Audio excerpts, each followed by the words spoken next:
wants 200, baby. You ready to get back to the trading action? You aim, you shoot, and make money. It's going to be a great day. You guys know where you're at. What's going on, traders? I'm talking to you out there. Who's ready to get to the trading action today? As you guys can see, I'm fired up. I'm ready to get to the markets. I'm in the green, baby. Let's go, ETN. It's looking like the markets are coming back. The hawk could not bring us down yesterday as the hawk Kevin Warsh came out. Oh no. Turns out he's a hawk. We'll talk all about it during today's show. We'll get to the action. It's trade the pool. We got a lot to take a look at. SPY is trying to get the move here. Get above that 750s would be a big look.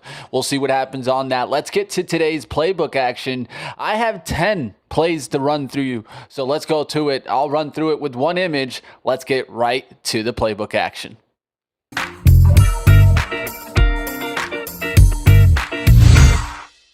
All right, let's get to that action. Let's talk all about it here, of course. And there's definitely plays here to watch, right? The first thing I'm going to tell you is to look into your tech names, right? We'll be watching to see if we get the names that were strong yesterday to go ahead and continue the strength today. That's your semiconductor equipment names. And then semi names like ARM, right? AVGO was getting the lift yesterday. Shout out to Talk in the chat. And you guys can be mentioned in this clip right here, right? Well, get after it, guys. We'll see what happens in some other trades. You got trades in the industrial plays like Deere, as of course Spacex continues higher, the XLI can continue to push higher, and Deere looking like it wants to break 600. That's one name I'll be watching. ETN, I'll add to that as I'm on that swing and continuing to watch it right here live in front of you guys. Another trade that you guys can be watching is SoFi in the financial space. And then there's plenty of plays to play, right? If you're short, why not take a look into the oil trade? And then there's other plays to be watching, the energy space. That's your GEV going higher. That's your CEG going higher. Independent power producers, right? Your BE. Can it break 300 today? We'll be on the lookout. If you want more trading plays like this Market Catalyst playbook, where you want it right here, and tune in on Trade the Pool. Let's keep it going, guys. Let's get over now to the Sunrise Report, where we give you guys what stocks are moving and why. Let's get to the action.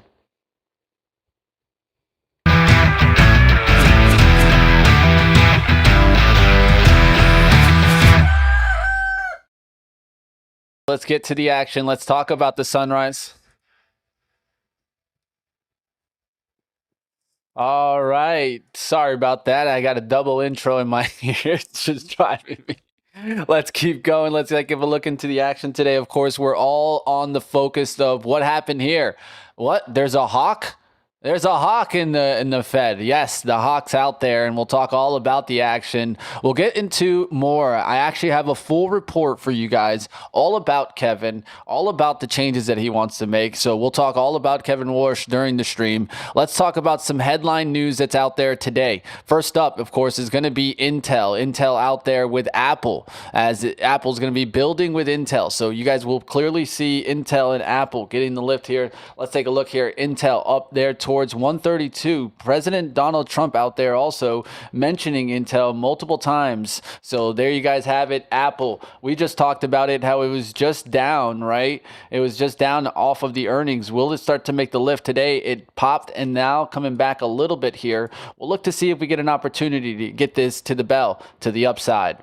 We'll also be looking to see what happens with the chips in the AI complex as it is rebounding. That was the area that had the strength yesterday, and it'll be the area that will be on watch today. Also, quad witching and Q2 rebalance coming into play on a holiday shortened tape. Yes, there is no market tomorrow, but don't forget, we have our special for the Juneteenth. So if you want to hang out tomorrow, you guys come right here on the stream and don't miss it, of course. My man AK-47 is going to be out there ready to go. getting into the action. Don't miss it tomorrow. We have a special event, and we'll be taking a look to see what happens today. Of course, there's more action. We can take a look, and I got to review there the jobless claims with you guys. We'll talk about that in just a second there. But CEO Tim Cook says Apple plans, of course, to raise product prices to offset the rising memory and storage chip costs. That's why you're seeing a little bit of that mix action in Apple. And then Meta, also an executive overseeing a key piece for AI in restructuring, is departing, but we don't see that as being such a big catalyst there. The big thing to watch now is what happens off of the Fed conversation. The hawk came in and we were thinking maybe potential rate cuts, and now we're thinking rate hikes. Well, let's talk a little bit more about it with our traders. Let's bring on, of course, Michael Noss. We'll get to Airplane Jane in just a second here, but let's talk with Michael Noss. How you doing, Michael? Looks like the good old hawk was out there and we didn't even know it. We were the little worm just sitting out there and we got picked off, at least some traders out there. Now, what's to look at? Are you worried about the hawk out there? No. Buy the dip. That's my boy. And I've got the math to back it up too, right? So I won't just be cute and talk some smack. But again, the beauty, come on. You got to bring it TV. The beauty of the world, that we can we don't need to guess these things anymore, right?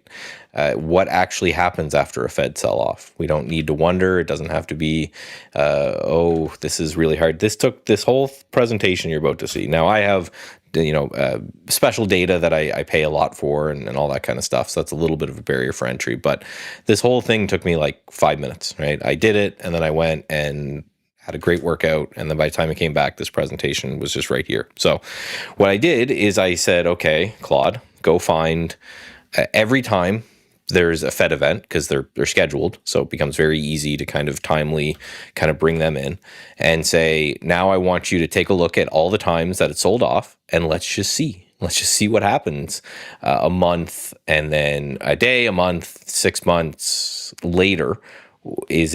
Do you buy the dip or not, right?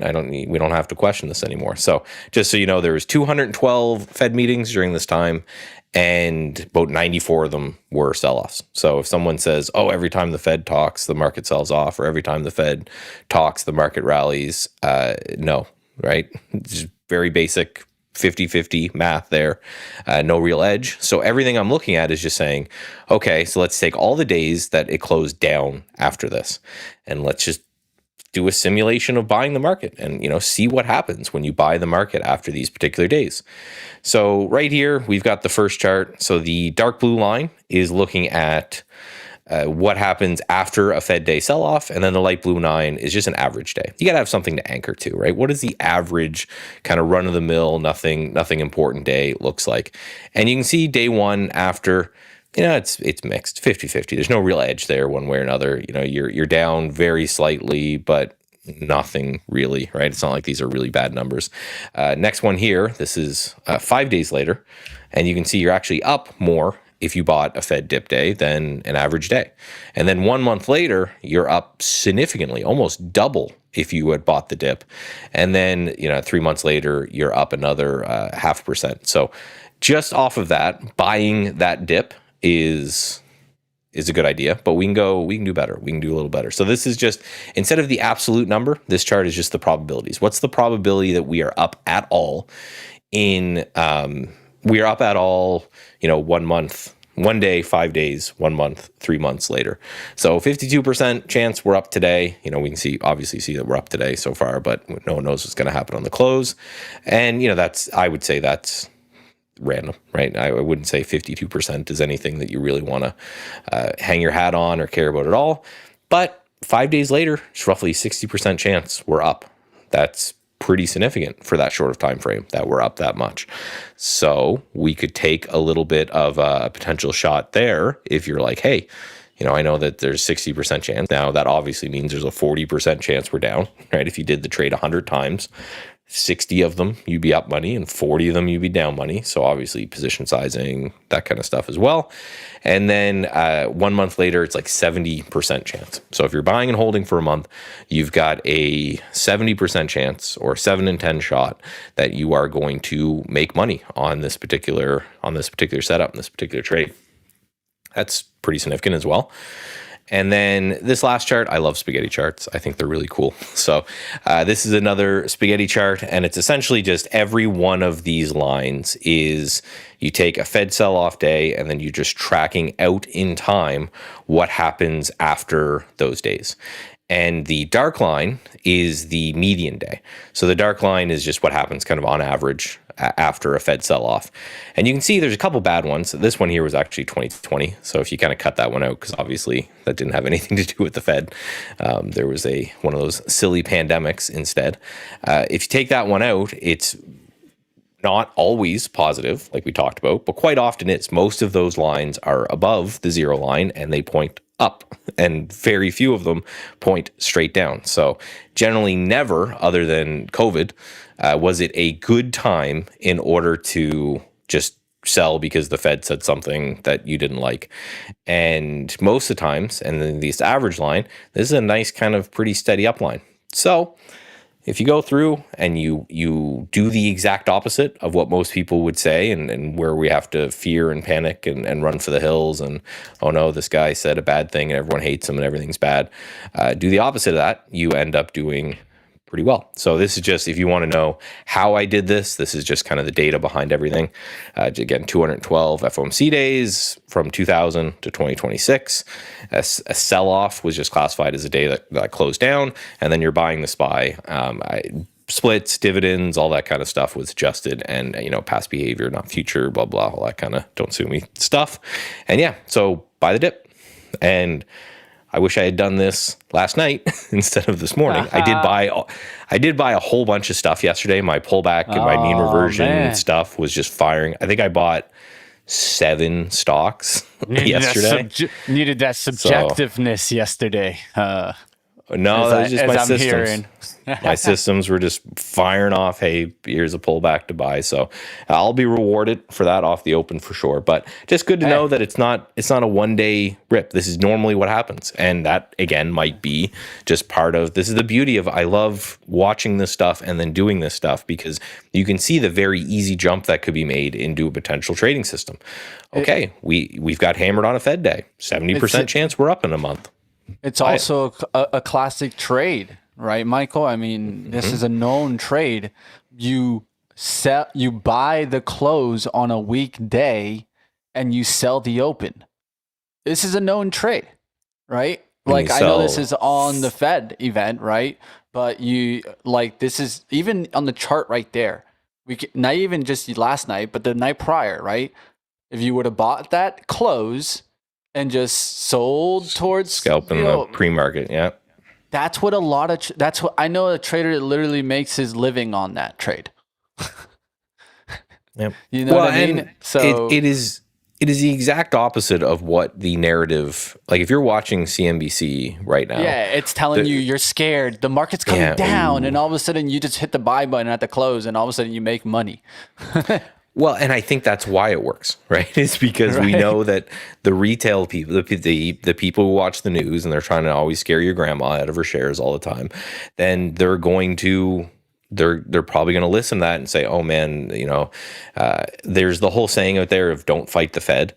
And that is, people bastardize that. I'll actually get the thing, but the guy actually said, don't fight the Fed. And then there's another line that says unless it's against the trend or something like that. Exactly. And it's like the whole jack of all trades, master of none is only half of the saying, and everyone says it, and then they don't know the other half, which means the exact opposite, which is it's a jack of all trades is better than, or a jack of all trades, master of none is still always better than a master of one.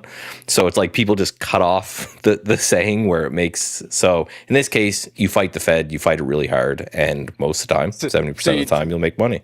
So you're telling me they fit the data where the need is, right? The purpose of the thesis, right?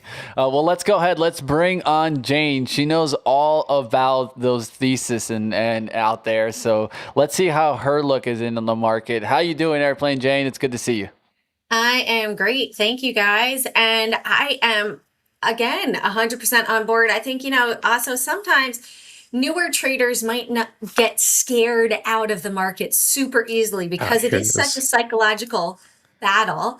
And right off the bat, they listen to the news instead of just watching the charts, right? And when you study the market, you really see the patterns that play out.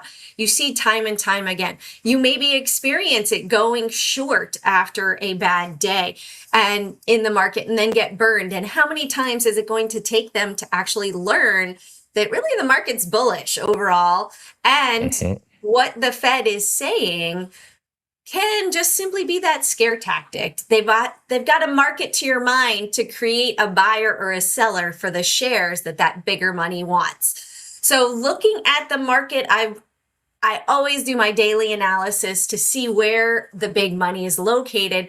And right now, I am just seeing that the big money is selling the Mag 7. We are seeing that this is having a continued drawdown. They are at 66.43 for their position. That is above us.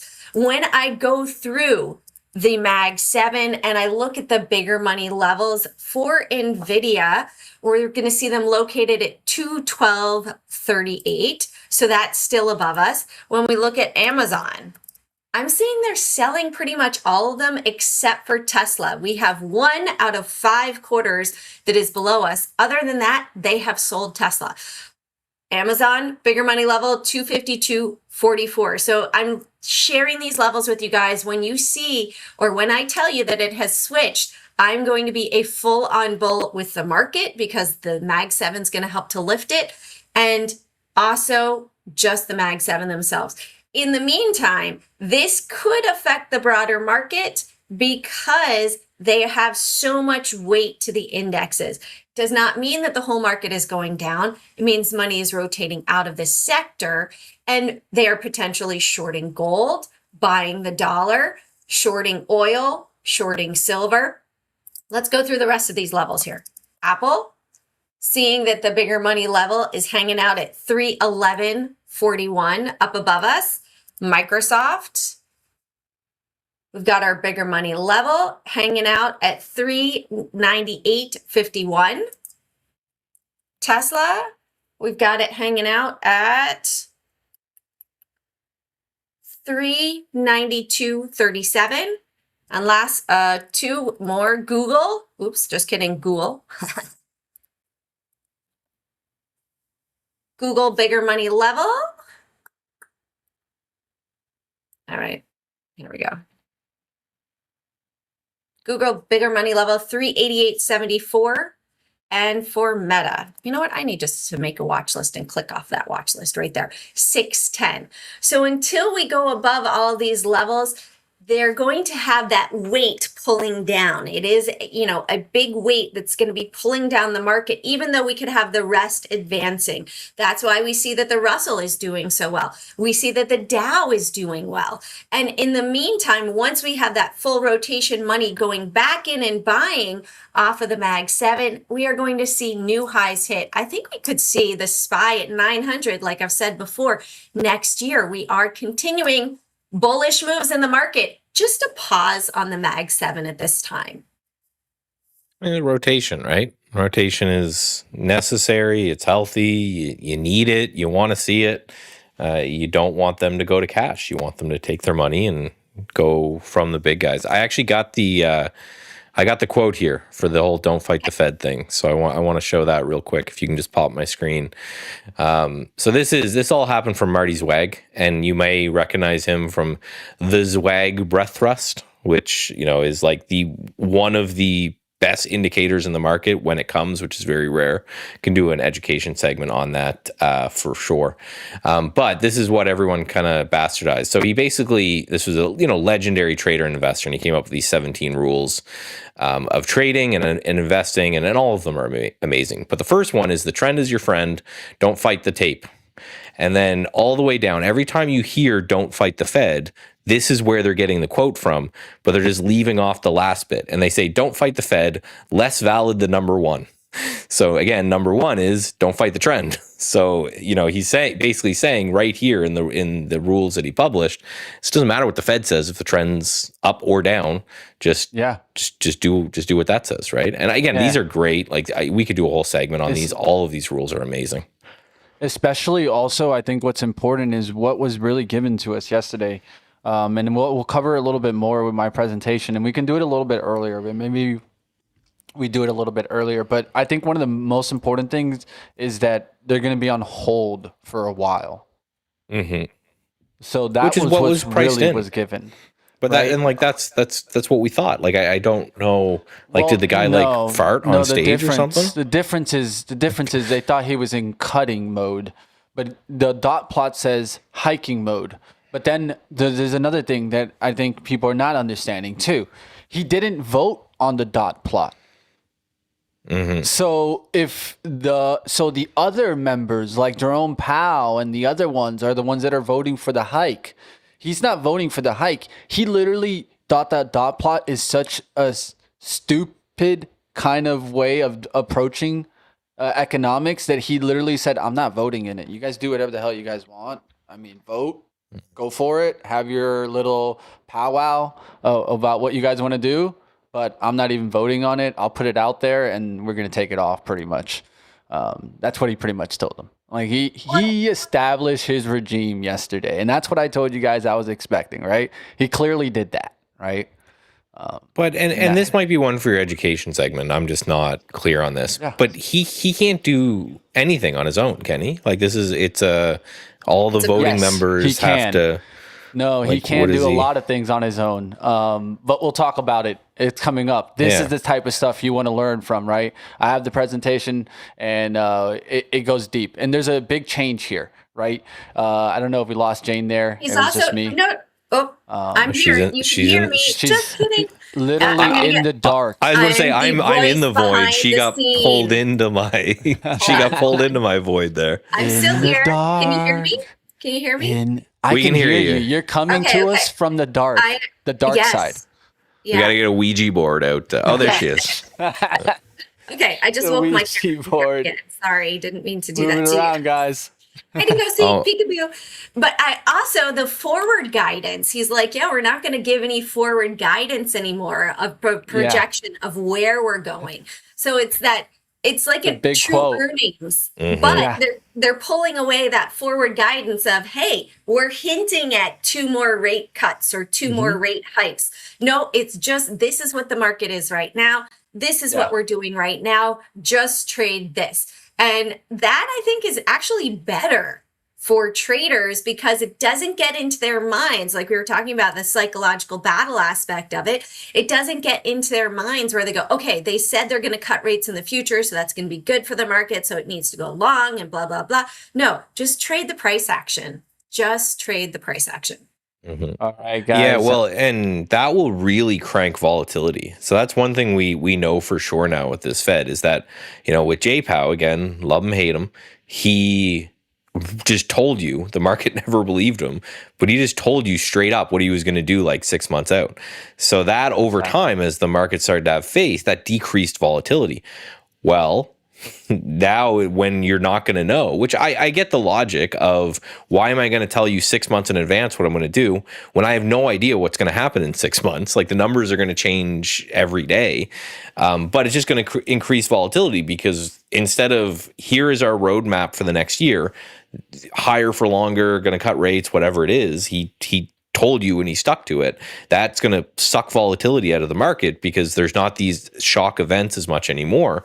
But when he goes, we're just going to see what happens on the day of and then make that decision then, those decisions are going to be way more volatile. So make sure you're preparing for that every Fed meeting for the next however many years, I don't know how long this guy's in for, is just going to be more volatile than it was under J-Pow. So great for us, shitty for, long-term investors, great for people who want to kind of degen trade like we talked about, looking at the SPY here. If you had taken this volatility and you had bought into the volatility, you could be scalping out right now for up a 1.5% on IWM for an overnight move. That's a wicked trade. Mm-hmm. Well, I think there's also some great opportunities of what's out there, right? Of what is moving today. Like I said, the Mag 7's down, but we're seeing Marvell that you mentioned yesterday. You've talked about ETN. We've got ACN and Kroger today that had earnings. Stay with the strength from yesterday early on, right? So what was strong? The stocks that had gapped continue to go. The semiconductor equipment stocks were really strong yesterday. Intel really strong today. Apple is one name I'd be keeping an eye on. AVGO that we talked about, had it gone sideways for so long. TAC on top of it. Shout out to you. I gave it to you in the clip too. But AVGO was a look that I was even talking about yesterday, how this stock had pulled back significantly in the last couple of weeks. That actually got going yesterday. So that might be one name that you might want to look at, right? It had relative strength on a day where there was relative weakness, right? So those are the types of names that you want to be looking at. And I'll give you a speculative one to watch. What about in quantum, QNT? That's the new one, right? The spinoff from Honeywell. This is why I liked Honeywell in the first place. People didn't even know that Honeywell had a quantum name. And that's why I loved Honeywell, but I still like Honeywell overall. But this one's actually holding in now. And you know how it is. Sometimes when the IPO love starts becoming good, they start loving all IPOs. Just giving you hint. So I would be watching this one.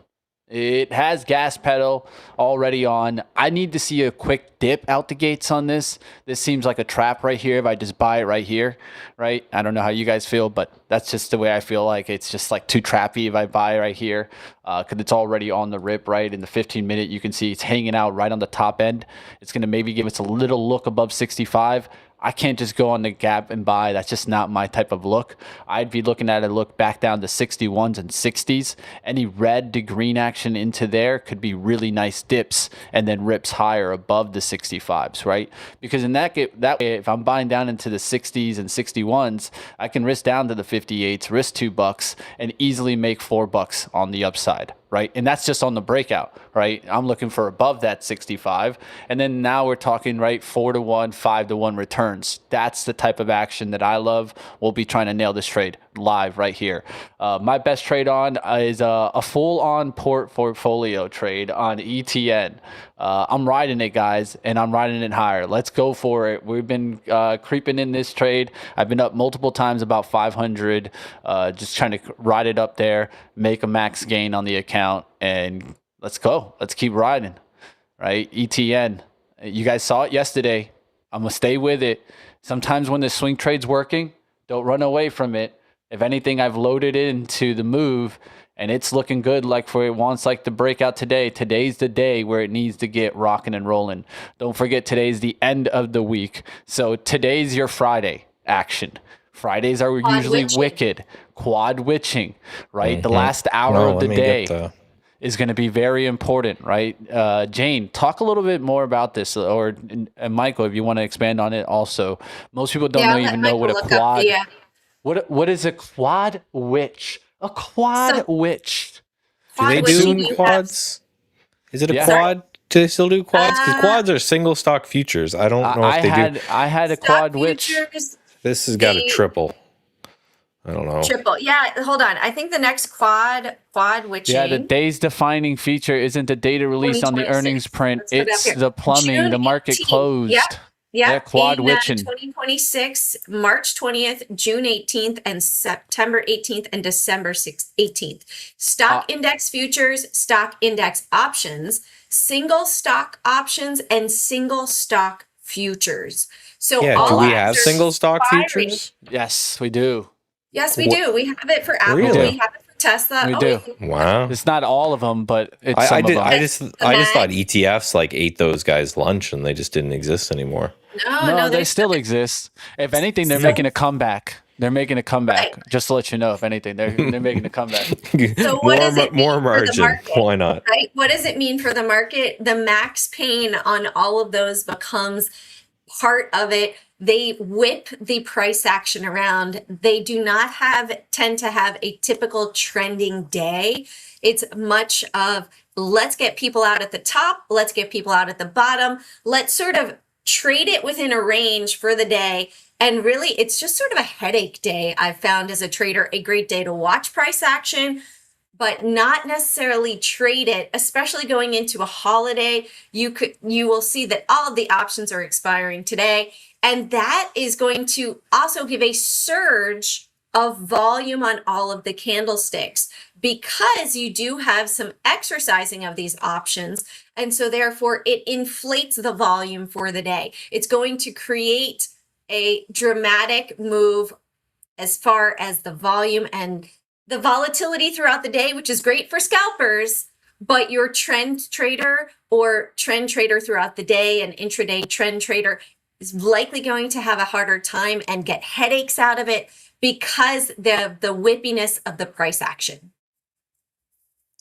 Yeah, it's think of just a giant. You know what that means. Volsuck. Time to put the gloves up. It's time to get to the markets. It's time to go fighting. Who's going to take a punch? Who's going to deliver it? It's trade the pool, get in the pool. Question is, who's getting out? Oil down again. So oil's getting smacked once more. Yeah, I was on Trader TV. One of my trades right now in the playbook mentioned, hey, why not just continue to short oil stocks? Like, that's just, it seems like a hard play, but it's also the simple play. There goes XOM. That was the trade I mentioned. From 140s, this pre-market, you could have been getting in trade the pool easily, and now it's down to 137 right now out the gates, already dropping $3 here, and you could be looking all around those names. At USO, I wouldn't really, I use that as the proxy, right? The XLE would be the better trade there. Look how the XLE already dropping from 54.40s to the 54 mark right now. And if you really want to go hard, you go dripping. So dripping right now is 548. Of course, that's leverage. If you want to go leverage into that, or you go shorting the gush. I sometimes like to short the gush just because it's a higher price. I've realized with these leverage ones, the really cheap ones are hard because you have to go you got to size so heavily in them, and then your risk needs to usually be so tight in cent wise, and that's usually how you get attacked by market makers. I know I got a tinfoil hat, but the truth is that I would rather go for the higher price one that can give me a little bit more range in the position. So to me, that'd be shorting gush, and we'll see if it starts to just collapse right here. Good morning. Good morning. Just looking at everything I had bought yesterday. Some Nice. good gap ups. Days, dude. And what's leading here? You got utilities, financial services, industrials leading the market, the areas that we've been talking about. Independent power producers leading the action. Talked about these names, could be on a breakout. GEV, gave you guys that just 2 or 3 days ago. I know Michael had a system that sold this rip, and I can't blame him because that was his system there. But I was giving it to you guys like, hey, this is the start of a bigger move. GEV is the leader in this space. Take a look at the monthly. Take a look at the weekly. That is as pretty as it gets. Now you're getting big breakouts, GEV. Now it starts to go into CEG. Like if I had money and I didn't have all my money in ETN, it would be starting to go to names like this. I like CEG. I like VST, NRG. TLN, I've given you guys that name for a while. That name has gone now from in the 360s to the 440s. And then you also can go off of that and say BE breaks 300 today and look at it go. Look at it go. I talked about this before the bell. It pulls back to 294s right off the support, Michael. You would have loved this one. Bloom Energy today, ripping there out the gates there. Now making a 4, almost 5% move out the gates. If those traders on Trader TV still hate me, well, they better start loving me because I gave them some easy cash winning today, baby. Starting the day with the bags out there. Let's go. It's trade the pool. And nothing coming through yet. Just setting some alerts here for a new strategy I'm running. So it's the beauty. I love how fast and easy it is on Trade the Pool just to set alerts. I can just show you like Baxter's. I'm looking for Baxter's at what? Where is Baxter's? Dell. 1898. So I can just go right down to 1898 and I just click that little bell button. That's it. Done. Dusted. So I can do like tons of these, like really back to back. But yeah, it's just, some places you got to fill out big order forms and it's a big pain in the butt. But this one, I just find that's why I always set them and Trade the Pool, because I just find it just easy. Like, just let me set my alert and move on with my day. IBM is at a double bottom now here for the pre-market low. Could be potentially failing there for a nice continued move to the downside. The bigger money's up above at 256.85. Your Marvell, what's going on with Marvell there, Mitch? Holding well. I would be also looking into the computer system space. So Marvell's a nice one there. But I also like the computer system space. I'm seeing SanDisk up big. I'm seeing names like Micron up big. They got a raise.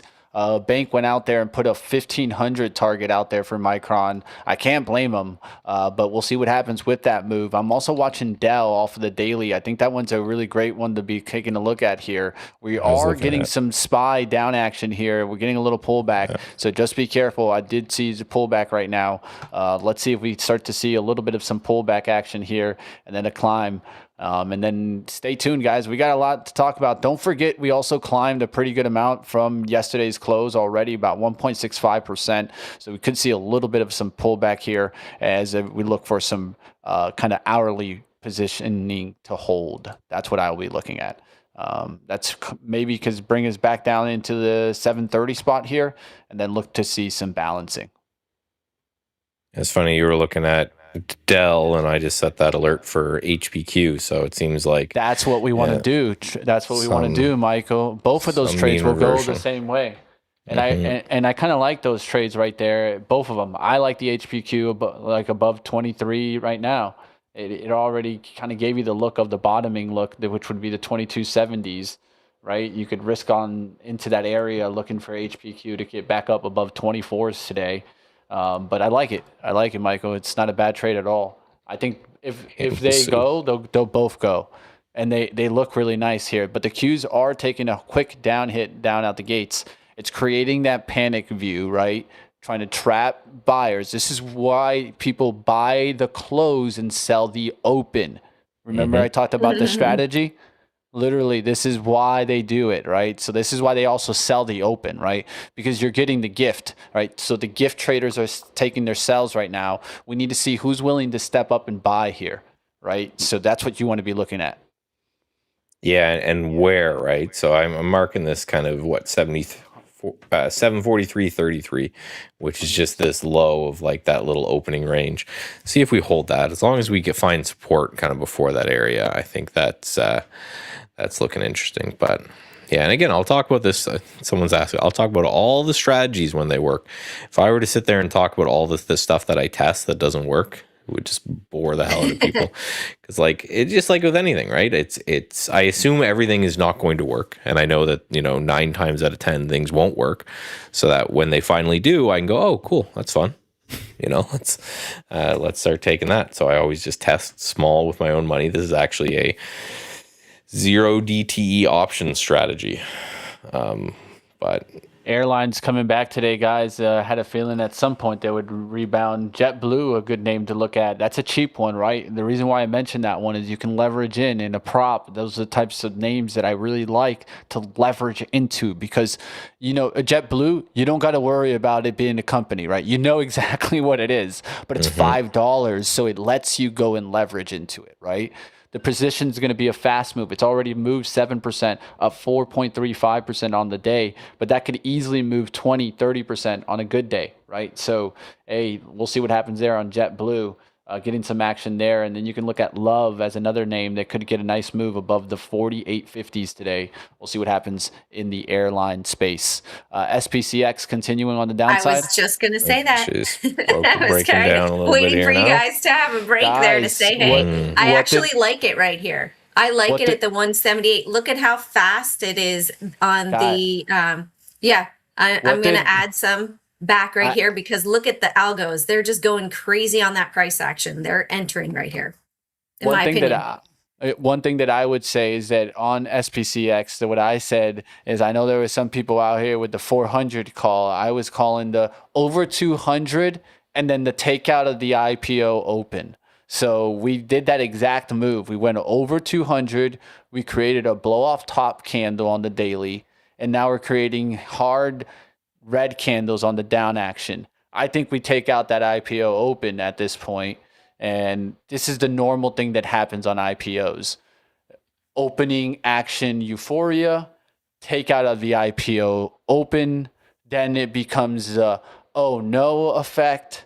Then people hold on, they bleed, they wash it out. Then it goes sideways, and then it comes to life after like the first kind of wave really comes into play. And this is a known play in the IPOs. This is why I hate IPOs for long-term plays, because it just is very hard to get an IPO to hold that IPO. Like, let's say like ARM. ARM was one of those good ones. But look at coin holders, right? Look how long they had to wait for them to get their money back. Perfect example, right? So we'll see what happens. SPCX coming down here, 180s. That could be a drag if we really continue to fall. I'll just say that. It's now what? Well, it's probably no longer in the top 5. Now it's probably in the top 6 because it keeps coming down. Well, my risk is down to 173.68. That is where I see that bigger money is located from the IPO. So if we go below there, I will give it, $6 to the downside for the potential move to the upside. I don't know. Can you guys hear the rain here? I've got a torrential downpour going. All right, are you in Florida? It's acting like it. I mean, yesterday we had a thunderstorm and then we had rainbows. Like we got it all now. Oh, well, you can't be mad about the rainbows. Can't be mad about them rainbows. Let the rainbow come on to the house, right? Let the pot of gold come on to the house. You got it. I know you got those little lucky charms out there. Let's go, guys. Let's keep getting after it. What are you guys seeing out there in the chat? I'll catch up with you guys today because I'm like in a no action day. I'm in one trade that's going green and getting volume. So I'm just like, just keep going. Shh, shh. Nobody tell anybody I'm in ETN. What's going on out there, guys? SPCX bounce at 176.64 from Smoke Tuna. I will call it right there. Smoke Tuna calling it 176.64. And guys, always, there's nothing wrong with going against any of our commentary. And I think sometimes the chat likes to jump on things like that. And then I think every chat and every trading room loves to do that. But the truth is, this is what we're here for, guys. We're giving you guys our own opinion and for you guys to take it as education and learn from it, right? We're not here to give you financial advice. We're not here to tell you what stocks to buy or sell. And if that's what you're looking for, then go to the gurus, because those gurus will not be helping you kind of lead forward. That's one thing that we stress heavily on this stream, is to actually give you guys education. And there's a reason why Michael and I take time to do presentations and things like this, because the truth is that's where you guys get the value, right? So continue delivering in the value. Like always, chat, try to help other traders, right? And put up prices, put up areas, but also give ideas of why, right? Because you can be helping traders continue moving. ACN short coming in here. Airplane Jane. ACN. Yeah, ACN is I've got the bigger money's hanging out at 132 since the earnings announcement. So that's got a nice little, it popped, they sold into it, and looking for a continued move down roughly into the 118 zone for me. Kroger, let's see what's going on with Kroger. That was another earnings here today as well. And they have their bigger money at 57.84. So another potential for that one to drop down as well. IBM was failing and just melting it open. Let's see if that's reversed. Nope. So someone's asking about how to set alerts again. Just asked me to do that again. Just bring your mouse cursor over to the side here and a little bell pops up and then you just click the bell. Away she goes. So you just got to bring right over. Yeah, you might have to set it up if you haven't had it clicked on before. I'm on the web version too. That might be a little different, but no, you're not, and you're not wrong in what you're saying. It is that click, but sometimes it's not clicked on. If you can't get it, it's in your alerts, and what you'll see is you right click, you go to settings, you'll see the trading, and you can set up a whole bunch of things in your settings, guys. So please go to your settings. If you haven't played around with this, please do it. And I will give you, I will give you guys a hint. I've already said it. I'm not going to say it again because I'm probably not even supposed to. But you can have Claude take over your thing right now and make some adjustments. It can't take trades, but it can definitely have you, like, let's say, set up indicators. It can have you like do analysis. It can be helping you. Guys, use technology. If you're not using technology already in your trading, what are you doing? There's a reason why you hear Jane talk about levels. There's a reason why she trusts her levels. It's because it's technology. It's a tool. It's a math, right? There's a reason why Michael jumps on his math side so much, right? Guys, use what you have available out there. A lot to do. It's not cheating. You're learning how to use things to your advantage. The and big even money if it was, computers for high frequency trading. Like, even if it is cheating, right? It's like, as long as it's not illegal, I am here to not play a fair game. It's just so even if it can trade, like Smoke Tuna said, my Claude can do it. Well, then keep doing what you're doing, man. Keep doing what you're doing, man. I wish you the best of luck. That's what I always say. But I see the bigger money at 179.43 on SPCX right here. TTWO, is that take two? Because yes. There we go. So that must have happened right there. Pre-orders for GTA 6 will begin June 25. Hold on, I'm going to Best Buy. I want my pre-order. I don't want the stock. No, I'm just playing it. I'm going to play the crap out of that, man. That was they're going to lose me. They're going to lose me. GTA 5 was great. I'm going to tell my Claude. I'm going to tell my Claude to just prepare for that GTA is coming out. So you need to be ready to take over my life. Yeah. I'm sorry, guys. I don't know what it is. What is it? Oh, it's a Grand Theft Auto, a video game. Grand Theft Auto. Okay. So you say Grand Theft Auto. I understand. I got you. The last one came out 15 years ago. That's here in Montreal. My husband's a gamer. I get it, right? But Penny stock alert. Craig, Smart Power Corp here is after a split. It had a split on the 16th. It's an independent power producer. What's the ticker there? It's CREG, Smart Power Corp. Craig. Craig is the ticker here. I have no idea the volume because I can't see it right now, but now I see it. Oh, it's actually trading a decent amount on the daily. It traded yesterday about like 9 million shares. It looks great above 3. And I love these that do these little fake splits, try to pop type of thing, right? And this one's done it in the past. What you want to look at is on the daily. Has this thing done the pop and drop in the past? Oh, hell yeah, it has. There's one pop that's just artificial because it's all off of splits, but you can see that it goes up to like 140. That's all I need to know. It does this all the time. So above 280s looks good there for the continued breakout. We'll look to see if Craig, goes on the move. And now talking about the move, QNT, alert on QNT. We got the move here. It's trying to break out here. Did the red to green, talked about it, 63s, 62s. It didn't get to 61. It got to 62. So not bad red to green. I talked about this trade right before the open here. You guys could be looking at QNT for the move. Quantinium starting to get the lift off, IPO, and you know how it is. Animal spirits, they might transition and say, SpaceX is coming down. Well, let me go with QNT instead and start to create this kind of like penny stock mania in some IPOs. You heard it first from Money Mitch. When you hear it later, just yell at them. Hey, dude, go watch Trade the Pool. Money Mitch, stop stealing his stuff. You know, Michael, your hangover, check out Cure today. It's Cure, that was on the list. Down. Yeah, Cure. Yeah. Quantinium. Let's Right. go.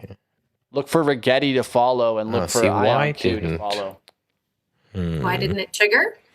Yeah, thanks for pointing that out. Now I got to go look because it should have just been a 5-minute opening range breakout. QURET. So it should have just been, that would have been what down there at 48, 46. That would have been a nice one.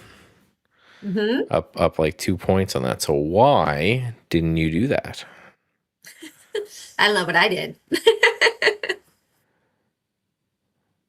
And that's part of this, right? And I never hide that. There's a lot of debugging that happens in quant traders, right? And but the beauty of it is that once you debug it, it's good to go, right?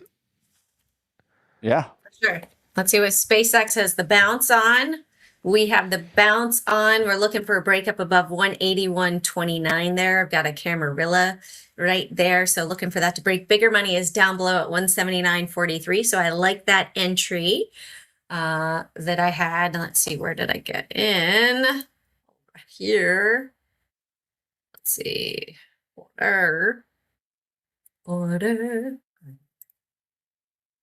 Have you guys noticed that since some updates have happened, things are slower? I've had updates on my phone, updates on my computer. Yeah, vibe coders out there, Jane. Those Are you guys. on those Androids and Windows things? Yeah. So I got in at 178.65. Don't worry. Couldn't be me. Apple can't code their own stuff anymore, so they just pass it on, Oh, I'm so glad they did that. What an awful idea it'd be to try to build your own AI in this world. Like it did just take them so long and spend and again, this is as a shareholder, But and they have cash, dude. They have the cash, man. buy back your stock. What are you talking about, man? Go Buy buy back a company. your stock. No, just buy a company. Then you got to integrate the company. Just lease it, right? Just here. And then if you suck, I'll just lease it from someone else. Like There's so many out there. There's so many startups. Like Apple is so. I'm sorry, dude. I'm sorry. Tim Cook just got old and he got bored and just didn't want to do anything anymore. Created more wealth than any human being in the history of mankind as a shareholder. That's all I care about. I'll take the money. I don't care if he's old and bored. Made more wealth than anybody in history. At the end of his tenure. Made more wealth than anybody in history.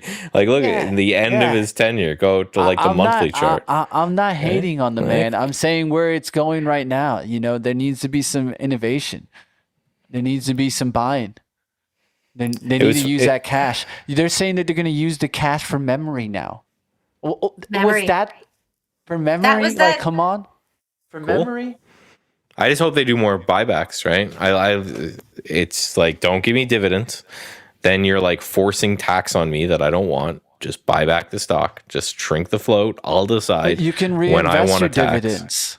I would rather have my dividends. You're still taxed when you're paid. And then if you reinvest them, so you get paid the dividend, you get taxed, and then you reinvest the dividends on the after-tax income. If they just buy their shares back, you don't got to pay Uncle Ben or whoever it is down there. Nothing. Is that that's Spider? Uncle That's Sam, Spider-Man. it's Uncle No, Sam, that's just Uncle Ben. that's the math behind it. A dividend is a forced taxed event. Here, you have to pay tax on this, even if you want to reinvest. You've got to pay tax. Michael, if you buy back. Michael, you can stop paying Uncle Ben. I don't know. Uncle Ben I don't know is the rice who company. you run there. Uncle the Sam Ben. is the taxes. No, my brain was probably Spider-Man as opposed to Rice, I'd say. Who is it that runs Uncle Sam? Isn't that Uncle your guy? Sam, The Uncle Ben, yeah. The I want you, dude. I'm loving today's stream. Yes, exactly. The I want you, dude. There we go. All right, Yeah, Micron for whoever those. you got yelling You at you made me down look there. at the DRAM, the DRAM ETF where we have Micron, Western Digital, all of those, and Micron is up above 1100 now. So that one is killing it. Also, we've got SanDisk as well. We've got Western Digital, some other great names. So memory is definitely where it's flowing. Good call, Mitch. But Western Digital is starting to fade a little bit here, a little bit. But DRAM is pretty cool. ETF providers get clowned on. QNT's continuing to lift off, guys.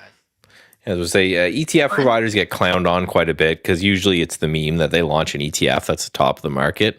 Shout out, I guess, what's Roundhill did this one. Perfect timing on that DRAM ETF. Like, just you buy into their ETF and it triples. That's the dream of an ETF provider. Do you think they knew something to this get into is the first that? one that they did well in. I was about to say if they knew something, they wouldn't have sucked all the other times, right? I feel bad because I've talked to these guys live so much and they struggled on so much. You know what it is, right? So they've been a lot of the times on the late end of the majority. So there's like the bell curve mentality, right? You need to be part of the early adopters, not the end of the cycle. If you're part of the end cycle, then your thing looks ugly when you open that ETF, right? This is the key of ETFs, right? You want them to open up in the early part of the cycle, not in the back end. So and that's why we clown on the ETF providers, because it's literally a trend following exercise, right? Literally. You're looking at a trend and you're like, okay, these are trending. We have to get to market really quickly, and then we go. And then sometimes you end up like an MSOS that the second they launch, that was the end of marijuana like as a whole, and it just it's trend following. So like trend following, most of these ETFs suck. Most of these ETFs come out, they exist for a little bit, and then they get shut down. You can just the math's out there, it's easy to see, but every now and then either a single stock or a sector like this, they hit and they're going to make, like, this DRAM ETF is making that company so much money. They probably don't care about the other 10 that has failed anymore, because not only has AUM gone up because everyone cares about DRAM, but AUM's gone up because the price has gone up. So the price is tripled. So then also AUM, and that's how they get paid. It's just, they don't care how much it's traded. They don't care about the liquidity or blah, blah. That's important to make sure people invest, but it's all about AUM. So they hit that. And it's a simple trend following exercise of trying to guess what people care about and opening an ETF with that involved in it and just hoping that trend continues enough that you get your money back. So you think about it, it's $250K, again, when I looked at it, roughly, to open up an ETF. So you launch 4 and then 3 fail, and you lose 750,000, then 1 succeeds and you make 10 million or something from that over years. Everybody wants to be the next, like VOO or SPY or QQQ or something like that, because that's going to make the money for forever, right? The guys who own the Q, they just print money. There's really nothing you have to do. You got a couple accountants, you got a couple lawyers, and then it just prints money until the end of time. But most of the time they suck so bad that delisting the coal ETF is always the one I point to, like right at the bottom of the coal market, and it just ripped from there. So they just had to hold on for another couple days. It would have been a great ETF to have. Stock I see ripping into the earnings. Earnings come tomorrow, Tuesday. Actually, on next week on Tuesday. right? Sunbelt. I'm seeing rental and leasing doing really well, like names like URI and Ryder. So just want to mention that. And this is what I do essentially. We just talked about ETFs, right? To chase trends. Well, why chase the trend and wait a couple months? That's what I like to do in the first place. I'm always giving you guys industries and sectors, not necessarily always stocks. That's why I tell you guys independent power producers are up, not just only go trade GEV. That's the only stock you can look at, right? No, the truth is a lot of times when that wave is going, it's not one stock that you can trade. It's a basket of them, right? It's how you want to approach it that matters, right? If you want to go load the boat in one name, you can do that. If you want to trade 3 names, you can do that. If you want to trade the top 5 names, you could do that. If you wanted to create a basket of all the names, you could do that also. Don't forget, right? And I think that's where a lot of traders forget all the time. They're too busy doing micro approaches to macro. They work backwards versus top down, right? Always understand how the big institutions do it in the first place. You don't want to do it exactly like them, but you want to know how they work. That's what I like to do, right? And so I'm not going to trade like them, boring and slow, but I'm going to know how they work, and we're going to use that against to them, right? That's what Michael even does also. You hear the contrarian in him in the first place, right? And the big part of that is understanding that, hey, they're long and slow. I'm going to be fast and agile in between there, and I'm going to be able to make some money, right? So learn from this, guys. This is how we all approach very similarly an edge against the institutions. Retail against the institutions. Oh, Ding dong, look who's here. It's that time already, Jane. I can't believe it, but I always look at the retail versus the What's up, institution Jess? thing. It's like that Madman meme where it's like, you ruined my life, and he's like, I don't think about you at all. That's retail versus the institutions. Like, we rage on them all day, and like, I don't care. You're You got 100 8%. shares. Yeah, you got 100 shares of stocks. I'm fighting the other institutions. I don't. Right? It's like you're in a boxing match with Mike Tyson, and like a chihuahua Yeah, nips dude. your pinky toe, and you're like, you're not my problem right now. Get out of here. You're not. Definitely not my problem. All welcome, right, welcome, guys. Jesse. Hey, how are you guys doing? I've been holding DRAM for a few weeks. I'm DRAMing it. very happy today. You're DRAMing yeah. it, as I'm they say. DRAMing today. DRAMing it. You got your Canadian shoulder against all-time it. high. Ram it. That's right. Also, I don't know if you guys have mentioned INTC and Apple. Trump was talking about them this morning. INTC and Apple, they're doing a deal together. INTC, they want to make AI chips domestically, so here on American soil. And Is it time to buy Apple right now as we speak? INTC hit all-time highs, 135.48 this morning. I Yay, like Apple socialism. here. I like Apple because Let's see. Intel is already ripping in the last 3 days. So I usually go with the one that's been lagging, right? Apple been lagging. And so you look for that catalyst to help it more than it would help Intel, right? And the reason why it also helps is what? Trump's support. Trump's support was for Intel. But if Apple continues to move more chip making processes to the US, what do you think Trump will do? He'll start backing Apple more, right? And that can easily be the move here. We could see the move go right back through 300. We just got to wick through the 300. Let's see if we clear it back through. Well, it's funny, the whole circle thing, right? Is like Apple used to There use it is. Intel, and then Boom. Intel sucked, so they dropped Intel, and Jesse now killing right, just whoosh, right back to it. So it's just funny to watch they that- broke up and they're back together. That's called a We've got desk trade right there. That's called a desk Yeah. trade. Combo We've trade got right it. there. Jesse brought in the catalyst. I gave you guys the stock to watch. Now watch the benefit come in. Jane, what you looking at? No, with Apple, we've got a 1.965 million share print at 298.36. So I would watch that today for Apple. As long as we close above that, yeehaw, let's go higher on Apple. Yeehaw. That seems to me like a good buyer taking the same approach that I'm thinking, right? Well, if Trump's going to start supporting one, he might support the other. And if he supports it, well, I want in and I want in now. So we'll see what happens. Big money could be coming in. Apple. That's why we bring Jane to the party, bringing those big money levels right here. It's good to see you, Jane. Take care. All right, Jesse, we killed it on the first trade. What's the next one? What are we looking at? Been looking at SpaceX here this morning. I actually took one quick trade with SpaceX going short. Waited a little while, wanted it to fall below that 9 EMA and the VWAP. And so I got a small trade in, small short, and that's all I've done actually so far today. And just been watching between SpaceX, INTC, and then on Stock Twits, the number one talked about stock ticker right now is Rumble of all tickers. So I do have that pulled up as well because they were up in the pre-market. And the reason why it's probably getting the tank on. No, well, actually, darn it, my news feed that I had The some news the on. stock twits. They actually did a They've deal. done the they're no longer a video. They're like, video streaming sucks. Let's be an AI company. It's just one of those, like, screw it, we'll do an AI company. So Dude, it's because they were out here and they were out here giving content deals when the guy that they were giving deals to had like 6 people showing up to the show. Dude, you're not going to take on YouTube if you can only get about like 15 people watching a show, right? I know it was a conservative and they tried to jump on that party and things like that. But that if anything, that sandboxed you guys, right?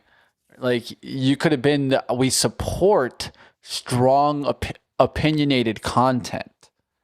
That would have been the better platform, right? And you just get the people that are just loco.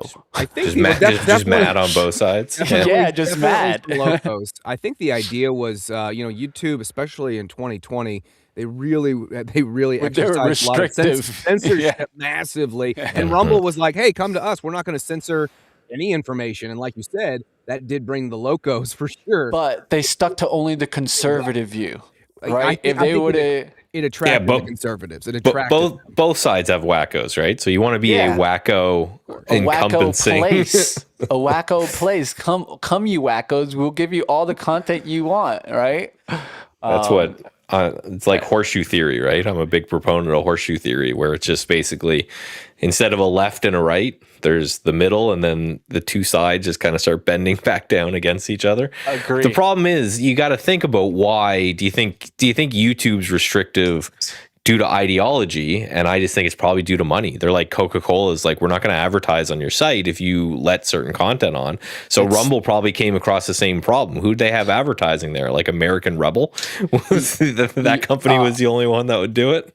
Proof of case in what you just said, Michael, is with X. So the same thing that happened on X, right? You started to see advertisers come off of X because of the adjustment that were made to some of the advertising when some of the videos that they were getting put upon were like, the wrong kind of content that they want to be in front of, right? So the same thing happened. So it's just money speaks at the end of the day, right? If you don't always, if you can't get Ford and GM and whatever to advertise on your thing, doesn't matter. Look what I have in front of me right now, man. I have an NFT playing card. And this probably was valued at some point at something, but now it's probably nothing. I remember a few years ago when Reese Witherspoon came out and she was just absolutely lauding the NFT, saying, you guys need to get on this. And if you don't, this is going to, you're going to waste all your time doing other things. You have to have NFTs. Like, Reese Witherspoon, they got you, girl. They got you good. Johnny Cash's wife in Ring of Fire. What are you doing? That was a damn good movie. Can you blame anybody in that NFT game? I'll tell you right now, man. I know a lot of guys that made a lot of money. Oh, that's really great. That's really great. It's just they've been hanging out. It wasn't stupid though. It wasn't. The idea isn't stupid though. The idea is saying I own this picture, and then here's my serial number or whatever behind it. I personally just felt like that was just a silly thing. That guys, I don't think you might have not understood it, man. I'm happy they made money though. That's great. People make money doing all kinds of stuff. Make your money. So this is the future though, really, guys. I know that you guys might not think NFTs won't come back, but NFTs will come back. But by that time, people would have got rid of them. So the idea here is the combination with the blockchain, right? So digital assets in the future will be valued differently than physical assets. And this is the adjustment, guys. The only thing is that there was confusion on what is going to be deemed valuable. This is the problem, right? So, a picture of a rock, of course, well, that's not going to bring you any. That's why the whole question was in that time, in that era, was the utility question, right? What was the question that was being asked? Oh, well, what's your project's utility? And that was an actual good question, because that meant like, hey, what the hell am I going to do with this fucking thing? Sorry for my language, but you know what I mean? Like, what am I going to do with it, bro? Like, if you can give me that answer and the answer actually makes sense, then it's an actual differentiating factor. Now we have a project. Now we have something we can look forward to, right? Like, there's good NFTs that actually gained value, right? That actually had some infrastructure with it, right? Like, I know that but not the monkey pictures, right? All the monkey pictures that were going for $1.5 million. People will hate the Bored Apes. People will hate the Bored Apes. Sure. But the Bored Apes went up in so much value, they even had a whole event that you could have gone to, right? So that actually had some utility. Like, you bought that thing, you made money, dude. Did you see the pictures from those? It was like the sweatiest nerds convention ever. There was like just a bunch of insane nerds that are just like wearing like, this is my ape thing that I bought. And I think that was one of the things that turned everyone off, is like, I don't want to go to an exclusive party with these people. Like, why would I want to spend any of my time with all, like, I could go to like, I don't know, a video game convention or something. At least it'd be video games there and like cosplayers or something. Just not, just not as a bunch of nerds. I went to the VCon. I went to 2 VCons. I didn't go to all 3, but I was able to go to them and kind of cover them and do interviews. I mean, dude, I got to hang out with celebrities, dude, and absolutely free. So, hey, was there some utility there? I met some relationships. I have, phone numbers of, billionaires and things like that. Kanye. So that's what it was worth. That's what it was worth. It was worth relationship building and all these kind of environments, and to find the big builders, right? The people that can actually do these projects. Those are the people you want to know, because those people made money in an environment when most people were buying things versus building things. Those are the people you want to know right now. The people that are building things versus buying things, right? That's what you want to be. You want to be the builder, not the buyer, right? And I think that's the mentality that we can pull from that matters, right? But NFTs, my thinking in the long run is the whole video game environment is going to go insane with AI. Like, I know that a lot of people don't think in, like, let's say the metaverse. I guarantee you the metaverse will take off at some point. When VR, AR, when I can wear like the Meta glasses and go down the street and play GTA with other people that are walking down the street and no one knows what the hell we're doing, but I'm literally walking around and I feel like I have like a big gun and I'm just walking around. Oh yeah, that's the life. Trust me. People will live that life. You give them the ability to combine reality with what's called augmented reality, right?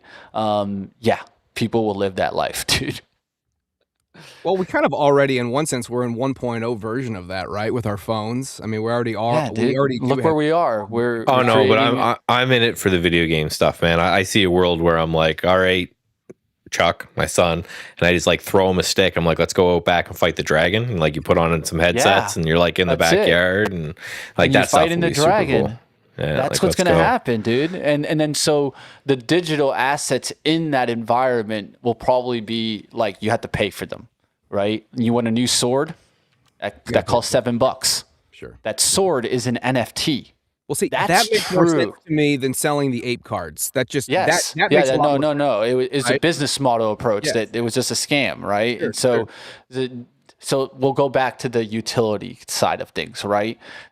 Can you create something digitally that actually has some value that we can use, right? If you can't do it like that, well then just kick that to the side. But when you find the project that's making, let's say, all these tools for video games, and then it actually works, well, yeah, that's in the environment. And what are the guys that are going to break through?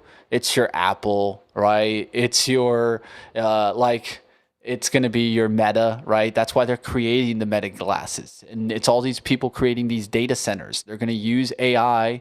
They're going to create all this data, right? Keep cranking and cranking and cranking to create new products. It's not just large language models that they want to build, guys. They just want the data. They know the world is going to become a world of a power of data and power. Like the US will be viewed as how many gigawatts do they have and how much data center data do they have? And it will be like battling countries will be viewed upon like that, right? So first world, second world type of thing, right? The third world countries will probably have very little data, very little ability in tech. Jack says Zuckerberg did give vets with eye issues the glasses, which is cool.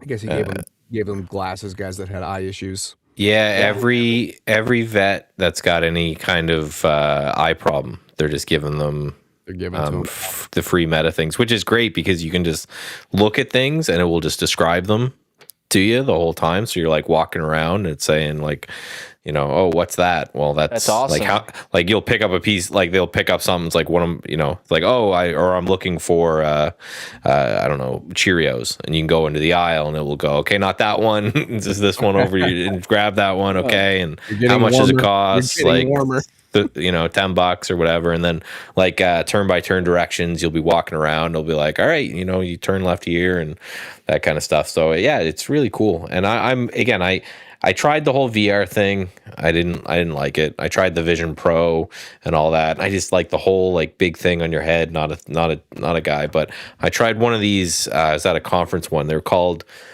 X-Real or something like that, and it was like just normal, like bigger than normal, but normal size glasses that had frames in them, and you could like. So instead of me having a monitor, you could just suspend like a monitor out in space, and you could put like different apps around, like the Vision Pro, but just not as hardcore. So they didn't need as much space, and there was no computing in the thing itself. It just plugged into like your laptop or your phone. I'm like, I could do it, right? If they could do it with my contact lenses, that would be something. If I could just throw in my contacts and all of a sudden, boom, augmented world. Well, sometime, right? Soon they'll just plug that cord from the Matrix right into your brain. We'll all just be laying down. I honestly couldn't doubt it at this point. Tube feeding us. Well, that's what Musk is trying to do, right? Did you see the guy playing Counter-Strike, the quadriplegic? Yeah, Neuro.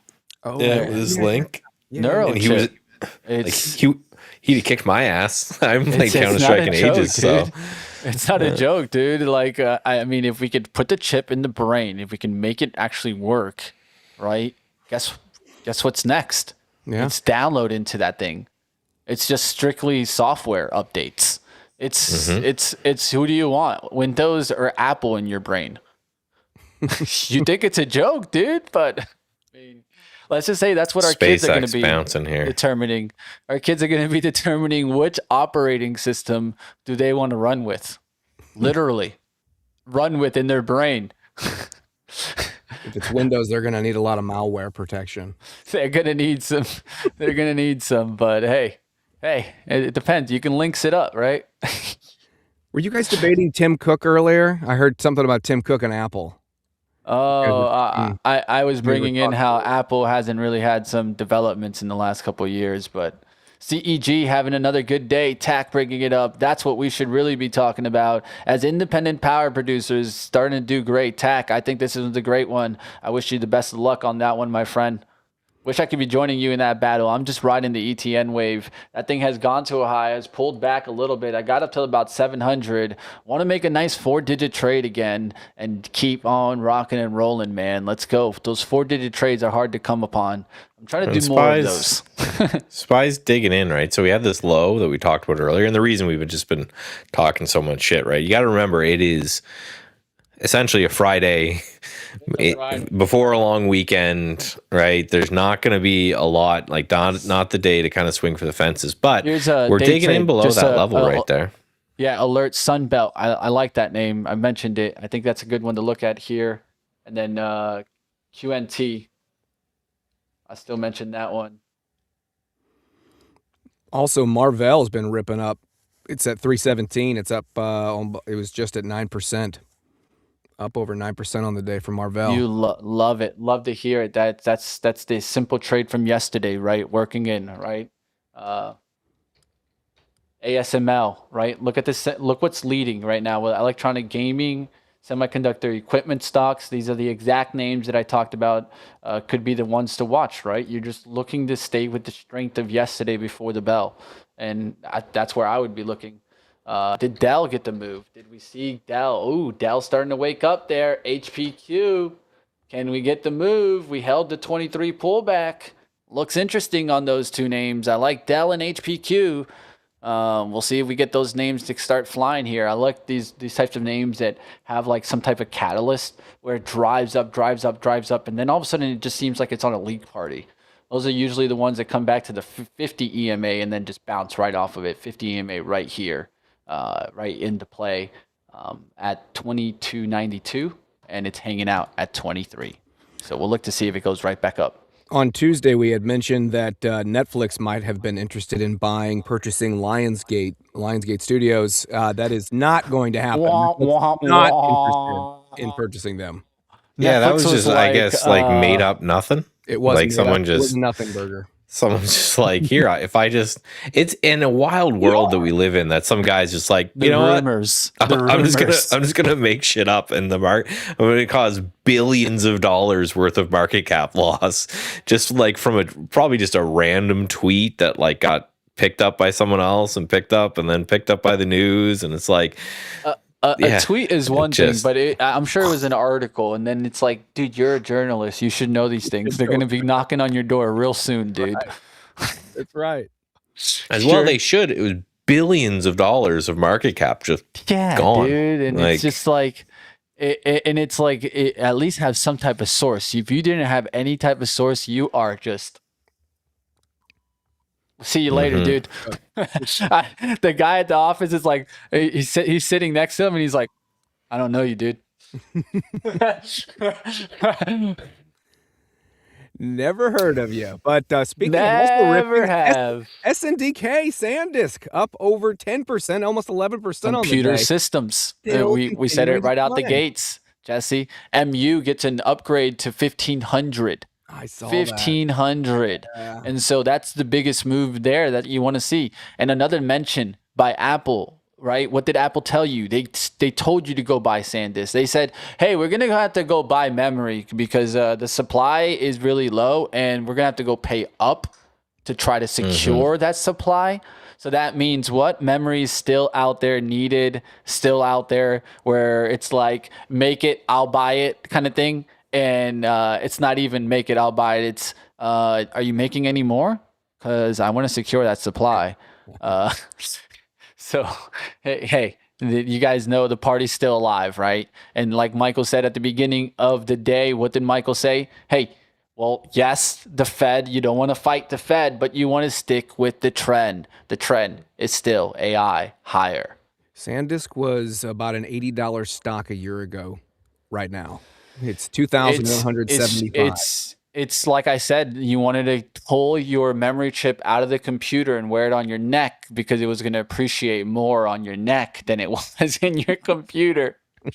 So it's wicked that my chip literally in the computer is now like 3 times the value, Jesse. Like I wanted to go upgrade to more memory, and I was like, I can't do it. Like my brain can't physically go pay for something 3 times more now just because the AI data center wants all the chips out there in the world.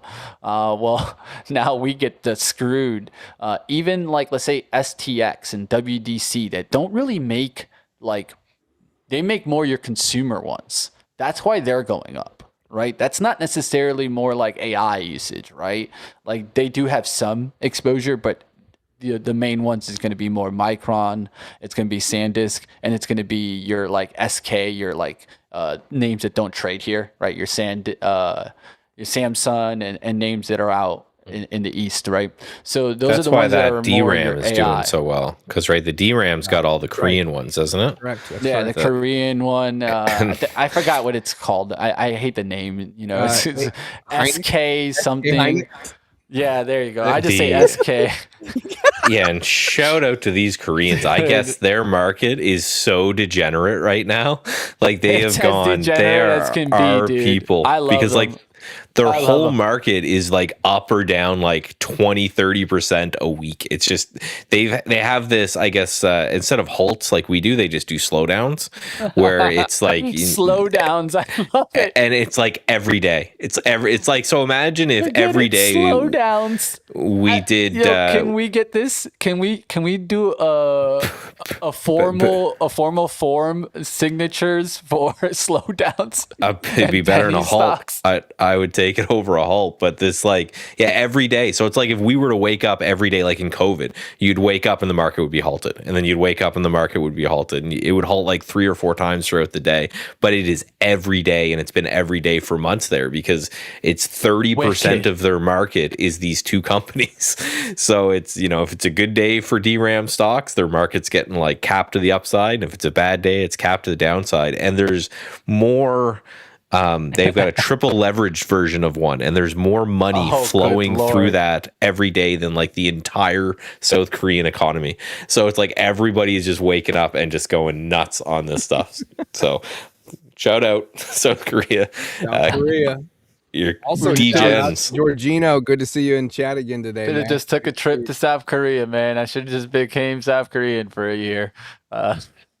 That's what you're telling me, Michael. It's right. It's you strike iron while it's hot, right? And it's funny, man, because who knows? They could have had some deal where you got there and you got 4% tax because you came from the U.S. and you opened a business. Next thing you know, you are banking, baby. Mm-hmm. Well, and you want to unsheath capitalism, right? Just have it's like what Japan's been trying to do for ages. They've been like forcing companies to saying like do something, because they just have a culture of like, you know, keep everything chill, don't rustle any figure, you know, let's not do anything crazy. And even like the Japanese, the prime minister has been like, we will delist your companies from exchanges if you don't start reinvesting money, like stop paying out so much dividends, either buy back stock or start reinvesting your money. And it's been working. Like you look at the Japanese market, it's finally breaking out to new highs, and it's because they got hit so hard when their whole like economy collapsed. There was like one palace in Tokyo that was worth more than California. Is how crazy their real estate economy went. And when that crashed, everyone just was like super adverse to stock market stuff anymore. But they're joining more degens. More degens. You have to have a job for extended stay. Yeah, I get a job. I just make a business, and then what do I become? I just become like one of these Bitcoin companies. All I do is just invest, and I call myself a company, and that's it, dude. That's all you do. You can do this in Puerto Rico. Just to let you know, you can go over there, Mike. Yeah, Jesse, go start a company. I'm going. Go over there. Do like some little side task that helps the community. I don't know, start a valet company on the side, like a little side company of your company. And then the rest of it, guess what? You get taxed 4%. Yeah. 4. That's what my dad gets taxed right now. I'm like, Dad, you don't know how much I would be trading if I got taxed 4%. Like my degenerate butt would be going to the banks and just being like, give me money, please, because I only got to pay 4% on this. Let's go. Yeah, all my buddies with like the Wolf financial crew, they started making so much money on Twitter from their like Twitter space and stuff. They bought a house together, and they all just went and said they like bought this mansion. They all just effed off to Puerto Rico, and then they count the days that they're back on the mainland, because if you're back for more than 6 months, you have to start paying taxes again. So you have to 100%. They've got a spreadsheet going, so they can prove here are my flight dates to show that I wasn't in mainland US. America for a period of time, and in return you can't vote. Yeah. You just travel like crazy. You can go to Europe, though. You can go anywhere else, right? And now you're paying 4% tax, and you're living in an island, and you're it's not too bad, right? And you just make sure you're living in the right neighborhoods, and then you're gonna be all right, man. Puerto Rico, who wants to go? I to do it. Start trade the pool house, right? Yeah, to trade the pool house, bro. Let's go, Jesse. Let's do it. Oh, that's a name I haven't heard forever. Sanlucci, is he still around? Is he still doing stuff? I remember I used to follow his stuff way back in the day. There's a reason why you see a lot of people go. Let's just say that much, right? But yeah, it's a good little. I mean, even like real estate, 4%. You know what I mean? Amazing. Like you know what I mean? Like it's like you can't like that. When it first was mentioned to me, I was like, Dad, you're lying. It can't be real. That can't be real. I was like, you're lying, dude. Like, who fed you that lie, dude? It's like it can't be real. Yeah. That it doesn't seem too bad to do some prop trading on 4% tax. No, not at all. It'd be amazing. I'll be hitting up Michael for the $1 million eval tomorrow. The $1 million eval. When are we coming out with the $1 million eval? That's what we really need. That's what we need. We need the $1 million eval. Forget the 200K. We need the 1 million. 1 million. Marvell might have reached the top. I'll tell you one thing. You make Michael and I talk about it all the time. You make 10% on $1 million. Guess what happens? Yeah, you're 6 figures. That's right. That's why all of my systems are focused on drawdown, right? Because it becomes easier. And I think what's important, Michael, is with that mentality is also like at first, your job is not to like.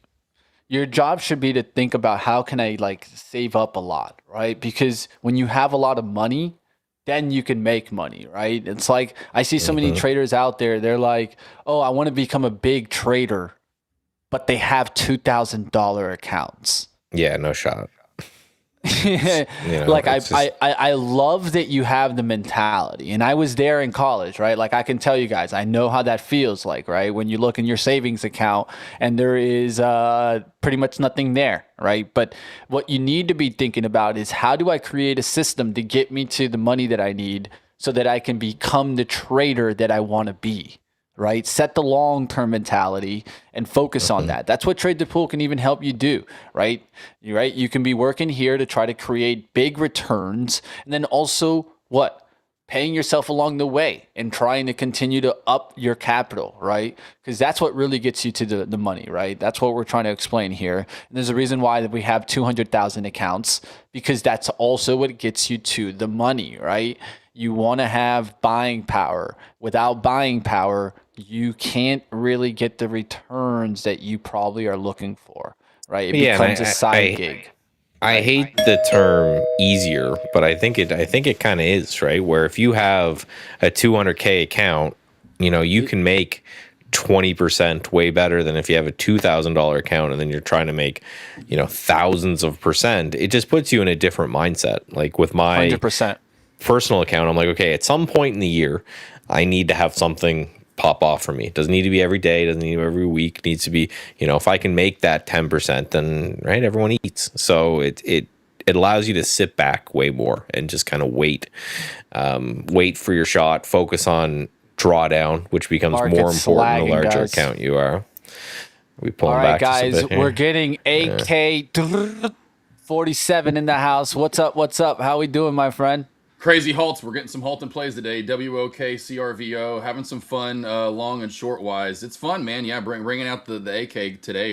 Short the woke. Yeah, get woke out there, baby. Yeah, we got some of that. I shorted that right there. Still, it's getting woke. Yeah, still short. Yeah, short on it. Took some profit all the way down to 182. That's my best exit so far. I'm only in 9 shares still, so it's halting up now, but I'm still letting it float around. Evil shorts. Yeah, I love it. These plays are just great. All it came out with was a reverse split. Sold off out of the bell. I just got in with momentum down. Didn't go in big, but enough to just catch that momentum. And The dark side. yeah, it's so funny. Speaking of when you said easier or the dark side, right? Where I think there is that. It's like hard to say the word easy, but I think that's one of the only ways you could word it as. But some people like to go long, some people like to go short. And for some people, they say it's easier for them to go long or short. And once I've figured out the dark side, as we all call it, in shorting, that's where my confidence really grew. And I think that's what helps. So that's why it's kind of like you say easy, but I think the main thing is your stress levels go down, your confidence goes up. So that's what makes it easy. I think one of the main benefits of shorting is that you can never make more than 100%. So it kind of removes the lotto ticket mentality that I see a lot of people have, where they'll buy a stock and it'll go up like 20, 30%. And they're like, well, what if it triples? What if it quadruples? Where if you short walk, best case scenario is a zero. Like it's that, so at some point between now and zero, you've got to be. So I think it puts you a little more of that trading mindset, because you don't have that opportunity for, 1,000% gain or anything like that. It's, so if you got 20, 30% on the table, you can only get 100. So you might as well take it, Yeah. And it might not be true, but I feel like when I short, it goes down a lot faster than when I go long and it goes up. I feel like those candles really move quicker on the short side than when we're going long. Fear stronger than greed, right? Yeah. Hey guys, we'll see what happens here. We're going to get over now to some education here, and we're going to talk about this guy right here. Do you see him? He looks like the Karate Kid guy. This is the first time I've seen him. This guy, Warsh. Doesn't he? Warsh. Someone bring up. Hold on. Give me a second. Then go to my screen.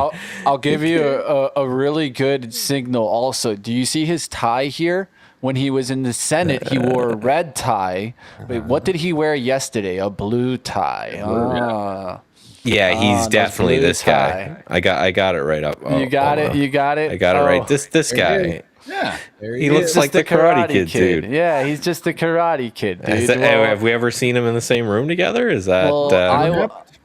We're going to have to do some AI meme here, and we're going to go viral with that one.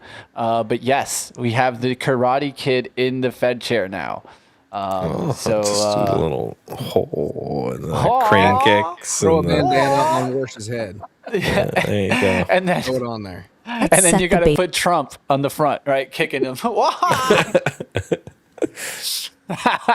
Let's go find out about Warsh and what he's doing to the Fed environment. Let's find out. Let's set the baseline. On June 17, 2026, newly appointed Federal Reserve Chair Kevin Warsh delivered his first FOMC decision. Let's get to the his committee nose. voted 12-0 to hold the federal funds rate steady at 3.5 to 3.75%. The reaction across asset classes was immediate. The Dow fell 500 points, I've been there. while the two-year Emotion. Treasury yield jumped 16 basis points. I love the Mathematically, videos. a static rate decision should not trigger a violent hawkish shock. Usually, if the policy rate doesn't move a single basis point, the market response is muted. Yes, they But do. financial markets trade on expectations. On June 17th, the framework analysts used to price future interest rates vanished, replaced by a new set of operating instructions. Understanding this shift requires looking back at the operating model of the Jerome Powell era. Powell relied on extensive forward guidance, using specific language about the balance of risks to manage market expectations and prevent volatility. Warsh is dismantling those communication tools. He is forcing markets to absorb their own macroeconomic risk, prioritizing price stability over the active management of investor sentiment. The evidence for this shift isn't in the press conference rhetoric. It's found in the specific sentences the committee chose to delete from its official statement. This side-by-side comparison shows the final Powell-era statement from April 2026 on the left and the June 2026 update on the right. The new statement is significantly shorter. Warsh removed the long-standing balance of risks language and the entire paragraph dedicated to the dual mandate. He also deleted forward guidance. By removing phrases like, "in considering the extent and timing of additional adjustments," the committee stopped providing a roadmap for the next rate move. In place of those paragraphs, the committee inserted one sentence: "The committee will deliver price stability." This textual purge replaces economic conditionals with a single mandate. It signals that the committee is no longer balancing employment and inflation as equal priorities. And I said it before this Kevin grid came into represents play. the summary of economic projections, no longer or the dot focus. plot, which shows where individual committee members expect rates to go through 2028. In March, the median dot for 2026 sat at 3.4%, implying a rate cut was coming. In June, that median shifted to 3.8%, an implied hike. Half the committee, 9 of 18 voters, now expects rates to end the year above the current range. However, the count is missing a dot. Only 18 projections were submitted for 19 participants, because Chair Warsh refused to offer a projection of his own. Without the chair's dot, the plot no longer serves as a proxy for a promised policy path. The committee's internal signal is now mathematically incomplete, forcing investors to guess the chair's personal lean. These structural changes are driven by Warsh's core axiom that inflation is a choice. This view rejects the idea that external factors, like energy spikes or supply chain bottlenecks, are valid excuses for rising prices. Drawing on Milton Friedman, Warsh argues that the Fed alone is responsible for the price level. If inflation misses the 2% target, the committee views it as a policy failure, regardless of global events. By accepting absolute responsibility for prices, the central bank lowers its own threshold for raising rates. Any deviation from the target becomes a reason to tighten. To institutionalize this philosophy, Warsh is rebuilding the Fed's architecture from the inside. Immediately after taking office, he launched 5 independent task forces to review every aspect of Fed operations. These groups are focused on 5 specific areas: communications, the balance sheet, data, AI and productivity, and the inflation framework itself. This meeting served as the start of an administrative overhaul of the Federal Reserve's basic functions to match this more restrictive mandate. For institutional traders, this overhaul changes the playbook for managing risk across the yield curve. At the front end, the base case has shifted. Expected rate cuts are gone, replaced by a prolonged hold and the possibility of a hike. The end of forward guidance also alters how volatility behaves. Without the Fed managing expectations, the market must price in higher structural risk. Volatility will likely stay low for weeks, only to spike violently around specific data releases, like CPI or payrolls. Markets no longer have the central bank to smooth out the impact of raw data. Institutional investors are now forced to calculate their own risk premia, rather than relying on the Fed to signal the path forward. This transition creates specific pressure on high-duration assets, including growth stocks and AI-driven equities. Without forward guidance, there is no longer a stable anchor for long-term discount rates. This increases the uncertainty embedded in long-term valuations. A significant reform remains ahead, the work of the Balance Sheet Task Force. Warsh has previously discussed shrinking the Fed's assets more aggressively, a strategy known as QT for cuts, to clear space for eventual policy changes. Shrinking the balance sheet to achieve price stability will drain global bank reserves, forcing markets to function without the safety of excess liquidity. What we talk about with quantitative easing going into quantitative tightening. This is a massive change. This is literally taking off 18 years of approach from the Fed to a brand new approach, creating a committee, like a brand new idea of how he's going to go about things. Even the numbers that we pay attention to, like the CPI, the PPI, the PCE, might all change completely here. So you really need to be watching, and your head's going to be on a swivel, what comes out from Kevin Warsh. And another thing is understanding his mentality on inflation, that inflation is a choice. Well, if inflation is a choice, that means that they can go ahead and do what? Hold for longer. Establish what they really want to do, and then they make decisions here. The question is, though, how does Trump feel all about this, right? And will Trump come out publicly and start to bash Kevin Warsh? Probably. We'll find out. Probably. We'll find out. Probably. Regardless of what he did, every time the market went down, Anytime the markets go down, I it's don't know. Warsh's fault now. I don't know. Like the data I ran this morning was like, if the stock market goes down because of the Fed, you buy it. So I'm like, I hope he does. Based off Hammond's saying today. he agrees there's with more. that mentality. What do you guys agree? Do you think that, there should be some separation, that the Fed doesn't need to play, let's say, hero for the markets? That's what essentially he's stating. He's saying that the market's been playing hero for the markets for so long that that's what's caused the issues in the first place. That's what's caused the M2 money supply to like get up to where it is, right? That's what's caused our problems in the deficit. Just to kind of like frame the picture. What do you guys think about that? I'm pro capitalism, so I'm just like let her rip. Let it rip, right? They'll Let figure let it the out markets eventually. let the off markets play on, right? Yep. I think I have to agree with this, right? I feel like we played way too much backstop in the pandemic. Yes, we created kind of the action back to the upside, but we create pockets of liquidity, right, where we're forcing things to kind of move versus letting things just play out, right?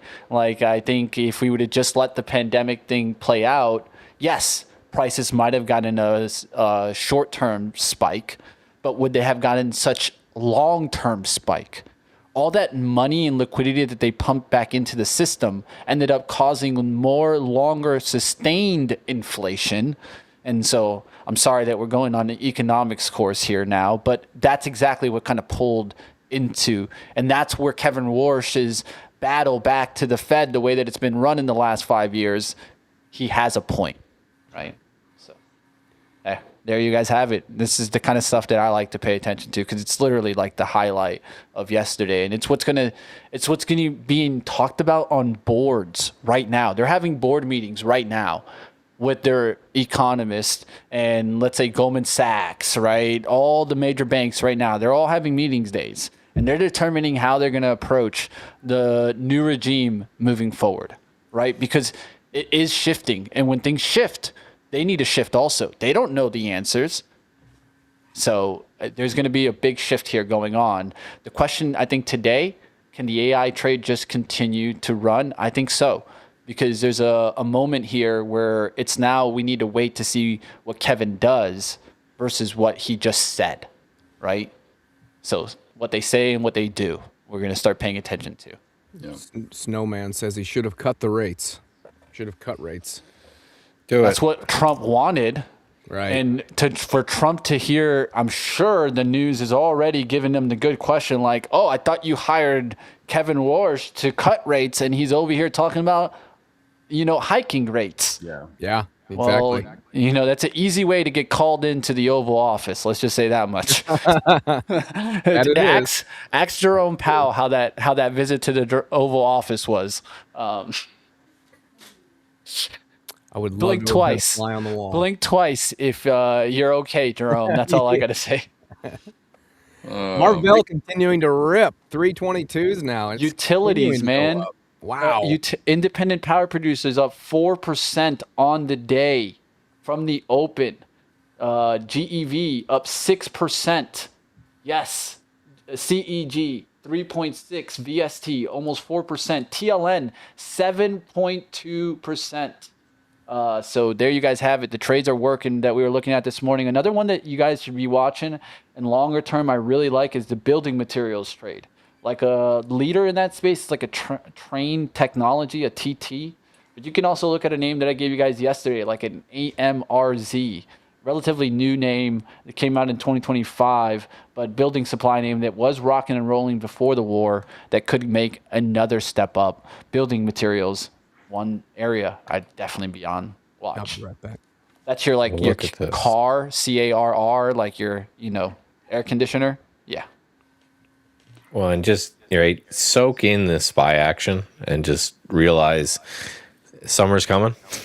Right, this could be a kickoff into summer that we're seeing. It could just be this sideways action for longer, but I think most of this is just a big FOMC long weekend. So we've got everyone's hitting the beach house a little early. Watch the takeoff, man. No, watch the takeoff here in the afternoon, man. That's what I think. You're getting through your morning scare.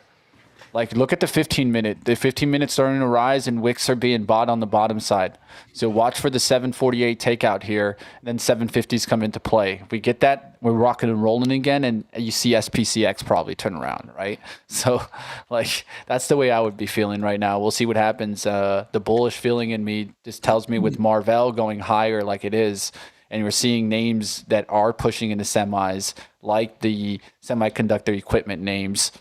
Well, why are we not going to just start rocking and rolling? SanDisk is almost, it's 2,100 and it's just ridiculous. It's hard. When they're going to do the split on SanDisk, that's what they should do right now. Split it and then watch it go back to 2,000. I said that. That's what I've been saying. I've been saying the same thing. Like, why do they not? What are they I waiting would split it. They always split them too late, right, Josh? Like, let's say, like, they always split them way too late, man. Yeah. And I would split it. You split things when you have momentum. You don't split things after the momentum. Yeah. They're gonna wait till it's like 4,000, and then they're gonna split it down, and then it's just gonna probably struggle. It's like, come on. There's a guy in chat during one of the live streams called out 4K one day, and I was like, we were like, it was one of the shows that me and Steve did, and it may have been after hours too, and we were like, 4K, I don't know, but yeah, watch it go to 4K, and we're all drugs. Like, and yeah, drugs is right, man. Drugs is right. Dell is making the move, though, Michael. We talked about that one. We talked about HPQ. Those are looking really good. If you guys like the tech names, I'm looking for the HPQ takeoff now. Let's see if we can get it. It held the 23s like to the key. And I love stocks that make a move like this. Now you've had 3 moves to the upside about the 2330s, the 3-wave action, right? Now you look for one more pullback, not to break the 23 and to go above 2340s, right? You got the clear move for the upside there in HPQ. We'll see if we get that move. That's the rule of 3, just playing in and then looking for the upside breakout. We'll see what happens. And I'm looking for 4 digits on ETN, man. It's always hard when you're up like a lot, and it's hard to hold. You know, that's probably the latest thing that I'm trying to get used to. Only way to get used to it, you got to take bigger positions. But yeah, man, we'll see if ETN can continue to work to the upside. That's industrial space. And there's the SPY pushing and pushing. We just talked about it. I'm on fire today. And part of this is why. I'll tell you why. Why am I doing well? I'm not taking a single trade. I'm just looking in the market. And I'm like on ETN. So I'm just like, the pressure's completely off. So I can see the market very like open eyes today. Right? When a lot of times when you're trying to trade, your noise starts to conflict your mind, right? Well, I'm just going where I see strength, and it's just working today. Like you just want to keep going with the relative strength today. That's what's working, right? So don't go away from those plays. If you got them, hang on, because they look good right now, and things are looking good. HPQ now starting to push their 2325s. Can we take out the 2335s? Can we go back to the quantum names? What was that quantum name? QNT, there you go. QNT, let's see if that, yeah. I talked about that name today. That's done pretty well on the red to green trade. This trade could be going higher. It's a relatively new IPO. Well, it's like a spinoff. We'll call it the IPO, right? But hey, if it breaks back above the opening price of 71.35, clear the doors for maybe a potential run into. Can we get 90? Can we get 3 digits? I don't know. In chat is saying Marvell keeps ripping. I know. I can see it. Marvell. Wow. You got MRLL, or is it MRVL? Marvell. Yeah. Yeah. You didn't go leveraged? Leverage. wuss. That's what I was Come trying on. to talk about. That's what I was trying to talk. MVLL is your leverage name. I've traded it. It's a great vehicle. There's some that I don't like, Michael. This one trades well. Look at the 1 minute. You can see it. It holds really well. It might be the liquidity amount. There might be a lot of shares, but this one trades really well. It's MVLL. DRAM just crossed 20 billion in assets under management. That is a massive ETF for like a single sector ETF. That's huge. Yeah. They're going to have to start closing some of the other ETFs to start keep adding to it. Yeah. All right, be right back. Up about $3 today for DRAM. Yeah. Just great. Just great. My swing is looking good with DRAM right now. Yeah. Man, it's been wild. All stream long, I've had Claude just working in the background, just clicking on things. It's wicked that I can trade while Claude is clicking on things. It's wicked, dude, with the future we're at, man. And I wanted to test it to see like how good could it do like while I'm doing things. It's been working the How whole good is stream. it doing? It's doing been great. working the whole stream and literally like running, like taking over my desktop while I'm clicking on other things. Wow. Right? Like, so that's the harder part, right? Not like I'm interrupting it. Like I would think I would interrupt it by like clicking on something and then going to like another screen or something like that. I did give it like one screen real estate, but I mean, this is what it's all about, man. Got to be working while you're working. Right. Got to be working while you're working, guys. Work. That's what it's all about, man. No man says, Mitch, you are up. Hey, there's only one way, man. It's only one way. Got to keep going up, baby. Keep rising and rising. AMRZ, I really like that swing, man, in building materials. Just love that chart. If you guys like a boring one, I love like these types of charts where it's just like, it's just very simple. And so sometimes the simple trade is the one you want to chase, guys, instead of, going after something like that. And look how it's been reacting all day long. We can go to my screen here. We can see it here. It's up there to 56.15s and just continuing to rise. I'll show you the daily chart. It's pretty as heck, man. We drew this yesterday. Look at the trend line break, right? Nice. I love stocks that do this. Like they usually get like a big volume or catalyst that comes into play. They approach the trend line break, they wash a little bit, and then as they come back through it is when you want it. Not that approach. Wait for that next move, and it creates what? The right shoulder on the inverse head and shoulders pattern, right? Because if you jump on that first one, you get caught on this one, right? But if you wait for the right shoulder, then you can really look for this move above the trend line. And then it's a trend line break with an inverse head and shoulders at the bottom. Not a bad looking strategy. Not bad. Right? Bad. And then I love the sideways action right there, right? And then the 9 EMA curls right on that. Lows all in the same level is a reason. That's called institutional action to me. When it's just like 1 penny off of each other, you don't think they're buying the lows? They're just literally loading up on the lows and creating a wall, right? And then it gets down there, it starts to fill, and then they really throw the order up and they create that big wall. Like, you're not going to film, you're not going to give me all those shares. And then it starts going away from those shares, right? So easy strategy that you guys can be working on. And this is a long-term strategy too, right? Not just swing. This is kind of more position trading. So there you guys have it. I break down these trades all the time, and I think these are to me, this is like a bread and butter kind of swing trade, right? Because if you get that near 55, you're risking down below the trend line, then you can really give it that chance to start going back to the highs, right? And if it gets back to the high, that's a move to 65, right? That's not a bad trade. All right, guys, have a good one on that. It's about 10:54. We'll start the wrap-up process here. Michael, anything you want to wrap up about the market today? Just, we're seeing just like, look at the candles. Look at the 5-minute candles. Right? Everything's overlapping, lots of wicks on all sides. And just know that historically, we are getting quite low volume compared to yesterday and the day before. So when you have long weekends, you have kind of the A team is already gone, or they take off at noon and go to the Hamptons and have a great time with that. And you've got your B team. And then also, I always try to remind people the saying of don't short a dull market. If things are lower liquidity and lower volume, then all of a sudden any kind of news that comes out can cause pretty choppy, insane action.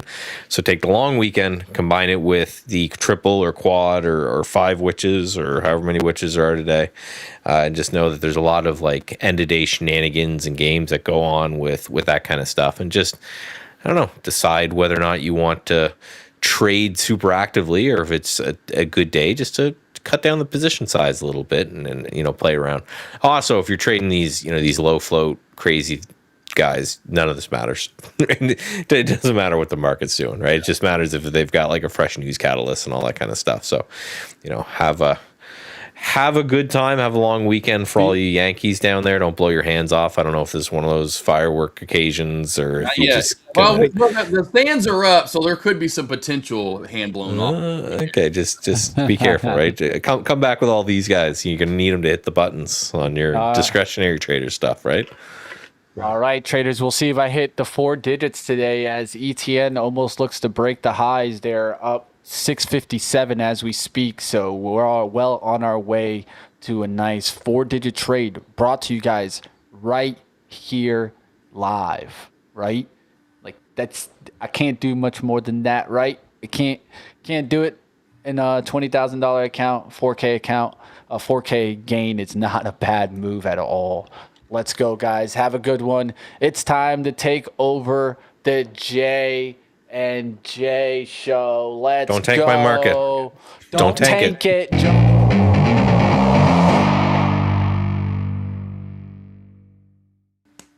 Listen, come on. This guy ain't dropping nothing. Bringing the heat today. He ain't dropping nothing, okay? I dropped There he is. I used to drop the ball, but I don't drop the ball anymore. You never drop the ball now. We'll go, a couple of the small cap plays real quickly before we get back to the large cap market. Sure.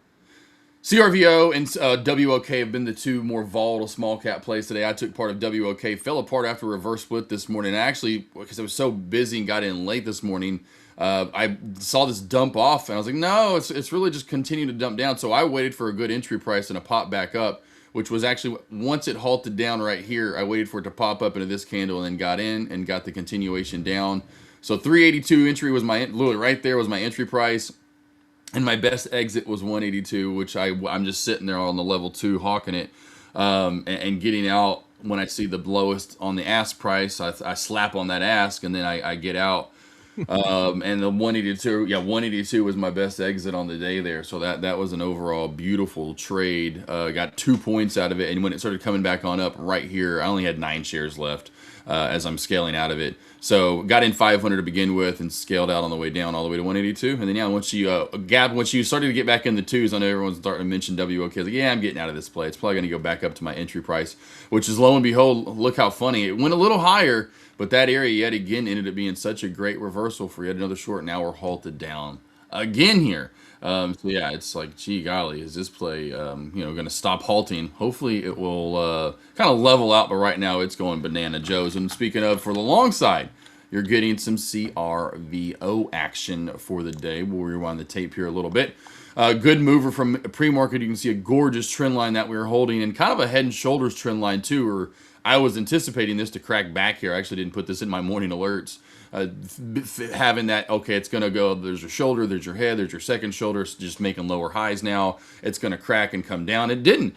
And I didn't stop looking at it. And by the time I was done with my, and doing my morning alerts, so like, oh, CRVO, it's halted up. And it halted up. And here's my halt strategy coming into play. So it's not only off a pre-market high, we halt up right about that same area.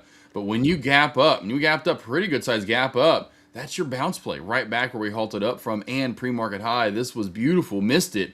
But there was got you a couple of chances there to get in there. Went all the way back up to around the 720s. Now starting to level out a little bit and slow down, which is good.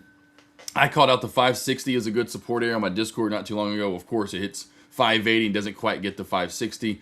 And it's showing, that's probably bullish, but we've got to maintain this higher low pattern. There's a low, there's a low. Now we're making lows here. If we get back above 640, 650, this is going to be the key. As you can see, every time we get there, we fail. And the one time we got above it, we couldn't hold it. So holding this 640, 650 area is going to be key. We are getting really tight, right? If you want to go ahead and put some lines in, I would be putting a trend line up, right? You see, this is where I would mark it from, probably somewhere in this area. Go in here and put a line in, boom, shakalaka, boom. And then you'd come in. This is where I'd actually start my downtrend line. I wouldn't start it from up top. I see overall we're failing generally through this area. So I'd come in here and do the same thing and put a trend line in. I'd start it from right here and come in from through there. And so to somewhere in there would be your overall pennant flag that you're forming right now. And again, getting above the downtrend line, which is going to key, is that key pivot point at 640, 650 and holding. So not only holding, which you just saw there from Money Mitch. I've seen this throughout the years, and it's something you trade. You love to see when you break and hold the downtrend. So you go up and hold and retest that downtrend, and you go up for more. Well, let's see if we do that here, right? We got a little volatile, got a little overextended, so I'm not surprised we didn't hold it here. But if a traditional nice slower breakout we'd see the move maybe go to 670, 665, come back, retest this, and then we'd go up and go for more. So that's what I'm looking at in the small cap sector. And then, yeah, you just could go across the board in the large caps. There's some good movers today. DRAM, boom, shakalaka, bam, to bam. That's been a great mover there. Looking to squeeze here. We are in this nice, big, tight bull flag, really forming kind of a pennant here as well. Have the trend line up, have the down trend line here, looking like it wants to squeeze and at least retest high of day here coming up soon. Beautiful overall move on the day. Any of you guys long-term on it, you're killing it. Anybody long-term on Marvell, you're killing it. Same thing here. And I was going to say, this looks like it wants to retest high of day and possibly go for more. Even SanDisk that we were just talking about, which I think is funny. I've been talking about this, which I know Jesse since when? Cinco de Mayo, May the 5th, came on my radar. It was around 1,200 to 1,300, somewhere in that area, 1,400, I can't remember. And I said this is going to 2,000 and probably going to go to 2,250 and possibly to 2,500. Well, we're almost to that now 2,250 handle. It's just these plays are going to keep going. When are they going to finally get price split them? I don't know why they wait so long. Honestly, Micron's another one that's getting to that point. Of course, back to Cinco de Mayo, another play that I shouted out to get in, hitting all-time highs around the 1100s, if a little bit higher wherever we're at now. So the great plays today. Now I think tech plays, of course, hurting a little bit. Overall, there was a good one. NVDA was looking pretty sexy today. And of course, you can always go trade the ETFs or whatever, NVDA, whatever. So NVDL, I should say. That was a pretty decent move up today, at least in the tech sector. And I love this old resistance, new support, and these kind of ranges that get built in. You can see this old resistance area now becoming the new support area down here. So anywhere from, say, 208.35 to, say, 208.60 is really strong support, creating a pretty sexy chart. What's up, Hamid? Nigel Tax, no man. It's the J&J show. Groundhog earlier. Why is STX going there? We're going to get that, the move from STX. That's another play that's really overextended. Earlier, I saw a question from, who was it? Asked a pretty good question. It was a while back now. From Tracy Gordon. What does that mean for me, a beginner? I think we're talking about the Warsh. And I'll finish up my spiel in a second here and let you hang over and talk about some trades you're taking today, brother. Tracy, what does it mean for your beginner and where we're at now in the market? Nothing really. It just you need to find. If you're in the small cap like me in the micro market in the $3, $4, $5, $10, $20 range, you can. You're in your own universe. You're in your own. Think of it as Marvel, not Marvel, but Marvel. And I'm in my own small cap, mic, whatever, right? But for large caps, if you want to trade that, mega caps, whatever, you're fine. You just find the right runner. There are going to be different days, different sectors that plays are running. That's the beauty of the market we're in now. You can have NVDA and AMD and Micron, whatever those plays some days go 10%, 8%, which is huge, maybe even up to 15%. And then you'll have days where they're not doing so great, but you have another sector, maybe it's a space sector, whatever it might be, and it's going big. There's a lot of different sectors that have been going off, right? And so that's honestly another call-in show topic of a day could be, what's your favorite sector to trade recently, because there's so many to trade. So the main thing is find who you are as a trader. What do you like? Do you go long? Do you go short? Where do you find, like I talked about when I first got on the mic earlier, where do you find the ease? I like going long and short. I go both ways. You can see your NVDA, as I just talked about. Look at this, still bullish, right? I go both ways. I started out going long, then I went to short. I find both easy, in my opinion. I'm all about a chart. You just pull a chart up, and I'm going to let you know what I want to trade. And then that's me, right? If I go into the bar and I'm looking for my TTPers out there, and I'm looking for Jesse and all my, Kevin the OG and Steve and all these other, Money Mitch and Michael Noss, I know what these guys look like. I know what I'm looking at. Oh, there they are. They're over there. Oh, there they, wherever I'm going at. So that's what I'm looking at in the stock market. When I say, hey, I'm looking at a certain ticker for a certain setup, I know what I'm looking for, right? Here goes DRAM, like we talked about, most likely making a high of day. So I can go find any chart, but some find an ease of going long or short, and that's what you have to do. And then within going long or short, are you a bounce trader? Are you a breakout? Are you reversal? Are you using certain fib retracements? All these different ways to trade. So you have to find you, and that's the key. And so I think it doesn't matter what market you're in, you can always make money. And in this one, you can make a lot of money for sure. And then Warsh, back to him.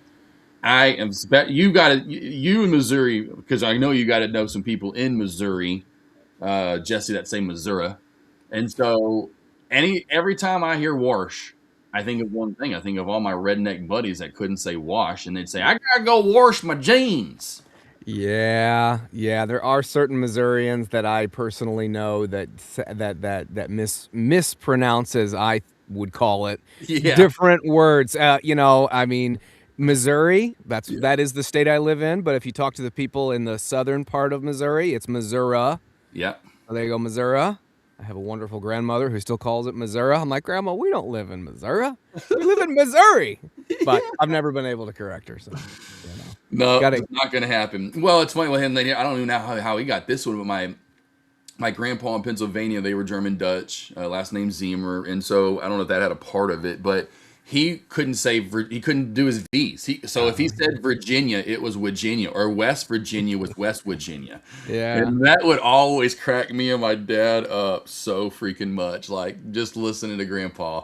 And then back to the Holy Cats, I brought that up the other day. You know, that was the grandpa that didn't say Holy Cow or Holy Toledo or Holy whatever. He was Holy Cats. And so, like the first few times hearing Holy Cats, you know, you just almost couldn't help but want to crack up and laugh. And definitely when you heard Virginia. Virginia. Yeah, Virginia. But yeah, it's like the people in the North that add in the, there's certain in the Northeast where they add in extra letters. And I can't think of the word I'm trying to think of right now. Oh gosh, it'll come to me here in a little bit out of nowhere.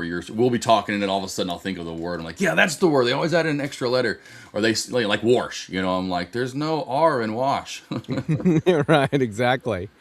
If we go to my screen, I'll show my one SpaceX trade that I did.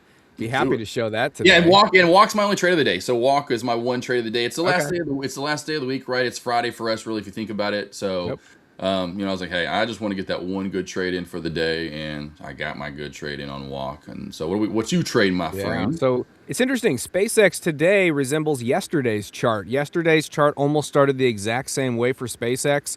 We essentially make a little bit of a high for a moment, and then we just go below VWAP, and we stay below VWAP. So this is the pre-market low of 185.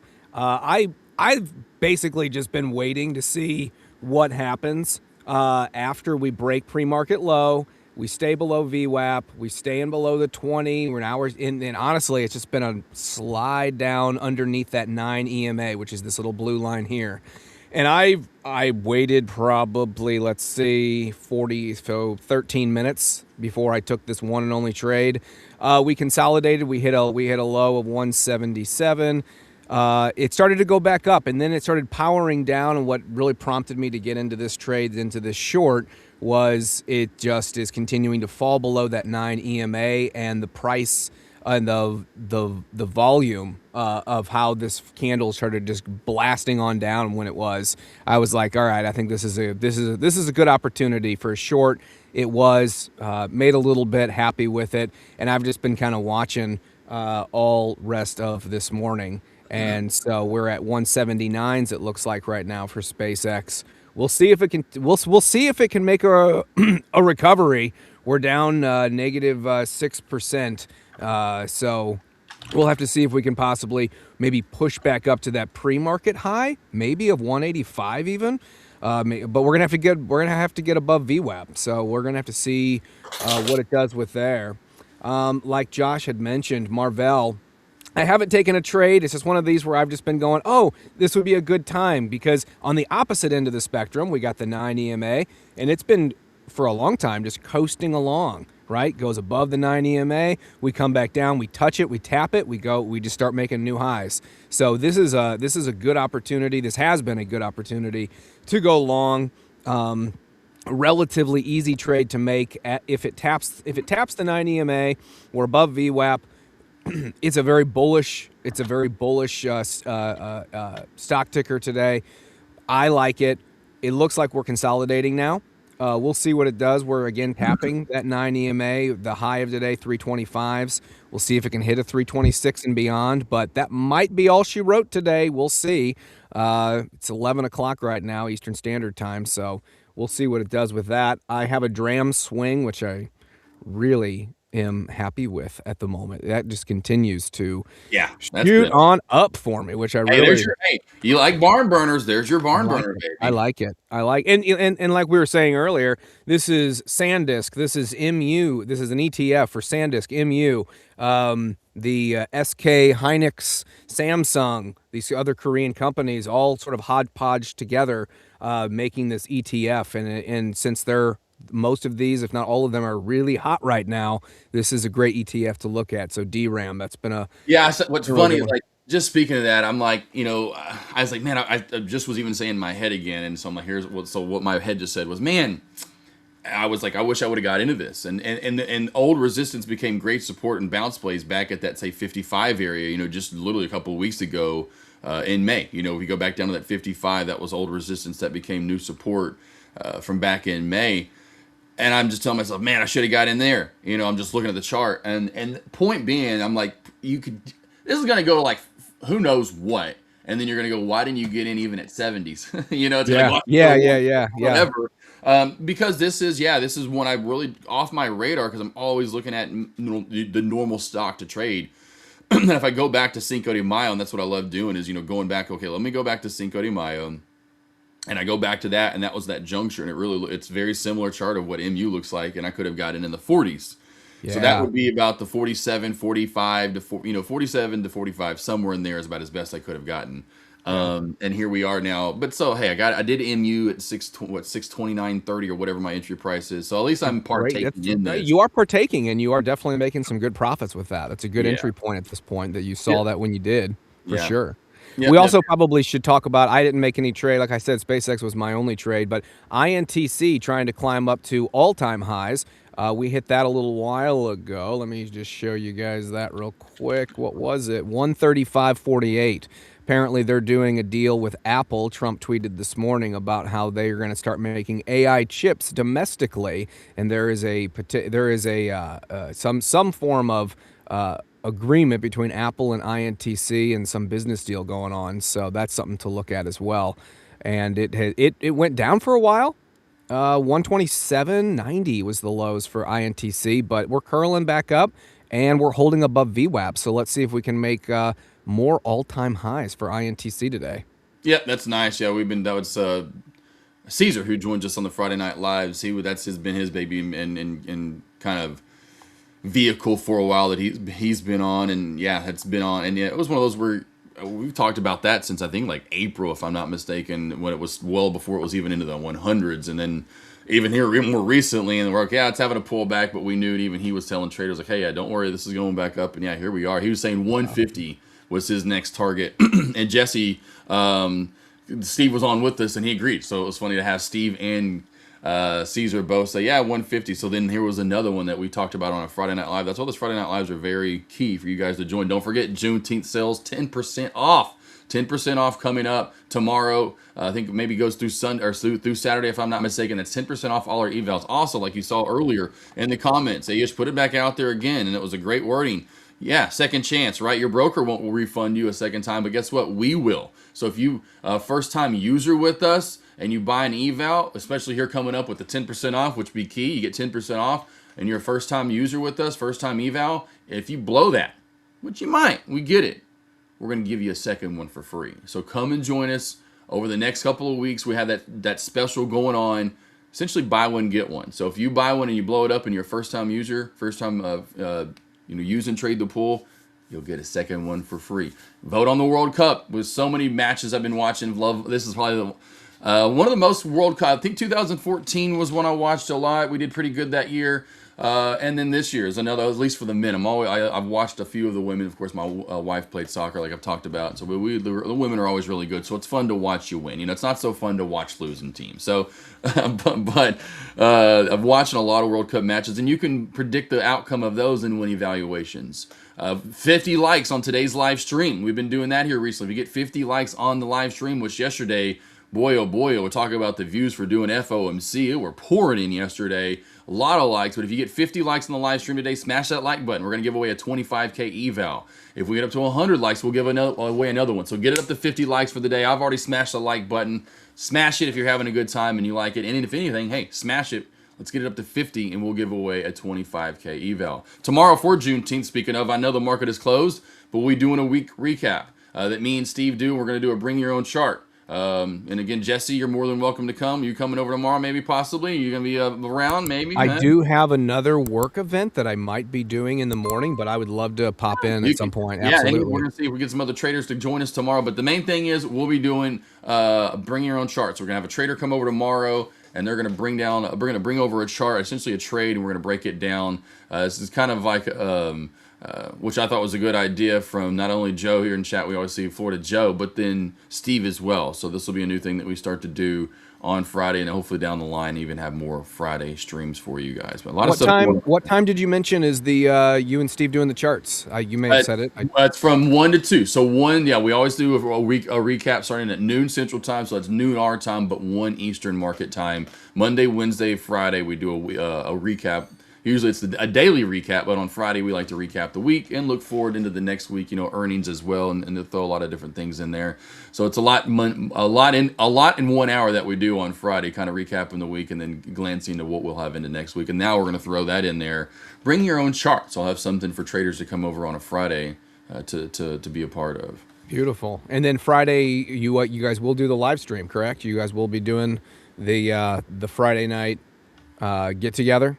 Yes. Oh, yeah. Friday Night Live. Oh, Josh, the World Cup struggles in my house. Wifey, big Brazil fan. I'm from. Oh, that's all right. Hey. All that. Poor Tack. Hey, I mean, imagine though. I'm here in the, imagine being like, in the SEC here down south, and say you got a big Alabama, like, there's like two, like, or it's Arkansas and an LSU fan, or it's the husband's a Texas fan and the wife's from Oklahoma and she's a big OU fan, or you're up north in Ohio and there's a big O State fan, but your wife's a big Notre Dame fan, or I don't know, there's a, so yeah, hey, I get it though. I don't have that hassle. Me and my wife, we all cheer for the same team and always on the same side of everything. But yeah, I get that. House divided cannot stand. Of course, if it's sports, it's not the most important thing in the world, but.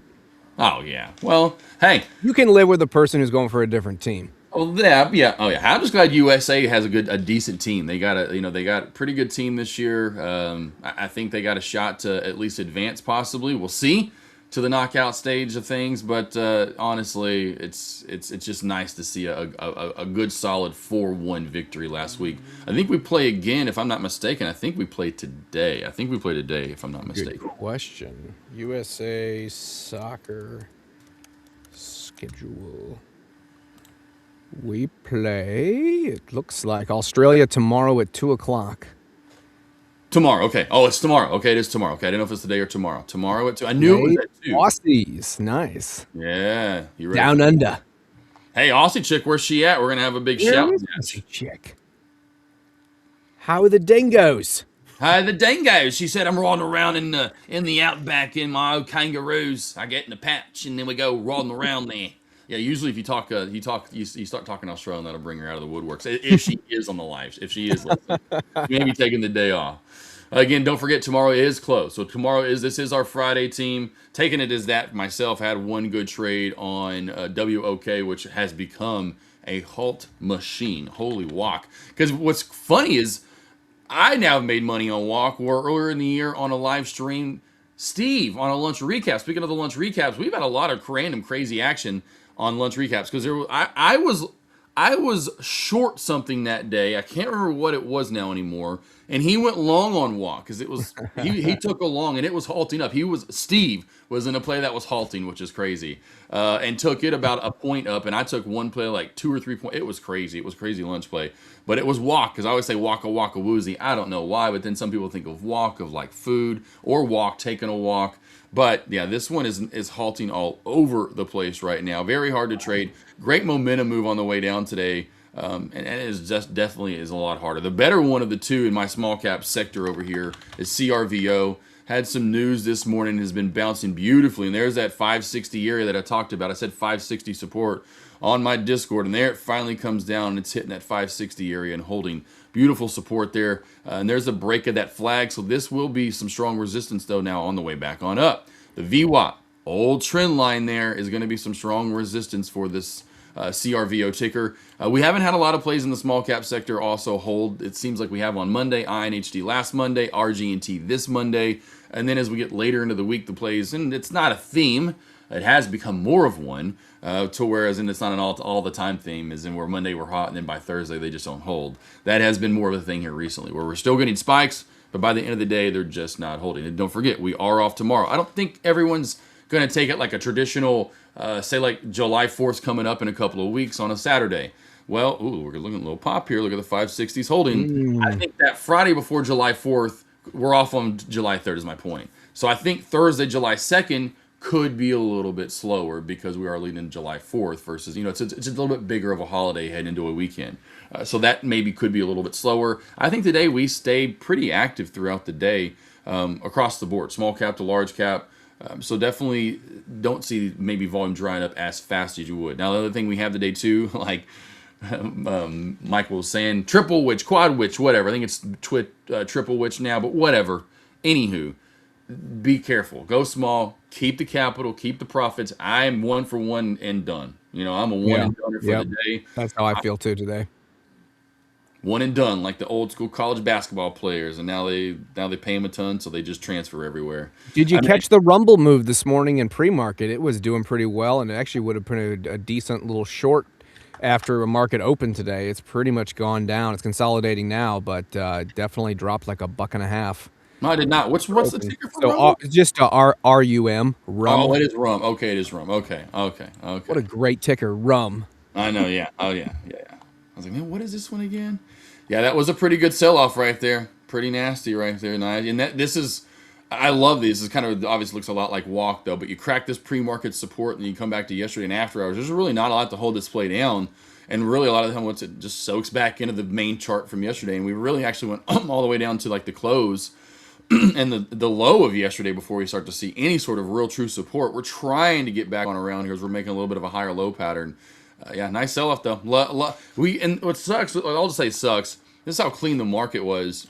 Well, this is still decently clean, but say 2023, 2024, you had these opening range breaks that were just I'm not kidding you, it was about as clean as as clean as it gets. It was every day I would go to a ticker and say what to trade at the bell. I still do that now on my morning alerts.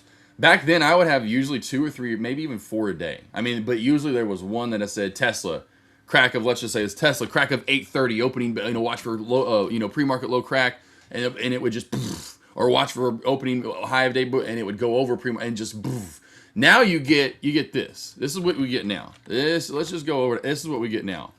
Woo!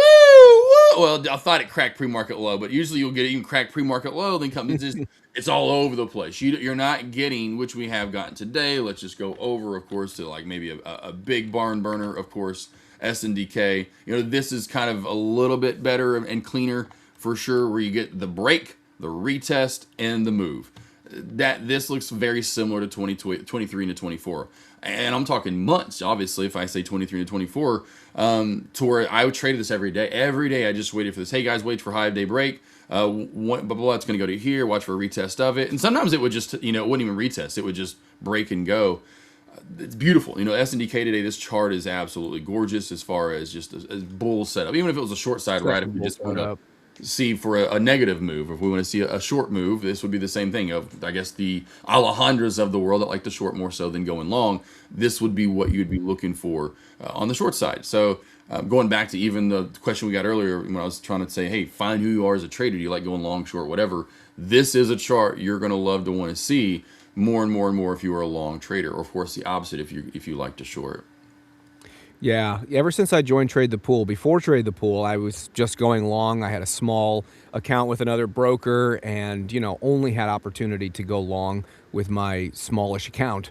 But coming to Trade the Pool, the opportunity to be able to go long, to go short, really it teaches you that it doesn't matter which way the stock is going if you're intraday day trading. What matters is the charts and what is the price action telling you, right? So that's where the money can be made either way. And I love the opportunity with Trade the Pool to be able to do either one. I can go long, I can go short, and it doesn't matter. It just what matters is what is the stock telling me it's doing. Walk this way. That's right.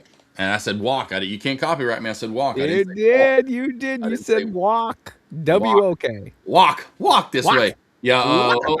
Yeah. No. I think I always go back. I think because I go back to Fozzie or Fuzzy. Fozzie. Yeah. Fozzie from Muppet Babies, and he always said waka waka waka. So that's why I say waka waka woozy.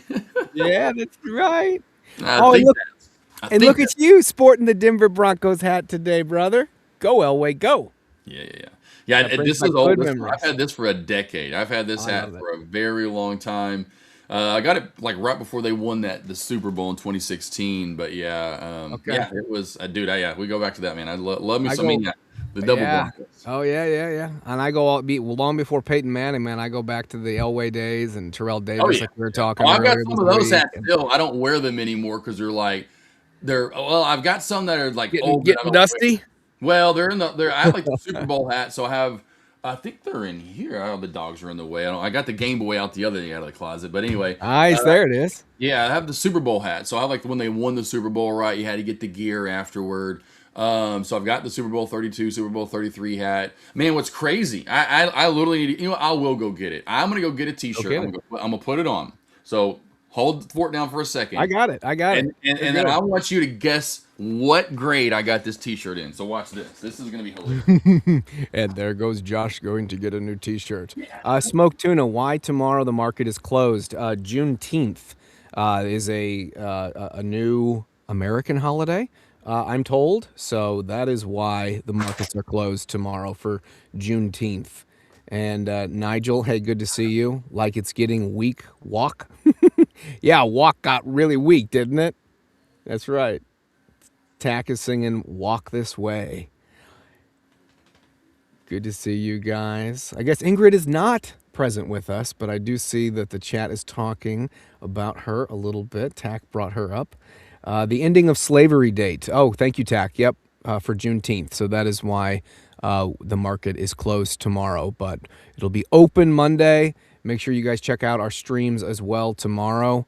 Like Josh mentioned, 12, I'm trying to get the time, 12 Eastern Standard Time. No. 1 to 2 Eastern Standard Time. And there he is with the Broncos shirt. So, okay, I mean, it's not as big on me as I thought it would be. Sure. But what grade do you think I got this T-shirt in? I think you got that in, let me think. You're 2 years older than me. You got that in 8th grade. 9th grade. Yeah, there you go. Yeah, that is it. I got it literally the Super Bowl. I had to do all the math there really quick. How old you are compared to me? Super Bowl 32. Look at that. And when that Super Bowl was, that I remember watching too, and you're a couple years older than me, not much. And yep, there you go. Had to do the math real quick there. I mean, it still kind of fits, but yeah, I haven't known. It looks good. It does not look 20 plus years old, man. Well, I have not. I don't wear it anymore, so I still have it like in the closet, hanging up with my other stuff. Sure. Yeah. The other one that may be a tad bigger and more obnoxious is the like the windbreaker that they wore, like like the little over jacket kind of thing, and it was reversible. So one side's white for like the road games, and the other side's blue. It's so cool. And I still have that. That looks a little more, because you know how things were especially late 90s. Everything was just oversized and big. Of course, everything. Imagine when I was in 8th grade. I am 6'3", full grown Josh now. I'm full grown Josh, right? Essentially. Imagine look at where it comes down now. Imagine where this came down to. It probably came like well past my elbows. I'd have to imagine when I was in 8th grade. Yeah. It's so huge. Like, it is absolutely crazy how big this is on me now versus, back then. I was like, I think 7th, 8th grade when I got this, I had to have been no more than 5'10". I can't, I have no idea what I was, but a 5'9", I don't know. I can't remember how tall I was back. I have no idea, but yeah, it's that the windbreaker thing is huge. It's even bigger than this is on it, but it's funny how everything was just big back then. Does it smell? Do you ever wash it, or you just hang it in the closet? How does it smell? It smells. It smells kind of like the rest.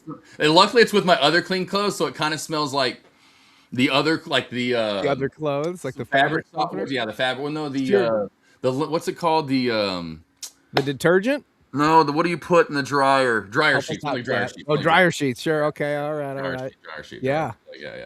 Yeah. Smells like dryer sheet. Kind of smells like lint a little bit. Yeah. Okay. Smells like old cotton. Yeah. But I've had it for. That's funny. I have a couple of my Avery always makes fun of it. I've got like this. I don't ever wear it, but she's like, you just hold on to stuff. I'm like, I can't. Hey, this is Super Bowl 32. Look, I could, if anything, I'm selling this on eBay for like $50 to some, lifetime long fan that never got the Super Bowl 32 gear. That's right. So I'm a big hockey fan. The Blues won the Stanley Cup in 2019 for the first time in their history, and I grew up a Blues fan, I and remember so that. there's certain shirts and things that I have just in my closet that I'm going to always keep. If my sons ever want it, I'll just pass it to them or whatever. But there's certain shirts from that era, from that year specifically, that Yeah. I got to Stanley Cup champions, and I won't even wear it anymore. I'll just keep it in the closet. Oh yeah, oh God, yeah, that's so yeah. There's just certain things that I just have, like the Super Bowl hats that I'll never. But like I was saying, the next house, I would love to get one of those cool glass enclosure casings, armoire, whatever kind of things where you have, your collectibles, like where the Transformers are actually transformed and out of the boxes, not like I'm 40-year-old virgin over here and keep all my toys in my boxes till I'm, literally 40 years old. Right. Anyway, or even like the hats, or the memorabilia, which I have, of course, but I have like my Manning jersey that I'd love to actually get out of the packaging because I don't have wall space, but get it out, frame it, that's autographed, or I have a Michael Jordan hat that he went to high school at. They were the Bucks, the Buccaneers, but I have a high school hat that's his high school team with the Jordan emblem on it. That's like is a special hat that the Jordan brand or Nike put out, but I have it autographed on Michael Jordan. Like just all that kind of stuff, or get my Super Bowl hats out, and show those off. But yeah, instead of just put them in a closet to just sit away forever. Sure. No, exactly. And, But that's what we do. Hey, that's what men do. We hold on to those keepsake things. We know you ladies do the same thing, going up in the closet in the attic. You be holding on to old purses and old. I took this to the 2003 prom. Yeah, who are you dating? What? Come on, come on. Look, you gonna reminisce about a prom? I'm just kidding. smells like another man. Yeah, right. Yeah. Spoke to and asked about tomorrow. Yes, tomorrow's Juneteenth. Look it up, brother. It's a new official holiday for us here in that we take part in here in the United States. It's always been a holiday, but now it's a national holiday where we actually where we close down the market for and show memory. Yes, and there that Derek talks about. Yeah, Juneteenth. It goes back and talks about it from Texas. And speaking of a big day for people in Texas, Juneteenth. Is definitely a big day and was celebrated there, or is still, but when I'm there, it seems like a little bit more so in Texas than in other states for sure. What's up, Mr. D. Ryder? How we doing? And then Tack, how we, yes, there we go. Yeah, you like the Broncos shirt there, brother? Looking good, huh? Looking good. I thought there was another question in Knicks, that's what I was going to say. Knicks, that's good for them. I'm talking about Knicks who haven't won in such a long time. I was rooting for them. Spurs have won enough. I'm not a big fan of the tall, lanky guy that all these new NBA athletes that they just think are the great. Like immediately, they're just like LeBron was immediately GOAT status. This new guy, Wemby Yamanane Minamana, whatever his name is, he's like, I'm like, what? He's just started playing. Like, give me Tim Duncan over that guy any day of the week if we're talking Spurs. Okay, like it's not even close. I don't care if this dude's like 84 feet long. I mean, listen, Tim Duncan would take him to school all day, every day. So anyway. Hey, I want to get your thoughts real quick on SpaceX. If we can talk a little SpaceX action here, okay. It has hit a new low today, 175. Mitch was saying earlier today he's predicting this thing is going to go below the IPO price. So that would be what, 135 when it very first started. Do you think we really will tap all the way down to 135? His prediction, his thought is go to 135, go down a little bit lower, and then we fire up and then shoot up. You think we really drop, what is that, $50 from where we're at right now to the IPO price? I mean, we're down negative 8% today right now on it, and yesterday we were down as well. What do I hear? I'm thinking of my Josh brain is joshing over here. You're joshing over there. Okay, cool. I'm gonna say that right now, if we don't hold this original high of day price, which we're at essentially right now, this is the high of day and a beautiful pivot point the next day. I mean, that's just right now current price. I'm not putting that line in. That's just showing current price, right? So this is a key pivot point. We'll then immediately drop down to 174. And if we don't hold 174, I don't know that we see 130. Do something. We could see 150s again is my point. Now, is there that strong of a sell-off that it's like round one of traders just take all their profit and go? That could be the case, right? And I could see that happening, and we see this a lot of time with IPOs. It's just the generality of what we see with IPOs. So I'm sure Nas even talked about it. Like even a lot of people are saying short SpaceX, just because most of the time when we see IPO plays, they don't go up. I've shown you a few of them, but there's been a few. Beyond Meat is one of them. There are a few caveats out there to this little rule of most plays don't. They go up and come back down before they really truly go up over time. Beyond Meat's a different, like we go to Beyond Meats. I mean, if we can pull that chart up here. This is just one. This is kind of like out of the ordinary, and this was everybody was like, well, and you can see where it's at now. This is truly at 70 cents, right? Well, you go back in time, and when this first IPO, we'll go back to the daily here, and we can go back in time, and yeah, look at this. This was a barn burner. I wish I could go back. There we go. Oh, I can't go back far enough, but it ran and went right all the way up into the 200s. Right out of the gate. This is, I know it didn't IPO here. It did IPO. I don't know why I can't go back far enough, but it opened up and it ripped all the way to 200. But now look where it comes all the way back down to. And so it's like a lot of the time you don't want it to rip out of the gate. You want to see some sort of maybe some consolidation or a sell off, and then the move comes later on. So I'm not surprised. I can't say that I'm at all surprised, because you got to think about SpaceX too. How much we already went up out of the gate. That was a pretty big move there already out of the gate that we made. And now I'm not surprised that we're seeing a sell-off. But this is the key area, and we're bouncing off of it. So 175, 174, 176 has got to hold. That's that key area I talked about, that mid 170 mark. I always talk about 175 and, the numbers of the general rule of thumb. When I even called out on this day, redid my 400 number when we went live last Friday, and then I said 175 normal high of day, and I put it in the chat on that live stream last Friday. I said 175 normal high of day, 200 ultimate now. I think that's about as much as we go. Then when I came back here on Monday and did my normal alerts, I said 175 is going to be key. If we get over that, we're probably going to push up to 200. Well, we did that. It took a while, but we did that in after hours. If y'all do remember on this day, I'm not showing after hours fully, but on SpaceX went all the way up to 230 on a late after hour squeeze.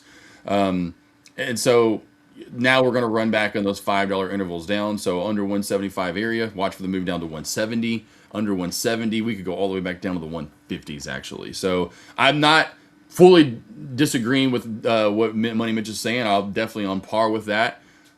Do we go all the way to 135 and sweep it and go lower? Ooh, that's a lot of selling. That's a lot. And this is such an enormous stock, right? That's the other thing too. This is not Beyond Meat. This is SpaceX. This is one of the most popular large cap stocks right now. If we do that, I wonder what potentially happens to the market as a whole. Does it bring it down a little bit if we go below, psychologically, if we go below that IPO number, do we potentially do other stocks look at that and maybe start, have a day or two of some real bloody red? Well, what does Trump say? Yeah, that matters. Well, that you never know what happens you there. Never know. The war or whatever, but lost to the Spurs for last. Oh, that's right. They did lose to the Spurs. That is kind of crazy. Tack, of course, how sports anymore, I feel mostly is kind of written. Lo and behold, it's crazy that the Knicks and the Spurs are back in the finals, and that was last time was 99 or whatever. Yeah, because the Spurs, that was right. Yeah, because oh man. So imagine if the Jordan and all of them try to four-peat. That would have been who they would have had to play as the Spurs. That would have been a tough one, but I think they would have beat the Spurs. I think they could have four-peated.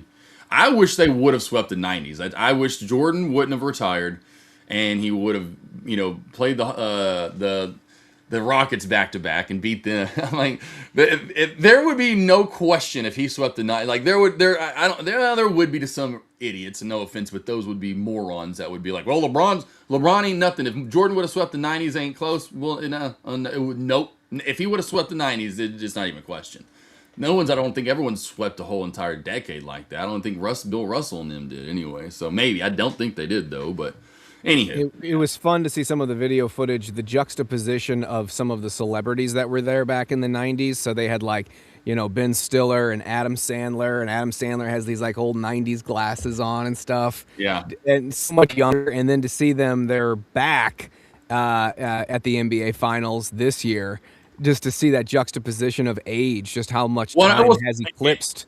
Yeah. Yeah. No, and what was cool about that, I forgot about that, how many were there, that crazy shot or tip-in or whatever, the tip-in for game 6, or whatever it was, game 5, whatever the tip-in where they won at the last second.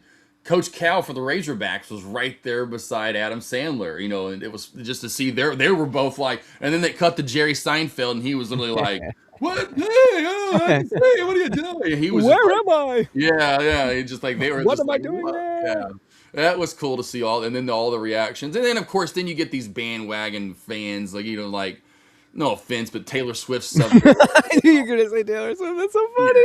I feel like I know you so well now. And then Tate McRae was all these like younger pop stars, and I'm like, you're Canadian. Like, come, like what? What? Oh, God.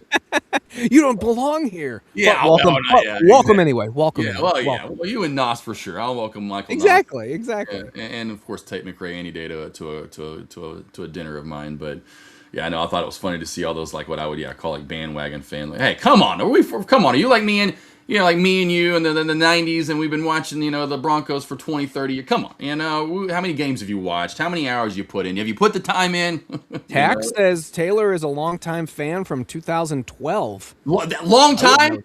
Okay, so would you say a person that is 14 years old, they've lived a long life?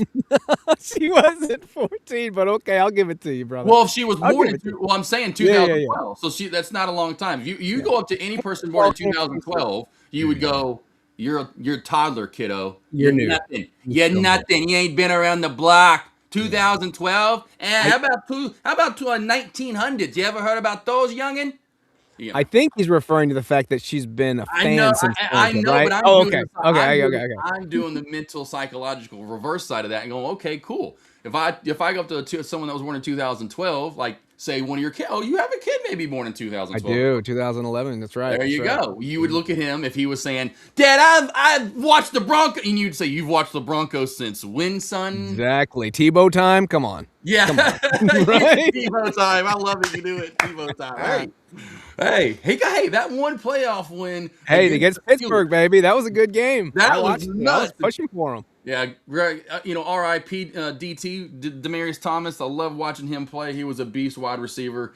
Had the hands, had the speed, had the big athletic body, and man, yeah, that was that dart. That was like his best throw. I mean, literally, probably ever in his career. Just right down the middle, the seam there, right to as that crossing route, about 20, 30 yard throw, and man, boom, on the money. Then DT did the rest. That was beautiful. Oh, it was beautiful. It was beautiful. That pass crossfield, yeah, it was a pass. That was his better one, John. I know, Tack. I'm just giving you a hard time, but I've heard that too. That supposedly, I say supposedly, but and that's fine. That's a little bit of time. I'll give her a little. Good job, Taylor.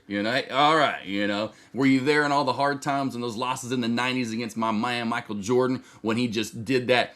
When John Starks and Charles Oakley thought they had him on the baseline, Jordan went back out to the 3-point line, just immediately reversed, and they were like, "Where did Jordan just go?" Fake two guys out in one move just to say, "Hey, Patrick Ewing, yeah, you want to stand at the goal and come at me?" And then Stuffo Rooney on your 7-foot ass. Yeah, that was one of the sickest moves of all time. That right there, just killing Knicks fans, dropping double fives. We going double fives, double nickel, that double nickel game, 55 most points ever scored in Madison Square Garden history at the time. Maybe still be, I can't remember. Coming back wearing 45, dropping 55 on him.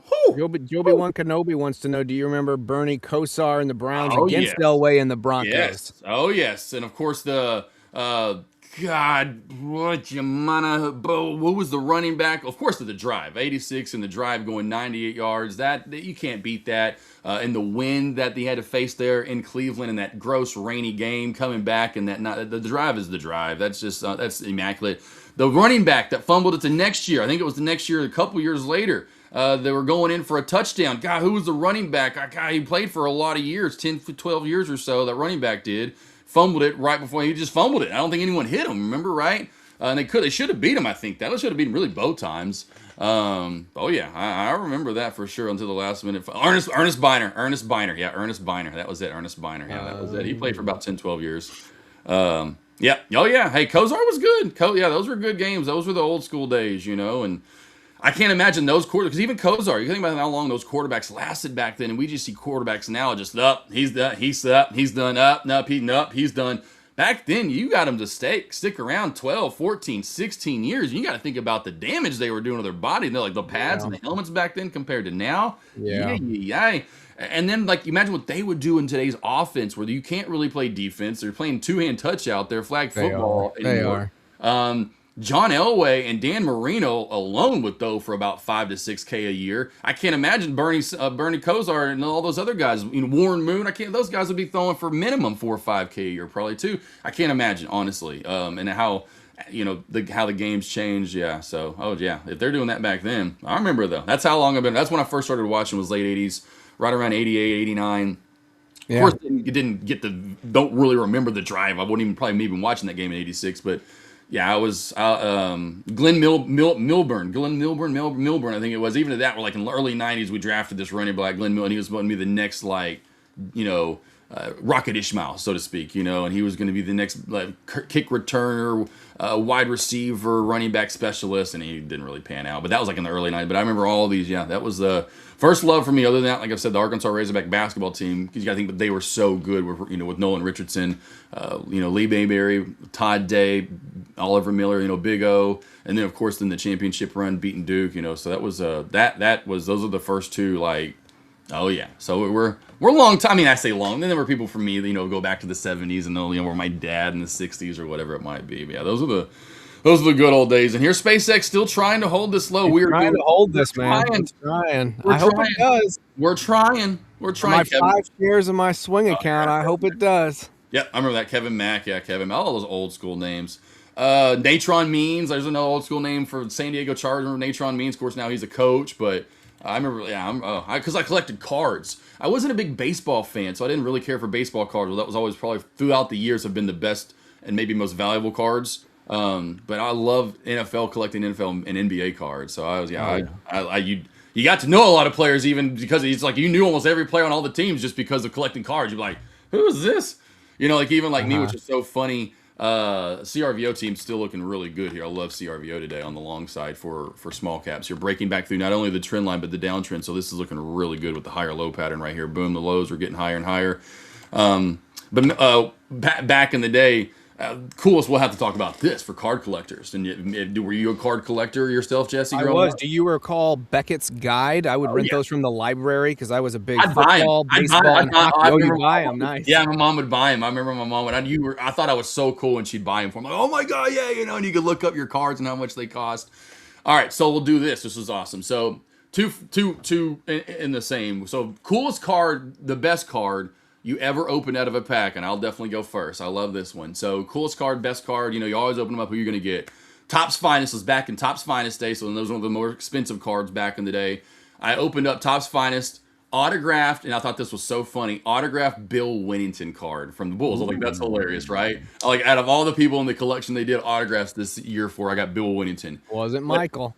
But yeah, right. But speaking of, as I kept going through it, Kobe Bryant rookie card. Kobe Bryant Topps Finest rookie card now goes for. So long story short, now the dumbest card trade move, because you go to your friend's house or whatever, you trade cards. Kobe was good, but he wasn't. This is like even like 99. It's like 99, 98, 99. Ken Griffey still is with the Mariners.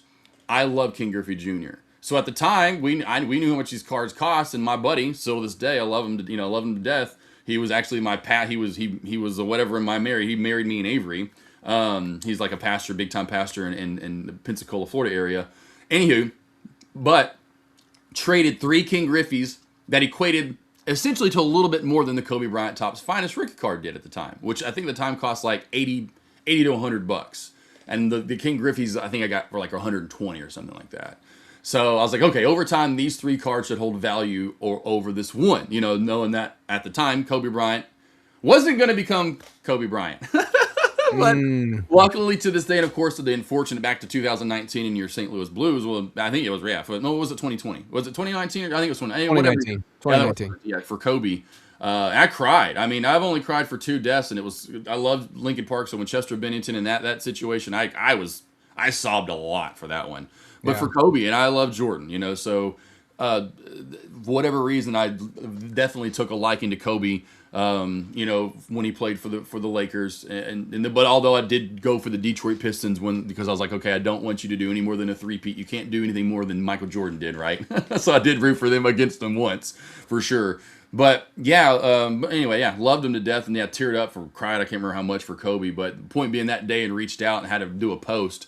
And I had to verify. Then I had to reach out to Jeremy, and he sent me a picture of it. But Jeremy still to this day, and he's like, "Oh, I'm not getting rid of that card." I was like, "Any way I can trade it back to you? You can do another trade." I was like, "If anything ever happens to you, that is my card. Okay, if anything in all of your will, that's my card since I drew it." He said, "Fair." He said, "If I somehow pass before you, like I'll make sure your card gets back into your possession." He was like, "Guys, like I pulled that dang thing. I was the idiot that traded it to you." So yeah, otherwise I'd have a cut. So that was the coolest card ever, and of course, then the funny story to it that I traded it away, not too long after, well, about 2 years after getting it. But yeah, that was the coolest card I ever opened, and especially now that you think back, because at the time it was only like $80, $100, and now what it costs is crazy. Obviously skyrocketing after his unfortunate passing. But Kobe Bryant, Topps Finest rookie card. What was the coolest card you ever opened, brother? The coolest card I ever had was, or at least the most valuable, according to Beckett's guide, was a Joe Sakic card. He was the captain of the Colorado Avalanche back in like early 2000s. And Beckett's guide said it was worth $250. And my 10-year-old self felt like I was rich. I was like, I'm going to get a car when I'm 16 and sell this car. This is amazing. It's $250. So that was pretty cool. Yeah. No, it's fun getting those as a kid, and you just get so thrilled at something that you pulled, because it's just such a fun time as a kid doing that. One I didn't that I still have, and is probably my most, I would imagine. There's some Michael Jordans. I don't have his rookie card, but there's a few Michael Jordan cards that are really rare that I have. And then I have a John Elway rookie card. So I have a John Elway rookie card too as well. So I have that in a really, really thick glass encasing. But I still have like the old school, like binder that you'd have, and you had those little pages, that they had a certain smell, those little plastic little things that you would put them into. You know what I'm talking about? Uh-huh. I remember that. But I still have that. I kept all my cards in that. Yeah. Here we go. That was, hey, for real, as a kid, I know it's not as big as it used to be, but yeah, that as a kid for me was about anywhere we went. It was either, like we talked about the other day, it was either arcades, because that became a big thing in the 80s and 90s. Like they were just throwing them into any place, like any restaurant. You'd go into like any restaurant, you'd see an arcade, maybe 2 or 3 even. like any especially any pizza place. But that was like, okay, where's the arcades at? Or if we were going, like, there was my mom always wanted to go to it's called the Central, what it was called, the Expo Center, but I don't know what's called a certain name before that. But essentially, you'd go in there and it had all these booths, where people were selling stuff. My mom loved to go there. Boy, oh boy, oh. I was finding those card booths, because there would be just random ones, like you just had your certain booth or whatever that you'd paid for, and it had like a number, and you could tell they came there and set everything up, and that is a kid for me. Of course, you had certain card shops around town, but my favorite was going to the Expo Center, and then trying to find where those cards stands were set up, and they'd have all the cards laid out in front of you and all the encasings or whatever, and those were the days, my friend. So funny how, and then I think you even played those Pogs. How Pogs was a big thing back in the day. Pogs, yeah. Oh my gosh, Pogs was the thing for a while. That was, yeah. I collected those for a long time. Tack says that he stayed at Michael Jordan's family's house in Pennsylvania. Wow. Well, be jealous, Josh. Let me tell you something about not being jealous, because I got to play one-on-one basketball with the one and only Tommy Smith, my dad, not Michael Jordan. But I'm just kidding. You guys thought I was gonna say, you're like, I was like, whoa, like, oh, you trumped him. Yeah, you got me there. I played basketball with my dad a lot, though. Not Michael Jordan, but yeah, no, that was. I will say, at least I got to see John Elway and Terrell Davis in a football game back in the day. So I did go see Terrell Davis and John Elway, Shannon Sharp. Got pictures of them in pregame where they're doing all their warm, like right in the end zone where they're doing all the stretching and stuff like that. So that's close as I got to them.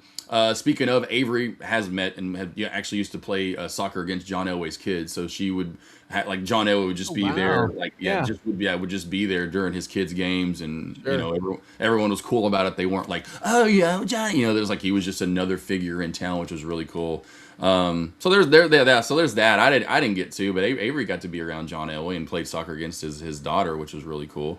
So I was like, that's always really cool. But yeah, myself would be it's still to this day, I guess the biggest thing would be meeting the president. I met Jimmy Carter, and I met oh gosh, who was the old CEO of freaking Disney in the 90s? Oh gosh. Yeah. Is that Bob? What's his name? Michael Eisner. You meant okay, sure. Yeah. Michael Eisner. So I have a picture with Michael Eisner and Jimmy Carter, which is. I was a 6-year-old kid being watched at some event in a hotel when Al Gore and a bunch of security guards walked by my little nursery area that I was being watched at. Yeah. And for whatever reason, my 6-year-old self, 5-year-old self peeked out of the doorway and I called out to them. I said, "Hey!" And Al Gore comes walking back to me, comes down and he shakes my hand and walks away. I had no idea, of course, who he was at all. But the lady or whoever was watching me at the time then told my parents when they picked me up, they're like, your son yelled at Al Gore and he came back and shook his hand. That's awesome. That's so funny. So there you go. That's definitely a little me moment too, as well, where you're just outgoing, like, "Hey," or whatever, you say something. Yeah. Like, "Oh, I'll come back." Hey, what funny? I would have wrote in for like the funny movie moment where he comes back and shakes your hand, goes, "You know, I invented the internet, kid." I should do some. I should do some ads there for sure. Do some ad libbing on it. Yeah, right. That's so funny though. Al Gore was huge back in the day. I thought he was gonna be our president for half a minute, and then the Bush, won in the The end. whole But 2000 thing, that was nuts. That was that crazy. yeah. We got to see some crazy stuff. Then right after that, then 9/11 happened in 2001, which. I mean, I'll never. Obviously, that was a where we at moment. It was crazy. Well, I'll going back to these moments for us back in the day. So I was literally getting, or whatever reason, and it was a Tuesday for whatever reason on Tuesday for our school. The start time was later, and I cannot still to this day. I have to ask. I always need to go every time I tell the story. I'm like, what was the reason why we go in later? So I had a TV in my room. So I had a TV in the room. Something was on. I don't remember what I had on. ESPN, probably, most likely. And I get it. I think because Brittany, my girlfriend at the time, was coming to pick me up. I forgot what exactly. She's coming over, something along those lines. But I remember it was a later day, so I got to kind of witness it, essentially, the second one. So, man, plane hit the whatever Trade Centers. I hear this or whatever, and I turn on the TV, and I'm like, and I'm kind of seeing it, but I'm like, that has to be a crop duster. Like, I say crop duster. I'm saying it was a private plane. It had to be in a small plane. Someone messed up. They did, someone messed up all these big buildings around. They just plane malfunctioned, essentially. Kind of like what we've seen here recently, where you see these planes almost falling out of the sky, where it has problems and they have to crash. So something like that, right? Mm-hmm. And then you see the second one fly into it, and it's just like a gut wrenching. It was literally like, you're just like, what? And then I have to go to school. So now I have to go to school. And so I'm just like, I should have just stayed there. Because then in the end, school we didn't do anything that day. Like, everyone was just like, they didn't want to, some schools I know watched it. We didn't watch it. They kept us up to date. Because I remember I was in chemistry class in 11th, because it's chemistry, which was like my second or third period. I remember her even like leaving. And this was when they fell, because it had been third period probably. Anyway, she left. I think the teachers were leaving to go watch it. They didn't want us to watch it because of traumatizing or whatever. So I remember her leaving and coming back. I love her, Miss Cheney. She was great. So anyway, she came in. The buildings, one fell. The buildings of whatever. She kind of updated us. I remember that. So that was crazy. That was a crazy, crazy day. So what were you at? Where you remember? Yep, I was actually homeschooled. I was sitting in my room doing my English. I was in 8th grade, I want to say, and my dad had just left for work. He owned his own construction and home building company, but about 5 minutes after he left, he came back home because he heard on the radio what happened. And he said, turn on the TV. And we all went in the living room, watched the second tower get hit, fall live on television. You really do never forget those moments where you were. You really don't. It's crazy how, I don't remember the day before, I don't remember the day after, or week, but like I remember that day specifically, and all of the other various memories that come to mind of every neighbor at some point came out of their house and neighbors were talking to it, and it's not like you just talk daily to the neighbors or whatever, but everybody's talking, everybody, and there's not. The other weird thing was I lived right next to Lambert Airport at the time growing up. You always saw planes up in the air.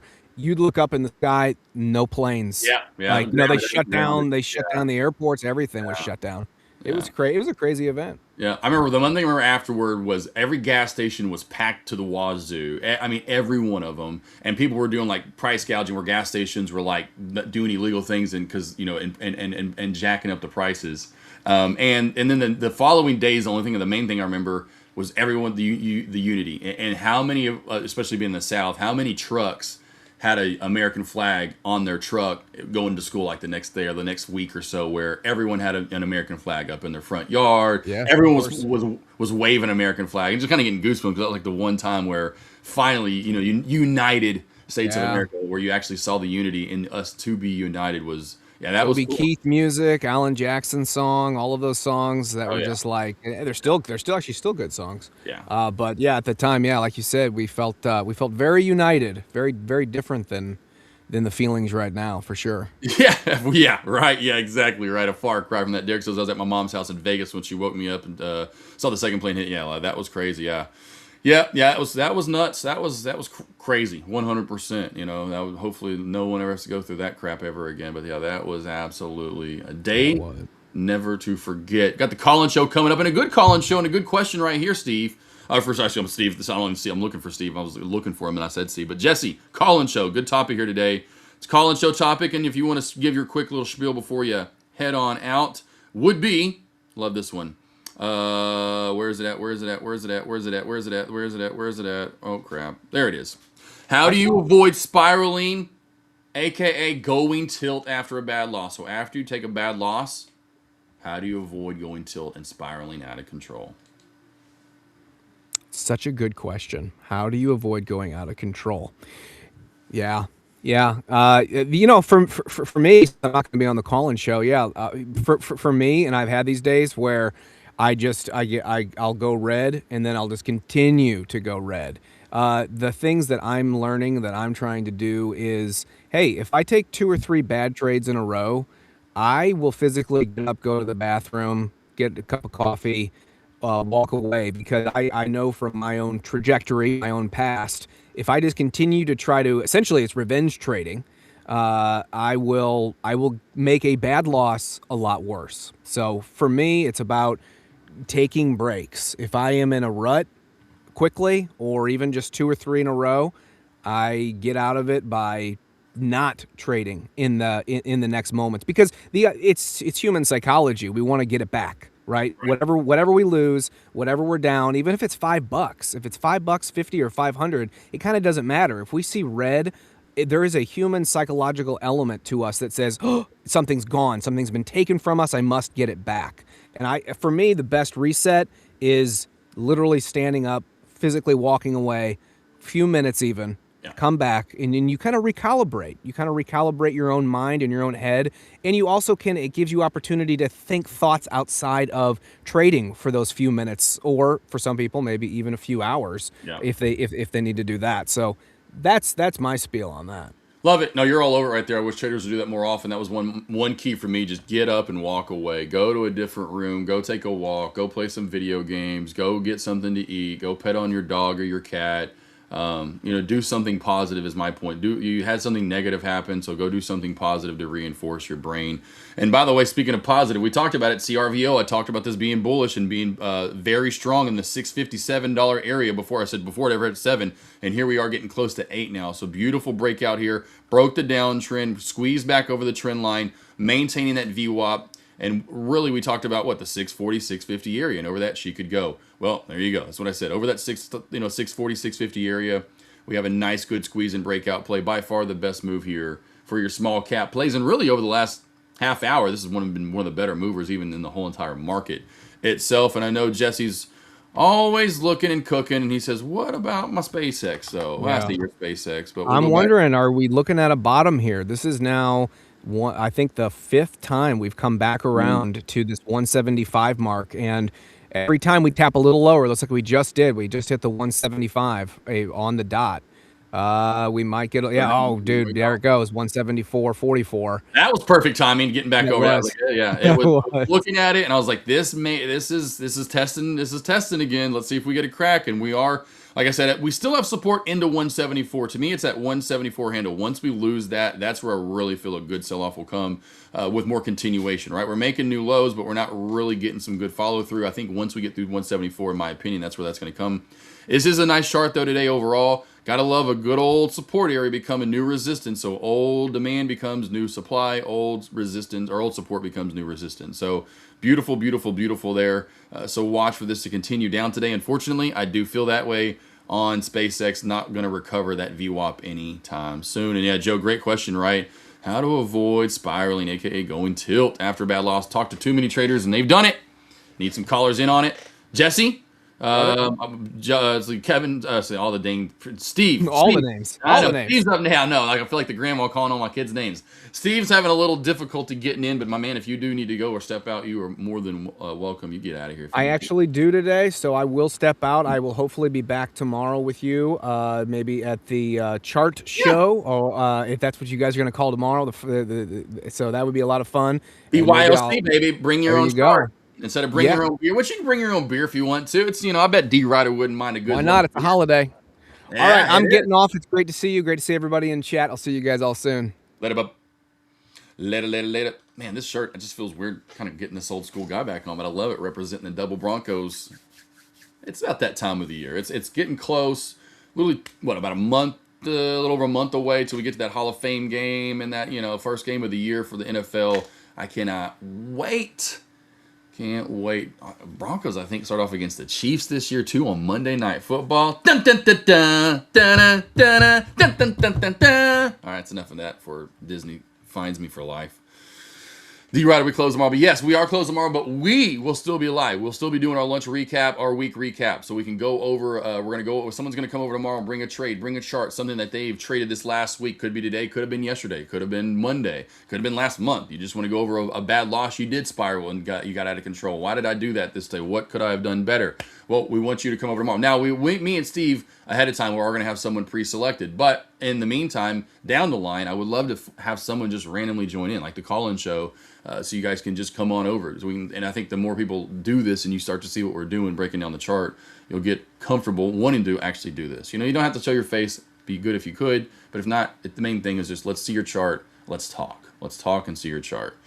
Yes, okay. It sees. I can tell you that's for a fact check. That's hilarious. Michael, every Friday at 1 p.m. Eastern. So Monday, Wednesday, and Friday, me and Steve do a lunch recap. On Friday, we call it the week recap because we're recapping what we've seen this last week and what we're going to look at and possible into the next week. Especially when we have a lot of earnings, we like to recap, those plays and what we can look forward to the next week. But still plays, Spike, SPY, the stock market overall, SpaceX, CrowdStrike, SanDisk, all these different plays that are moving. DRAM, DRAM, you guys always start talking about that keeps on going up with Micron and SanDisk. There's always a lot of stuff to talk about and recap on the week regardless. And then we'll have our Friday Night Live, which you guys need to come on and join. That's always a good time. Friday nights at 9:30 Eastern time at night. We go live for minimum an hour. Sometimes we go up to 2 hours. Don't forget, smash the like button on any of these live streams that we have. 50 likes. 50 gets a 25K eval giveaway. Yesterday we almost had 100 likes and a lot. I'm telling a lot of views for that FOMC. Thank you guys for coming over yesterday. We had a lot of first-time viewers also coming over yesterday, which was really nice. And we lost that 174 handle. This could really start to get juicy for you shorters out there. So 173.50, little natty support there. Then we're going to see 172.50 on the way down, and we're running into that 173.50 handle as we speak. And the call-in show topic today, guys, I'll get into that. Of course, we'll recap it once Steve joins us. And actually, Steve is slowly coming on in. I love it. There we go. So let's just transition into this if we can. Gentlemen, let's do it.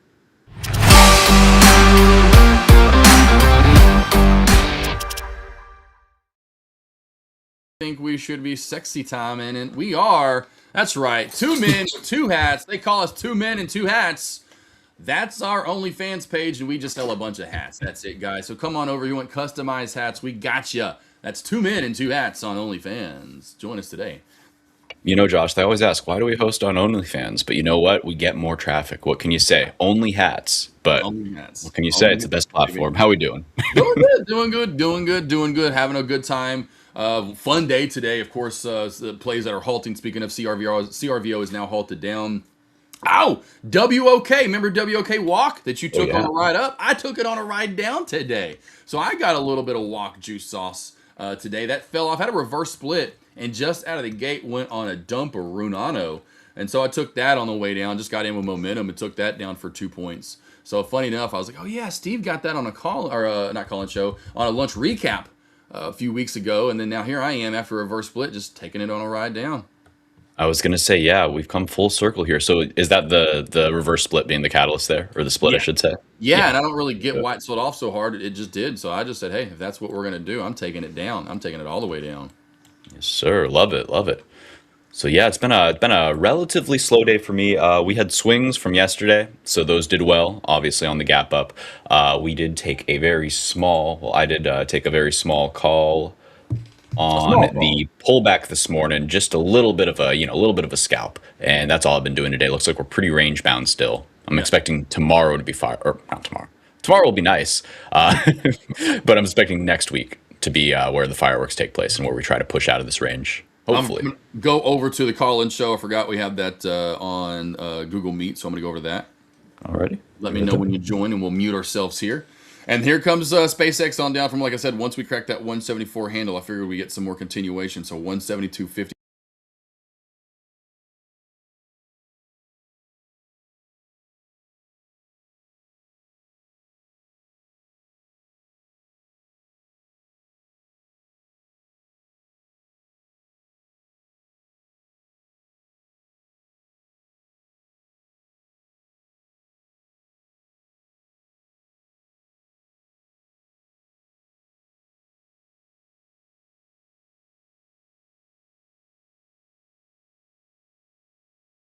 Here, y'all. Hopefully, Nigel, can we hear us now? Hello, hello, hello.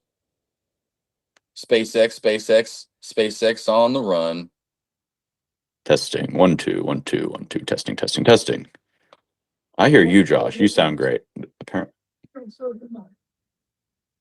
What's going on, Yish? I'm saying it's working now. Okay. Oh, we're here. Okay, good. Okay. Gotcha. There we go. Hello, Awesome. hello. Welcome to the crackback of SpaceX. Welcome to the call-in show with Steve and Josh. Today's topic, it's a good one. It's a good one, Steve. How do you avoid spiraling out of control and going tilt, my friend, after a bad loss? What is the main thing that you do? What do you avoid? How do you avoid doing that? Man, this is such a great question. There's so many ways we can go with this. Do you want me to give you my first off the bat answer now? What do Get you? the Game Boy out. Get the Game Boy Oh, out. Yes, and then you go back to 1991 and you play some Game Boy, and that's one of the best ways that I could imagine you could get out of spiraling and tilting. You take a loss, you go, okay, I took a loss, and my new rule is I play the Game Boy for 30 minutes before I trade again. That's a good one. That's a good one, yeah. right? And if you think about it, I really like that, because if you think about it, what do we trade for? We trade to have free time to do what we want to do. So maybe it's not a Game Boy for you. Maybe it's some other stress reduction activity. Maybe it's making some art. Maybe it's, I don't know, watching some slop on YouTube. I don't really care what it is. If it makes you feel better, that's what matters. So you gotta be able to self-regulate. We're kind of like teaching trading is kind of like teaching kindergarten, and I don't mean that to be disparaging, but it's golden rule shit. It's like, what would you always want your trader, if you were teaching them, what would you always want them to do? You would always want them to reset after a bad loss. You would never want them to trade on tilt. So you you share your toys. You don't trade on tilt. It's the fundamentals. That's what's really going to make you money, and it's boring. And that's why I don't want to infantilize y'all, but it's like, the hard stuff for the most part. Most of the stuff that you actually have to learn in terms of like, oh, here's the technicals, here's it's more about just you versus you, how you can manage when that tilt inevitably comes. That's what I would kind of say there. Yeah, I mean, that to me is always the thing, the nail on the head there. For find something to positive reinforce yourself. You've got to get something positive going right after that negative thing that just happened to you. That to me is usually the best, generally the best thing for me. Now there are multiple things that you can do, but to me, it's walk away. Of course, Jesse was just saying this, kind of the same thing. Yeah, like that's it. To me, I always walk out of the room and did something, whether it was, whatever it could be that I need to do, whether it is vacuuming or it's cleaning something, just to do something constructive, because I need to do something to keep my brain busy, to stop, thinking about the loss. I know why I lost. I can go over it again later, right? There's no need to sit there and hound yourself over, at least for the, Right. especially if I'm wanting to trade possibly again that day, or again, the main thing, just avoid tilting and saying, I got to get it back now. And then you lose again and you lose even bigger. It's just walking out and doing something. It's like, again, like you got cats. I have, cats and dogs, right? Go out, go pet, go walk them, whatever. Go hang out with them. Go walk, like you said, go watch a show. Go open how many apps you have on your phone. Go scroll, whatever it is. Go paint, like you said, do something. Like whatever it's video games, art, whatever it could be. Get your brain busy and move away from always feeling like you're going to miss out on something. Like, oh well, Yeah. I lost. I got to get it back now, and I'm gonna. Well, usually, and most times you think about it, how. I say how long, but generally how long is way I'd word it is that you wait for setups that are actually successful. It's not Right. like I come in and I go, oh, trade, I win. No, you sit back and you've waited for something to develop. Or, and if the case may be that you trade quicker when you're at your desk is because that the stock was setting up for that long and you just lo and behold happened to come in right at the right time when it was doing its thing, as Steve always says, right? Yeah. That doesn't happen that often. And usually generally it ain't happen right after you take a loss. It didn't like, oh well, there's one. How did I miss this this one? Yeah, that Right. doesn't- I don't ever have that happen to me. So it's not going to happen to you. And if it does, it's going to be again the diamond in the haystack, or the diamond, which would be about like finding a needle in the haystack. Yeah. It ain't going to happen often. Yeah, and well, I wanna highlight a comment here, not to give you a hard time, Mr. Shadow Rap, but because this is exactly what we're talking about, and it's so real. It happens to so many people, dude. This has happened to me multiple times, and it's this psychological thing where you're so close. He says he's so pissed. He was 200 away from passing that eval. Now back to minus 2K. So the first thing, if you were 200 away from passing, now you're back to minus 2K. Well, the account's still there. It's not blown. You did it once. We know you can do it again. It's just a matter of not doing the spiraling thing that got you in this bad place. And this is not just to you, Mr. Shadow Rabbit. This is to everybody. We got to figure out how to stop those big losses, because something happened in this trade today. And I think that it mostly probably wasn't about the trade. It was about being so close to that eval pass that made you not do what you would normally do. You had a system to get you that money, and then that system went out the window when you lost it here in some way or another. So that's going to be the big thing for a lot of traders, because it's and Josh, it's funny because I see the same thing in I play a lot of this game called Dota, Defense of the Ancients, which is what I do when I take a bad loss. I go play a game, and it's very it's a lot of like micro systems to manage, a lot of little ecosystems and little mini economies, and all of that gets me out of my head thinking about, oh well, I just need to find a way to extract money from the market and make that loss back. Right. I know my system. That's not my system. But when I play with Dota players, when I try to like teach my friends or something, some techniques, I notice the same thing where it's like, if the game's going well, they crush it. When the game starts going bad, that's when poor players, or let's say the bottom 50th percentile, that's when they really show that they are not elite. That's when a trader will show that they have not internalized the knowledge they need to become an elite trader yet, when things go sideways and when they don't happen how you expect. So we got to figure out how to basically say, like, reduce the amount of time between, oh, I think something's going to happen, and oh, it's not happening, and you getting out of that trade and not getting tied to it, not trying to average your way out of something is wrong. Stuff like that is how you turn a little loss into a big loss. Yeah, it pops and they rage quit. Yeah. Well, you see that you see that in sports though too throughout the years. When like they get down a certain amount and they just kind of give up or throw a fit or whatever. And I mean, it was funny, like, because I this will happen to me, like when I'm gaming. I may point being, I play a lot of like online gaming when it comes to football over the years, like NCAA football or Madden. And there are times where you get, like you of course, when you get killing, it's like the opposite. It's the same, like earlier, I was going to say what I don't go full tilt, but point being, when you're winning, you get on the roll and then you could just, you're up and you're killing it and you just have this good momentum. But then you'll have a game like where I'll start, I'm down, I'll be down, like say 28-0 or something, like, and I'm like, man, they're kicking my ass. But then I'm like, okay, I'm going to win the second half. Right. And then the final score will be like, like say 38-24. And I'm like, well, I didn't get blown out fully. And I came back and I won the second half. So he got the first one, I got the second one, so if we played one more half, how would we fare? And you don't get to get that. It was only two halves in most sports. And so it was over. But still, it was like, hey, I came back. I didn't just give up and throw the remote through. I was like, okay, you can get this. Let's get back, let's get something going here. Start reading what he's doing on defense, because your offense he's just killing you now. He's got you, you're going to have to figure something out. And so, and that's the thing there. Versus when traders, and they do this, they do the rage quit, so to speak. But let's see, absolutely. Shadow, hit the daily pause already, and market is not open tomorrow, so gotta wait till next Monday again. Yeah, and shadow wrap. Good, The thing you honestly. need to, yeah, and the thing you need to think about this, in my opinion, is this is a blessing, because a lot of the time what happens, you want to come right back tomorrow and you end up maybe forcing again possibly, or Yeah. something. And so this is where you need to like take tomorrow off to like fully just relax. I would do Saturday the same. Sunday, Yeah. come in and prepare for Monday and go, okay, that was so wrong on Thursday. How did I lose and why did I lose? But then the main thing is go back over all your wins. Go back how you got to within $200 of passing your eval, because that's the Yeah. key to get you back there. And you need to hone in on what you're doing on all those wins and how and what you did on this loss. You want to make sure, A, if that does happen again, that you don't blow and do that big of a loss. Like my losses now are never that big. I mean, like going back over the last few weeks, my average or my biggest losses are like, even they're small, they're minute compared to Yeah. my wins. Like my biggest wins are 3, 4, 5 times bigger than my biggest losses. And that's the one thing. And so what I did to do early on was, A, you got to move away. You got to have that time of, damn it, I was there and now here's what happened. Now I have a huge setback. That's fine. I mean, that's going to be a part of almost anyone's journey in life, a business you create. So you being a stock trader, right? So you've got to think of this as, okay, I got to take the next 2 days to relax, setback. Sunday, come in and focus and hone in on, what did I do right over the last couple of weeks? How did I get so close to passing the eval? And then what was the one thing like today that made you mess it up? And you just focus on Monday, and everything is going to be fine moving forward.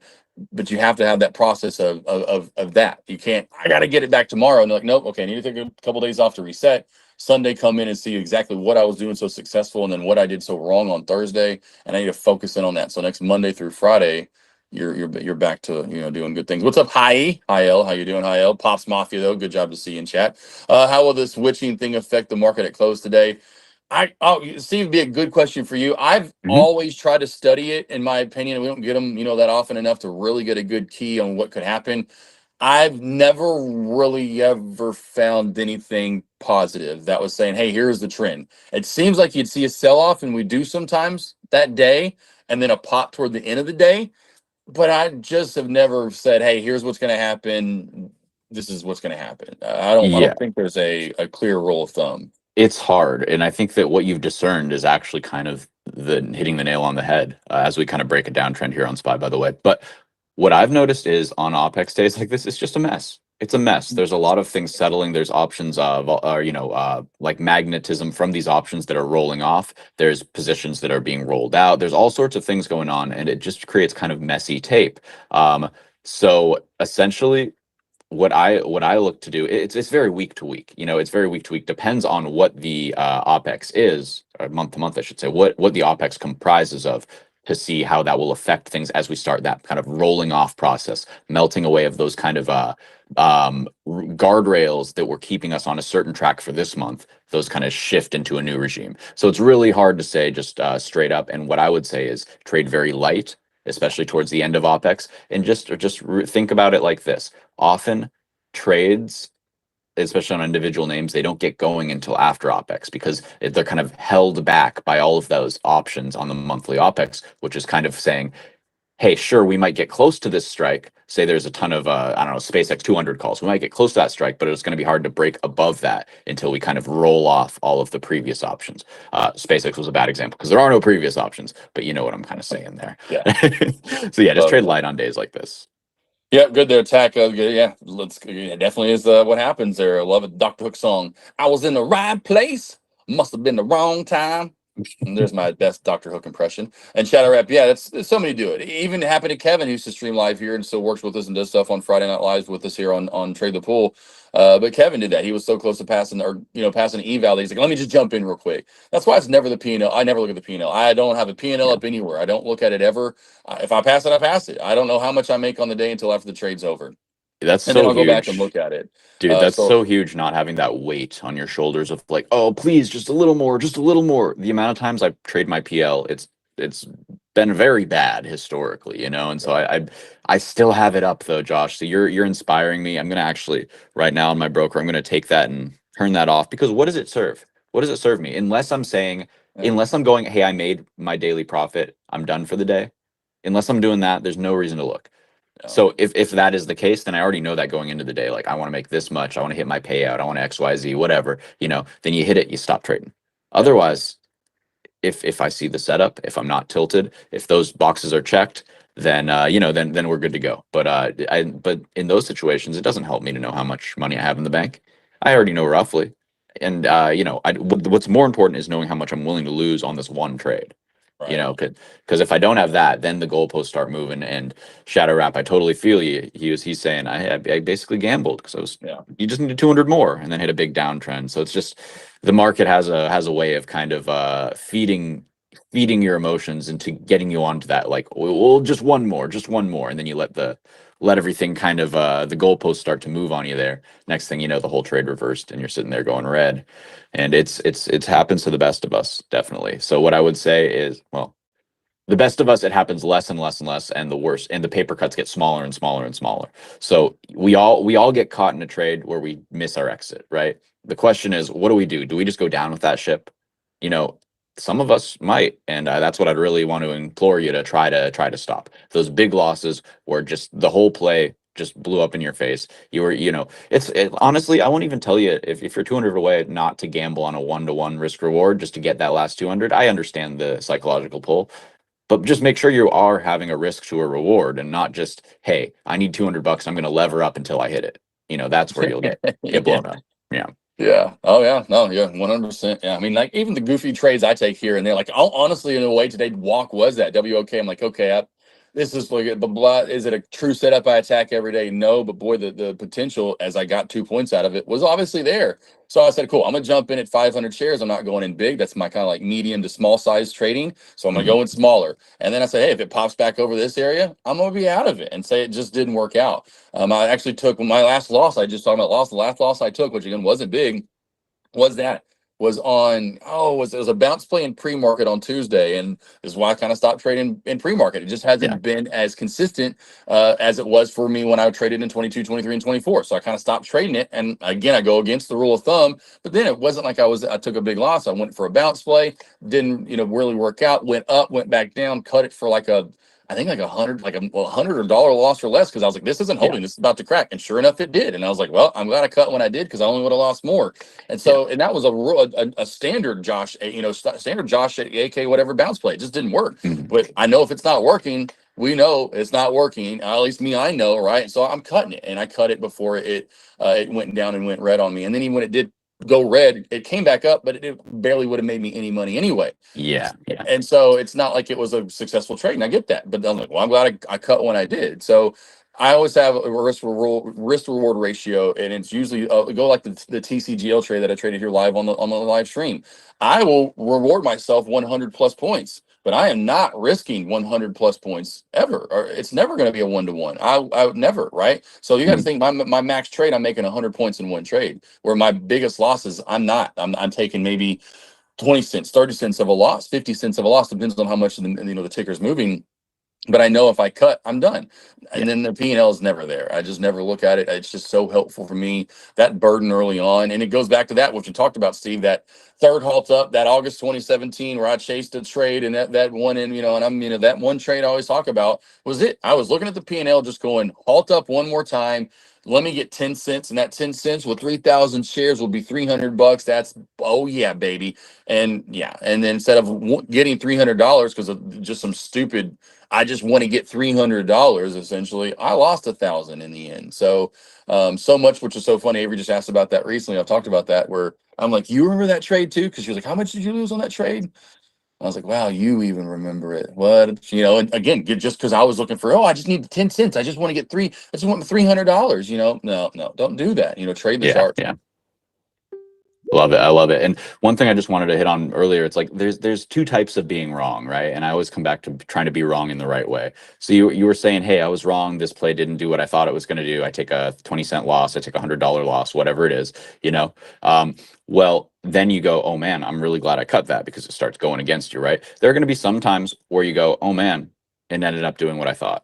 I cut it a little early, and that gives you really valuable information. Like, okay, what is it that psyched me out of this? What is this? Was it a fluke? Was it, did it just, or did I misplay it? But the thing that'll really get you is, the flip side of that, where you go, hey, well, last time I cut it like I was supposed to, and then it worked anyways. So that means this time I'm gonna, be a cowboy. I'm gonna say, no, I'm tough. I'm diamond hands. I'm hanging on to this thing, And Yep. then that puts you in this mentality of, well, you're conflating, like, you're trying to frame this mathematically or something, like, well, it didn't work last time, or you're trying to think that you have a system, but really you're playing a game with your emotions, and you don't want to have the system. You want to stay in this trade, and you don't want to close it till it's green. And those are the types of trades that will just yank your whole week, month, year down. I've seen traders blow up a whole year's worth of progress and more in one trade, just because they cannot admit that it's not working. They cannot admit that they can't just kind of average their way to a win, or whatever it may be. But just when it isn't doing what you expect, if you just cut it, most of the times you get rewarded. It's not the way you want to be rewarded. You want the money, but it is money to not lose more. And so that's the silver lining that you get from doing that. And that's why I would say, hey, we're paying our stops when we enter the trade. It's like Yeah. we're running a festival and we need security. You can't not have security if you're running a festival. You don't wait until you need the security to go looking for security to say, hey, I'll pay you if you go deal with this. You say, no, it's a job that's important. I'm going to pay you what you deserve. And if I need you, you better step up, and that's what it is. Speaking of That's how I look at it. 10,000 cops to be on security for the New York Knicks parade for the NBA Finals championship. I saw that this morning or yesterday. I was like, dang, Wow. 10,000 police officers, the biggest ever. I thought Mamdani's defunding them. Oh yeah. Well, yeah. They're gonna be. It's gonna be nuts. Yeah. Can I just say, I do appreciate, somebody asked him, Mamdani, what about those 70 something people that got arrested, blah, blah, blah. And it was so refreshing hearing a direct answer. He was like, you know what? We've always been saying, most of the city, you're awesome, but there's some bad apples. If you mess up, we thank our law enforcement for stepping up, for doing the job, and thank you, New York for as a whole celebrating very responsibly. It's like, we don't have to. We don't. It's just nice to hear it straight. Like, that sucks. Don't break stuff just because you won. Everybody else, you rock. Let's go. I've Go never Knicks, got that. I have never got the, like, it's almost like they riot. We won. Yeah, Let's go tear everything down now. Okay. We got Kamel joining us here. What's up, Kamel? How we doing? Hello. Hey. You hear me? Yes, Yeah, sir. we can hear Welcome. you. We can hear you. How you doing?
Don't hear you.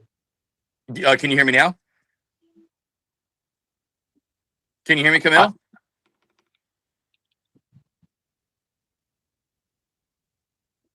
Ayesha's back on. I can't hear you, no. You can't hear us now? Now the sound's gone out for poor Kamel. It's like we get one sound back, and then we get sound back, and then poor Kamel can't hear us now. Can you hear me now, Kamel? I feel like we're the old. I feel like it's the old Verizon commercials or I whatever. hear you, but I don't hear you. Huh. Huh. That's very Now, strange. all right. Now, all right. Now, okay. Now we're good? Yeah. All right, Excellent. cool. So you said French. You speak mostly French. Well, Tack in chat would absolutely love that. We have a trader in chat that definitely speaks French. Well, we'll keep it short and simple then for you, my friend. You have a 5K eval with us, and you're getting another one coming your way. What do you like to trade? Are you trading the small cap, micro cap sector? Are you trading large caps? What are you typically trading in the stock market? Large caps. You have a specific ticker you like to trade each day? Today, SPCX. Ah, okay, SpaceX. Okay. Are you more rebounds at 169? You're looking for a bounce at 169? 169. Yeah. Is the idea that that's the IPO price there, or the kind of that opening price? I think it was. I will open the price if there is enough volume. So do you mainly go long or do you go short? Long. Long. I Nice. like it. Well, we need to get you on the stream when we have Alejandra on. We have another trader of ours that she only likes to go short. We're trying to get her to go long and see the long side of things. Because I missed the short at the beginning, at the open. Ah, gotcha. Yeah. So now I'm looking at the chart, and it's looking like I like the 169 level. I'm looking right around the same place here. I have my chart drawn as this is where I would like to see a higher low be put in if SpaceX can continue some upward momentum. If not, this is also the area where I want to see failures above to kind of show the way into this key 169 up to 173 or so shelf. So I like the place you're looking there. I think you're looking in the right spot. The price should rebound at the 176 because that was the icky high. Yeah. I love it. Okay, awesome. So do you use volume profiles a lot in your trading then? I use OBV. Oh, OBV, excellent. Okay, cool. I was trying to figure out. Perfect. Nice job. I like it. So I like the volume style trading, especially on these IPO names, because it's so important to know where the average trader who's in this name is, whether they're underwater or whether they're long and feeling comfortable, so I like VWAP. I love anything like that to show where the I expect the price reaching the 135. 135. 235. Okay. I was gonna say, oh, are you fading me? No, I like that too. My drawings. This is Fibonacci retracement, I love it. So I have my 1.68 of the current range at 256. So that's where I'd like to see it. That's where I'd like to see it go up to after. Let me redraw here. I believe this is also a nice retracement that you probably just mentioned that I want to find on my chart as well. Do you like the 6-2 retracement, or what's your go-to? Yeah, that's a good one for sure. It is at its level. It can reach to rebound if I miss the 169. Okay, excellent. One other area just to put on your radar. I'm seeing 166. That's my 0.78 fib. I'm not sure if you use those, but I like to watch for those. For sometimes they'll push all the way down to that 0.78. Yeah, if the price don't rebound at the 169, it will rebound at the level 0.68. Okay. Because this is the retracement, not selling off. Okay, I like it. I think we're on the same page there. And SpaceX is a new stock. Yes, correct. Is Absolutely. normal. Before a hype. Mm-hmm. Yeah, it's in an interesting spot right now for sure. I'm glad you're putting it on traders' radars here. Good stuff. How long have you been trading for? I'm not listening to you. You're good. How long have you been trading for? It sounds like you've been trading for a while.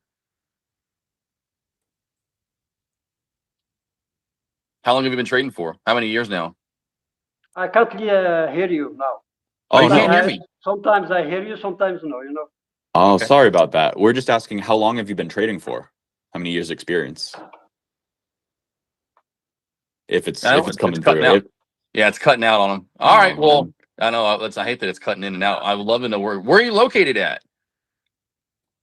I can't hear. Dang it, Yeah, I hate think that. he can't hear I have us, so no it's too idea. bad. I wish. guys, Go ahead. Go ahead. Oh, you go ahead. Go ahead. I thought you were going to say something. now you have my email, not yet? Have you my email?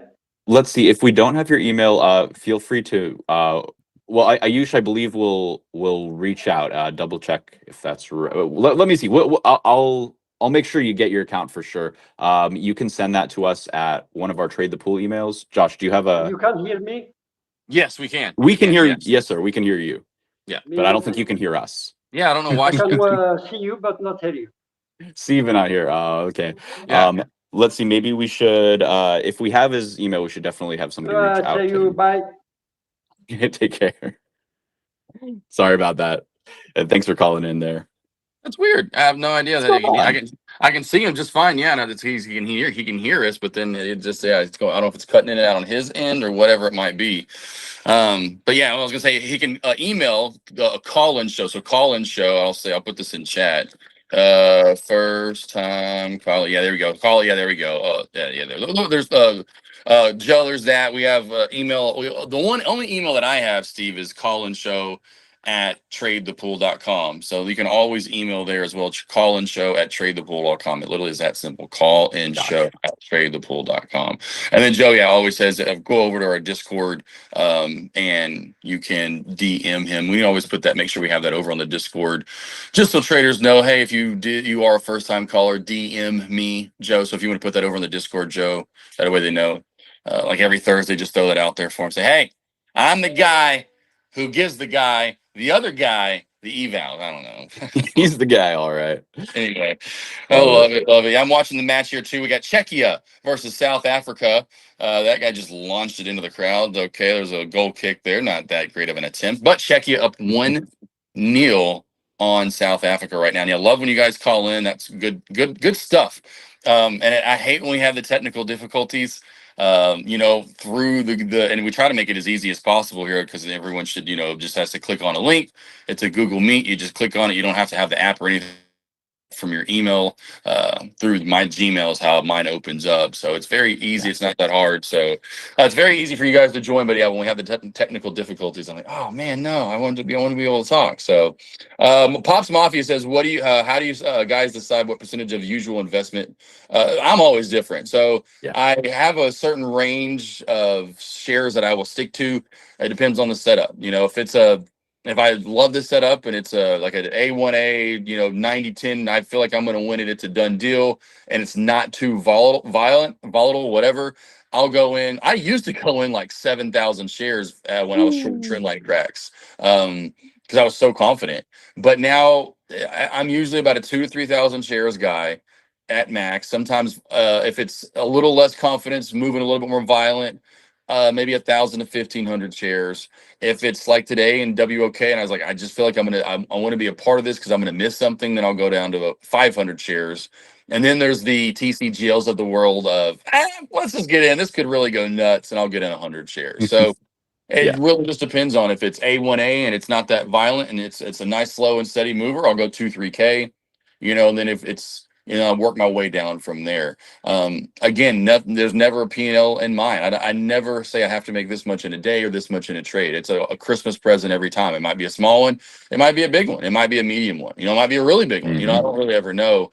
But if I keep it in the wheelhouse of, again, everything just is systematic with the way I trade. And so I'll know immediately on the setup, that's like today, that's 500 shares. I like it, but it's a little, there's a big spread on it. It's really, it's more violent, more volatile, because these small cap plays. So I'm gonna go probably 1,000, 1,500 shares, or, I love it, I'm gonna go 2,000, 3,000 shares. Then with large caps, usually large caps is 100 shares or less. I mean, I'm never really ever trying to go crazy heavy on large caps. And if I am, I'm doing options and I'll go in like 10 or 20 contracts.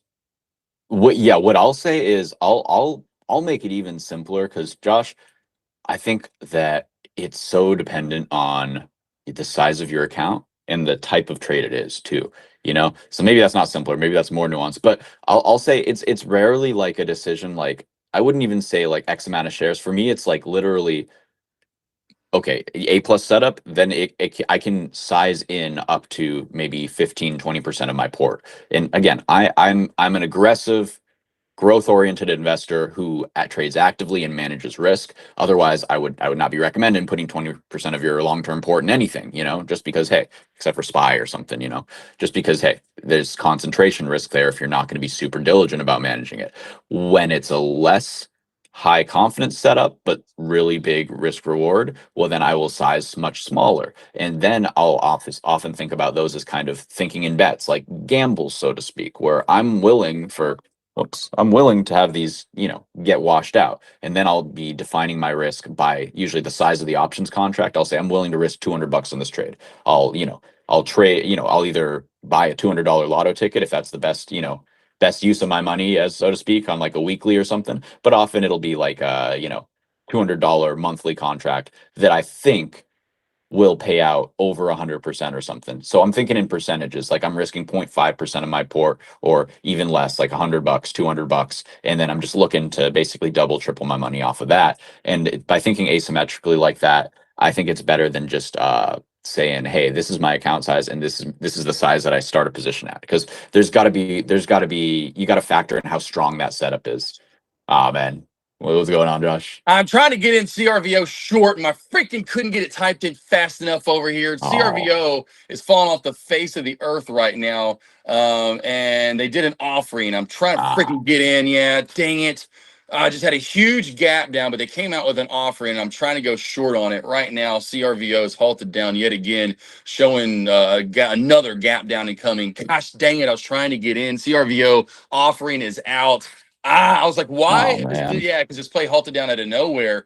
And I was trying to jump in and get an extra trade in, and oh well, I just missed out on CRVO. Son of a dang it, crap. That's so frustrating. I know. I Man. was trying to get, because I'm not trying to trade, and all of a sudden I just see this selling off, and I'm like trying to pull my order box to get into this trade, and I thought I typed it in, but it didn't go in, and I was almost in time to get the halt down, but holy moly, trolley sauce. And real quickly, back up to Pops Mafia. So you just no, I mean I used to track and journal everything on paper, you know, like everything was written down every single day. I mean, now I've done it enough to where I've already done it enough, and now it's all in my head. So I don't need to write things down because it's gonna be the same thing over and over and over again on my trades. I mean, I trade so consistently because I trade the same thing over and over and over. I'm not like this on CRVO. I mean, now it's showing 450 on a gap down.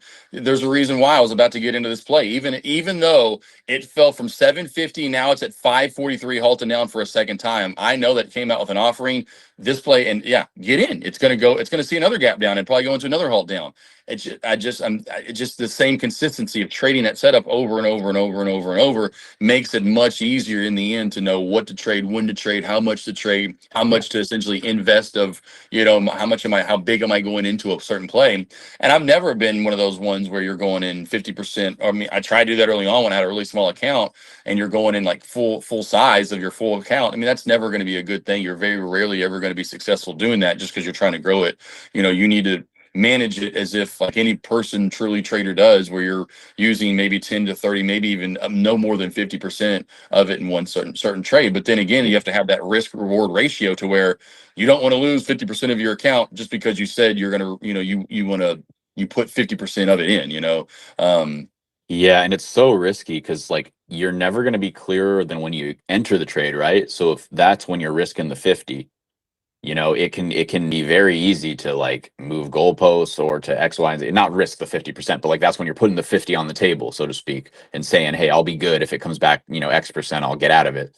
But man, it's so easy to just rationalize your way into losing a whole bunch of that 50%. If something moves so fast on this and you have 30 seconds to make a decision, 10 seconds to make a decision, 5 seconds, you know? So for me, I just always preach on the side of caution where it's like, don't ever let your trading career be dictated on the back of one trade. It's just never worth it, no matter how A plus the setup is. Make your money on the A plus setup that's reasonable. Don't hold a grudge thinking you could have, you know, doubled your account on that trade. Yes, you could have. You could have also zeroed it out, you know. And I know everybody says, well, it wouldn't have happened to me. I would have hit the stop out. I would have done this. I would have, yeah, okay, sure.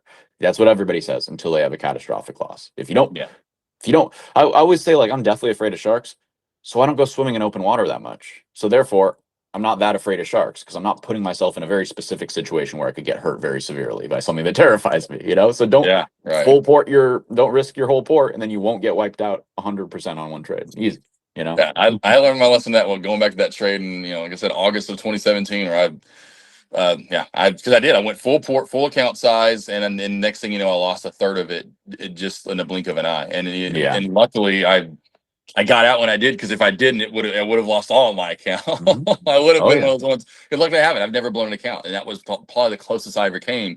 And it was definitely a realization moment of, you don't know what you're doing, and you can and will be one of those people that say, "Oh, I've blown an account. I've blown 4 of them."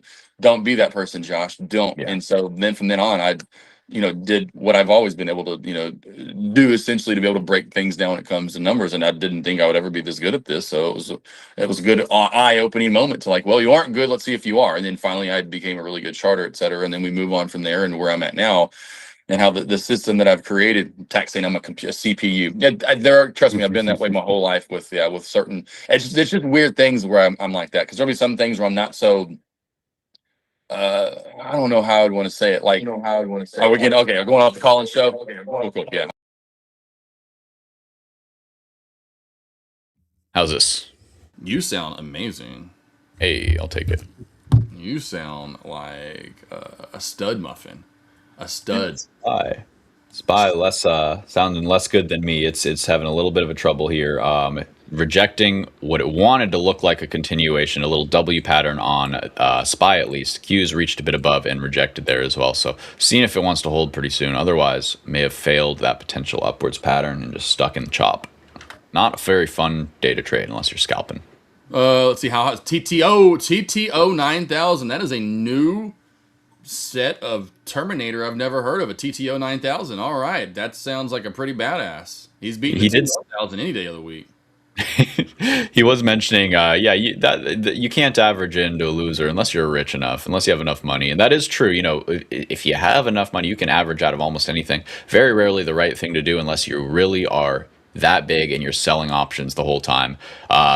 It's nice to just have stops and not be held in things that you don't like, long term. I assume most of us are traders here, not investing. So, it's nice to protect yourself and not get caught with dead money for quite a while. That's what I'd say there, even if it will go up eventually, very likely. Some resistance for me on the way up, 175, maybe a little over that, which we're hitting into or close to now. Then again at 177 into 178 a share, you'll see another resistance block there. How high can it go? Well, I think it can go all the way back up to 235. We were just talking about it, baby. This thing can go all the way up to 250. But what day? Now, that's a different question. I had 475 by week's end, didn't I? Or something like that. I was hoping for a barn burner. And again, more that was just hope and just the speculation of, boy, this is a big mover, or could be a big mover. And it's a decent sized mover. I don't think she, just so far, even looking at the daily range on this, you're having some pretty nice, good 10 plus, $20 range in days. How high does it go? I'll say it gets back up to, in my opinion, that 77 to 78 handle. I'll have it no higher than that, though, at least through Steve when Steve comes back for Power Hour, because Steve gets strong during Power Hour. That's when Steve has his spinach. He turns into Popeye the Sailor Man. He's got a lot of identities we know throughout the years. Now, first he was Steve the Achieve, then he's Crowbar Steve. Now he also has Popeye the Sailor Man vibes. He's eating spinach in the afternoon with you guys. I'm whoever I need to be, Josh. I like it. But yeah, TTO 9000, thanks for coming on in. Hey, smash the like button. If today's live stream gets up to 50 likes, we'll give away a 25K eval. Yesterday, Steve, and the FOMC, and with you and Alejandra, boy, oh, talk about views. A lot of views yesterday. That was awesome. So thank you all for coming back over again today. Tomorrow we are off. The stock market is closed, but me and Steve, live tomorrow at lunch. Right about this time tomorrow, we'll be gearing up for the week recap, and we'll have a little BYOC segment that will start on Fridays, where you come on over and you bring a trade, you bring a chart, and we break it down for you. And Steve, this is your little baby, so however you want to handle it, you handle it, because it's going to be we'll call it the Steve hour. Awesome. I'm dropping out feelers for our first guest, but if somebody wants to come in and just steal that spot, well, hit me up. Let me know, and you can be our first BYOC member there, and we can go over whatever trade you'd like, and yeah, really get into it nice and nitty gritty. I think we'll probably have time for a couple of them too. So throw your hat in the ring, and if you don't get picked this week, we'll get you next week, and so on and so forth. So we'd really appreciate your participation in that. It's going to be fun, and hey, it's basically free analysis, so this is high grade, analysis for free on whatever you like. Come on in and hang out. This is basically what we do for coaching, right, Josh? I know I do a lot of this in my one-on-one coaching. Yeah, really breaking down trades in granularity, really getting into the nitty-gritty about, sure, it's easy to teach a system and then go, well, you see, it didn't apply to this scenario, or it didn't apply to this scenario because X, Y, and Z. Let's meet you where you're at. See how our systems work on your trades that you've actually taken, how we would have maybe traded it a little differently, and what we can look for going forward. So I think there's a lot of value there, and yeah, that's going to be exciting. What else, Josh? This Friday we are going to be doing that show, and next Friday, are we ready to announce our other programming on Friday, or should we hold off on that? We're gonna hold off on that for sure. Okay. I'm sorry. For sure. For now, we can go through all next week when I know for sure from Adar and everything.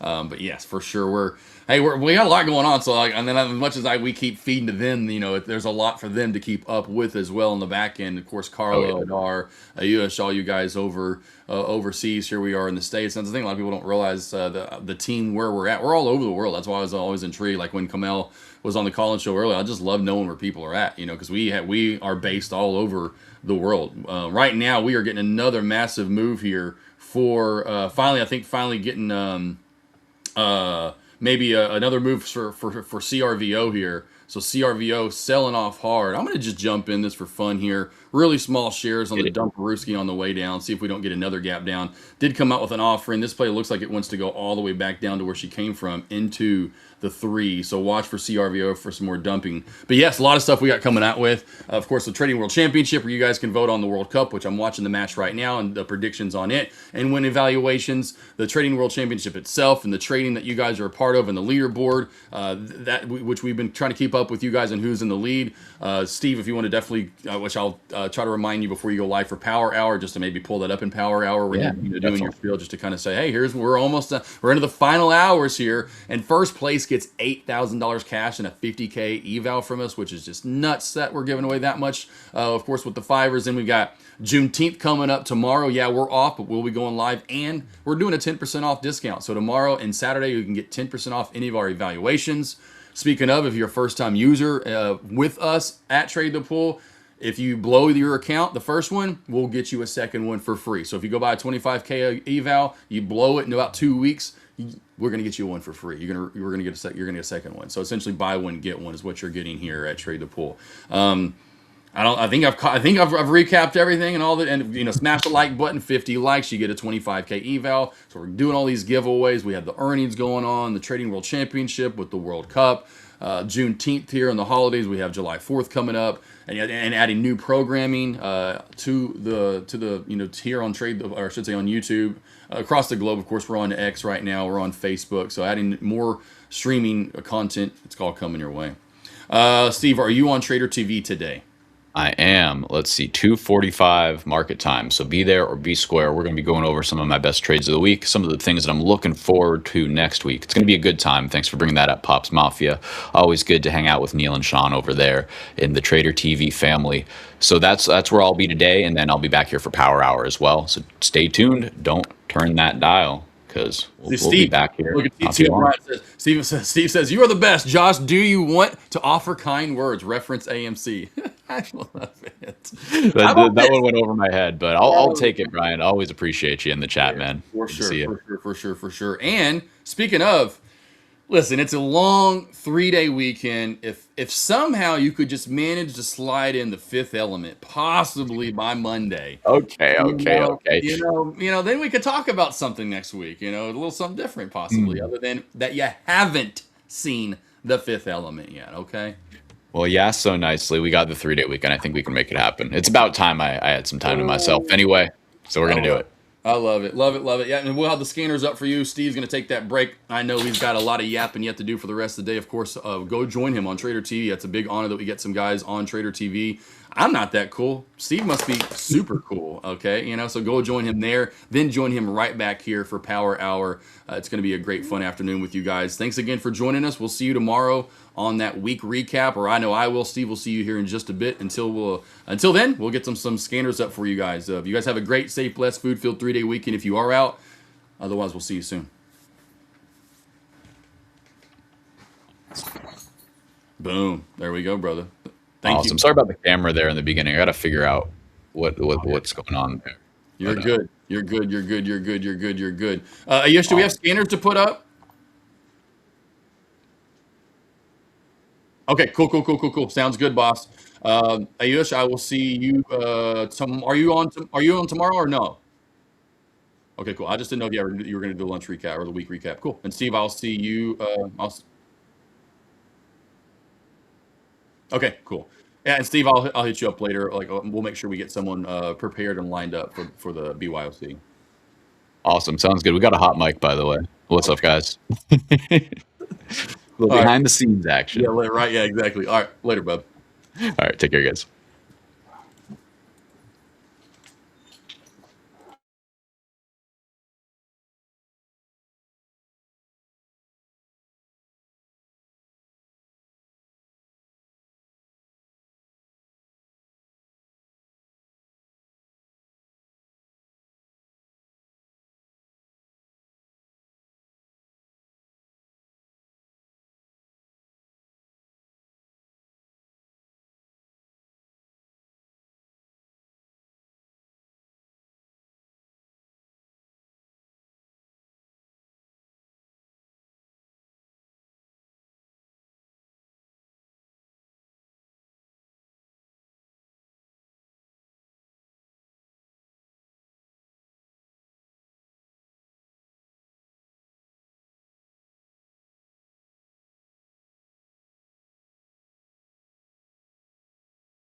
What is up, everybody? Thank you so much for your patience. I had a date with the Trader TV fellas, Sean and Neil. So shout out to those guys. How you doing, Alejandra? Sorry to keep you waiting. No worries. I'm doing okay. How are you? Mexico plays today. Sure. Ooh, yeah. Who are they playing? I forgot. Let me check. I think it's Korea. Korea. Ooh, okay, that's gonna be a fun matchup. I would assume rooting for Mexico. Is that fair? Of course, yeah. South Korea. I know. Okay, that'll be interesting. Maybe we should make it spicy. I might root for South Korea here. We can think of a fun little wager. But thank you, Nigel in the chat. Snowman, love you guys. Yeah, we've been rocking and rolling here on Trader TV. We talked about some interesting plays that I'd love to bring to the table for you guys as well. But Alejandro, I'm seeing SPY cracking a little bit here. I'm looking to see if we get anything actionable. But for me, honestly, today's I call it garbage time here. It's like I feel like the trading's done. What do you think? You think we get another move for Power Hour? Or is that it for the week? We could possibly get a nice little pullback because I don't think there's enough momentum for MNQ or SPY to keep going higher. Yeah. Gold, I got faked out on the long side. I don't know what I was seeing this morning. I wasn't very clear, or my eyes were just not open all the way.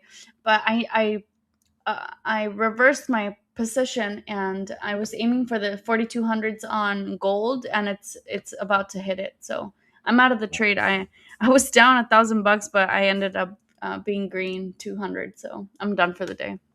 Okay, wait. So you were down a few grand, and now you closed up 200? Yeah. Ooh, all right. We gotta give a little round of applause. Damn, that's hella messed up. Hamid, that's not a very nice comment. No. We don't do that here. Hamid. I know you're just trolling, but I know, that's hella shady. Come on, man. Don't make me whip out the band hammer. I'm a nice guy, but I will pull out the crowbar to stand up for Alejandra here. Yeah, we're getting a little trend line crack on MNQ. Yeah, I just don't see that much downside. Yeah, that's what I thought. No, I know you're a good guy. Be cool. So I think that there's room, right? Where the question is, does it happen today? I'm looking at an hourly chart here, and definitely seeing you can get a little momentum when you start eating these bottom wicks here. But realistically, how far down do we have time to really go? And are we bullish or bearish into a 3-day weekend? That's another interesting question. I feel like you're going to say bearish. Is that fair? Well, just because I'm more bearish biased, but I picked up on that. I just don't think that the market really liked what Kevin had to say. And we have a new chair in town, so it's like, I think the market's going to need some time to adjust. And since the rates aren't being adjusted, I don't know. I just feel like, I don't know. It's just too high up there. Like, well, what can you do with this? It's either the investors are just going to keep holding, and keep going higher, or at least if we get a pullback, like we'll be able to have some fun trading a healthy momentum. But I don't know. We're just like, look at how high it is, What was this? Wasn't this a pullback? What about this pullback? Good enough. Not good enough? Okay. All right. What did you want? You wanted 600. You wanted me to have to adjust my chart all the way down here. You wanted people jumping out of windows. I'm just saying. I feel like on the second pullback, like I wanted it to come down and maybe range a little bit. So, no, I'm with you. I think you're not alone, right? Because we had this head and shoulders starting to play out, and there's so many people, myself included, that were expecting it, and we got this, and boom, it's like, okay, we're going down, right? We're going down. Well, every single big rally usually starts with a failed breakdown, because that provides the juice. Because Alejandra, you're a bear, but you're smart, so you're not in a short from down here, right? You're not getting dragged, but a lot of people are, and maybe they're getting stopped here or here or here or here or here or here or here or here. Maybe their stops are all the way up here and they're trying again. So when bears can't admit they're wrong and the market wants to go higher, it's going up. It's going up, and it can be explosive. So I just want to point out how almost every major move starts with one of those. Let me go to a daily chart because there's another one or two that I wanted to show you. SMH was another good example. So I love these failed breakdowns because you're right. If we didn't get that pullback, then it would be like, how are we still up here? What are we doing? But I think that these pullbacks can give us like a slingshot effect that can be very effective. Let's see. I do see some comments that I want to talk about real quick. So first off, Snowman, you have 3 accounts with Trade the Pool. Lost one. Sorry to hear. Part of the process, though. You'll get it back. How do I use the other 2 accounts? So there should be an option in your Trader Evolution up at the top to essentially switch which account you're in. So for me, it's up here. I don't know if you guys can see that, but there's like a little head that says, for me, it's demo. I'm trading on a demo here while I'm live. And then there's also some flex accounts here. So you can mouse over this, hover over it, and then you'll see these drop downs. Your account should be in there. If that doesn't work, let us know and we can help you out from there. All right, Jonathan Spencer asking, can we check out Paladine, PDYN, Israeli drone company with Army contracts? Absolutely. We'll take a look at that in just a second. Let's start there. But let me real quick. Got to check back in with SPY. Because I know a lot of you guys are intraday traders, and that would be probably the most actionable when we're dropping like this, seeing if we are going to hold or not. So 745 is an interesting level. That would be retesting this kind of breakout. And I think we're mostly range bound for today. I think any kind of any move to the downside, probably the only real trade left is to fade that to the upside. We could be looking for a higher low to form even as soon as right now. I just think the pin is probably up $1 or so. So that's kind of what I'm seeing for SPY. You could look for a double bottom right here, off the uptrend line, reclaiming this 9-moving average on a 1-minute candle close, and a back test could get you in there. Right now, that's currently sitting at 745.57. Just something to consider. I am going to be sitting out because Alejandro, like I said, it's garbage time for me. It's a 3-day weekend. Thinking about my plans. I'm not. I think, and here's the important thing. I'm thinking about my plans, but I think so is Wall Street. I think they're on vacation. I think they're in the Hamptons. Honestly, same. Yeah. I would be. So like maybe the market isn't ready to do a big thing today. Maybe it's a short week. Maybe this options expiry, the 6/18 date, it's too much pressure from all these options, all these puts that have been bought over the past month that are just starting to roll off today. Maybe we need to wait for the kind of clean slate for next week, for the volume to come back, for the desks to open up again. And that's what I'm looking for to get really into the mix of things again. But we can always prepare and take a look around the market. So we can take a look at Paladine here. Yeah, I mean, you have more. You trade more regular stocks. I'm more of a futures girl, but I'm starting to get into it, and I gotta trade the pool account. So Let's go. I'll be ready. Over the weekend, I'll be studying how the platform works, and then on Monday, I will be ready to go. I love it. I'm gonna talk to Adar and some of the other guys. Would you be interested in doing a little series on like teaching you the platform, and we could learn how to trade it together and that kind of thing? Yeah, I'm down. Kind of like awesome, like an advanced tutorial, like starting at the basics, but then we can get, because you're an experienced trader. You're just inexperienced with this platform and maybe equities in general. So I think that it'll be good for a lot of people from the future side. Yeah. For sure. Awesome. Mm-hmm. Cool. Yeah, because a lot of people on my Discord, like, they want to trade other instruments. I mean, they're mostly interested in futures for sure. But since I am an affiliate with Trade the Pool, I don't know. Do you have a code, like a discount code, if like somebody wants to sign up through you, or? I don't think we do, just because we very rarely do discounts. We're kind of like we like to position ourselves. It's kind of like Gucci doesn't do sales, It's that kind of like that. I was just about to say that. Yeah. I'm like, are we trying to be like Ferrari and Lambos over here? Well, of the prop trading firm, we like to think of ourselves as that, but that's for you guys to decide. But it's a great time for you to check it out, because we do have that 2-for-1 deal. Well, it's not 2-for-1. I'm sorry. It's even better, actually. You don't have to buy 2. You get 1 account, and then if you blow that account, well, you get a redo. You get 1 do-over.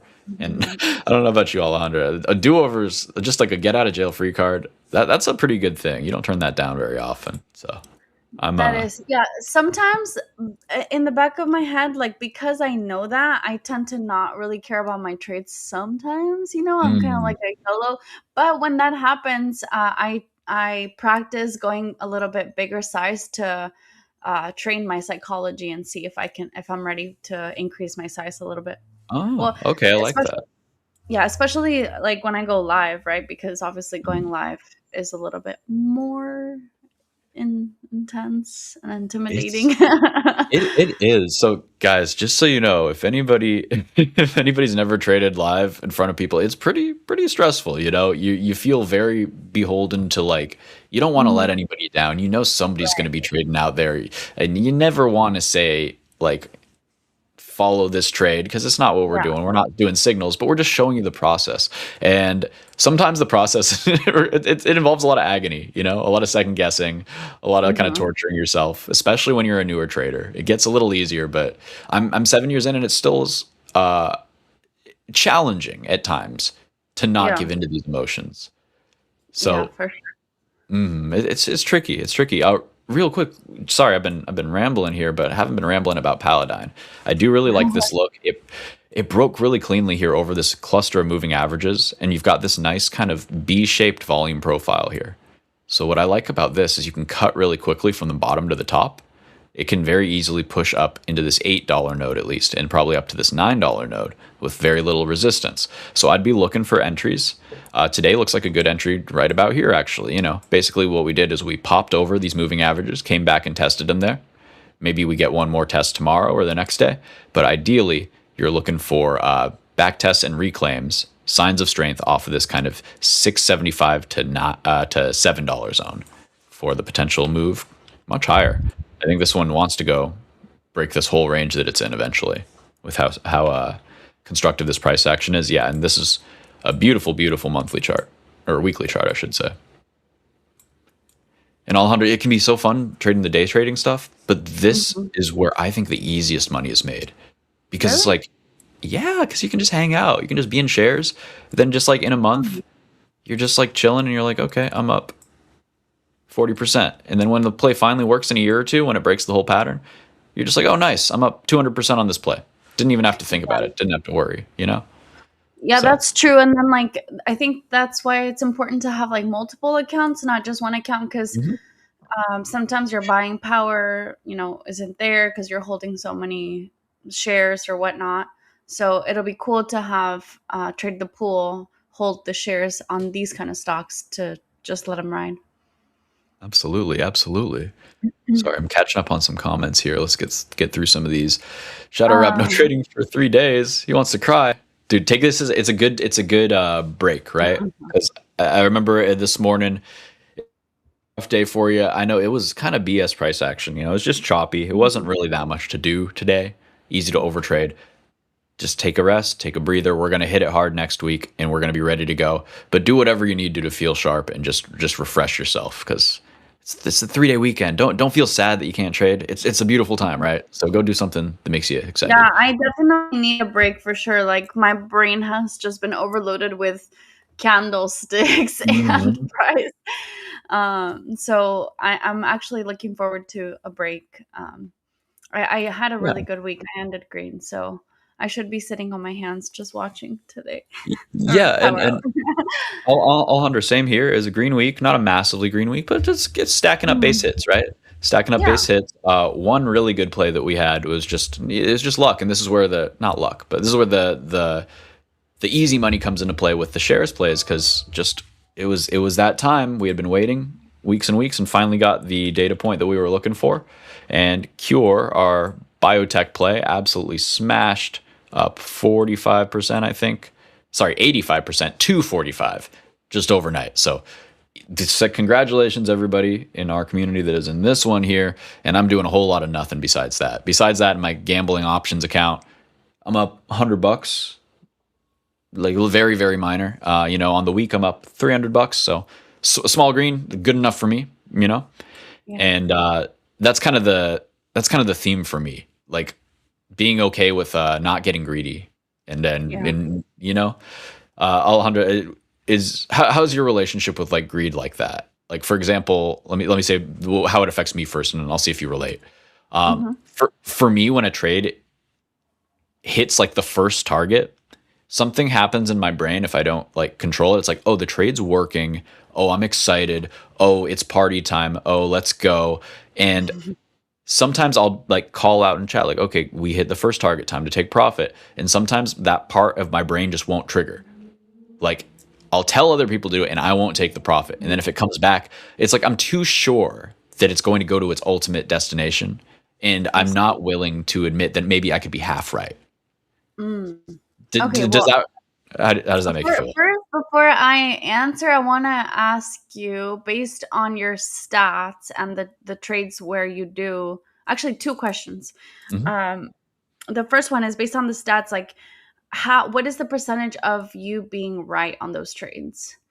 And then the About second question Mhm. would be, how often are you loading a specific position size where you do trim? Because I rarely ever trim, barely ever. Oh, that's very interesting. Okay, so Yeah. I always trim. I if I can't Oh. have two contracts, then I think it's a position that I'm not ready to take.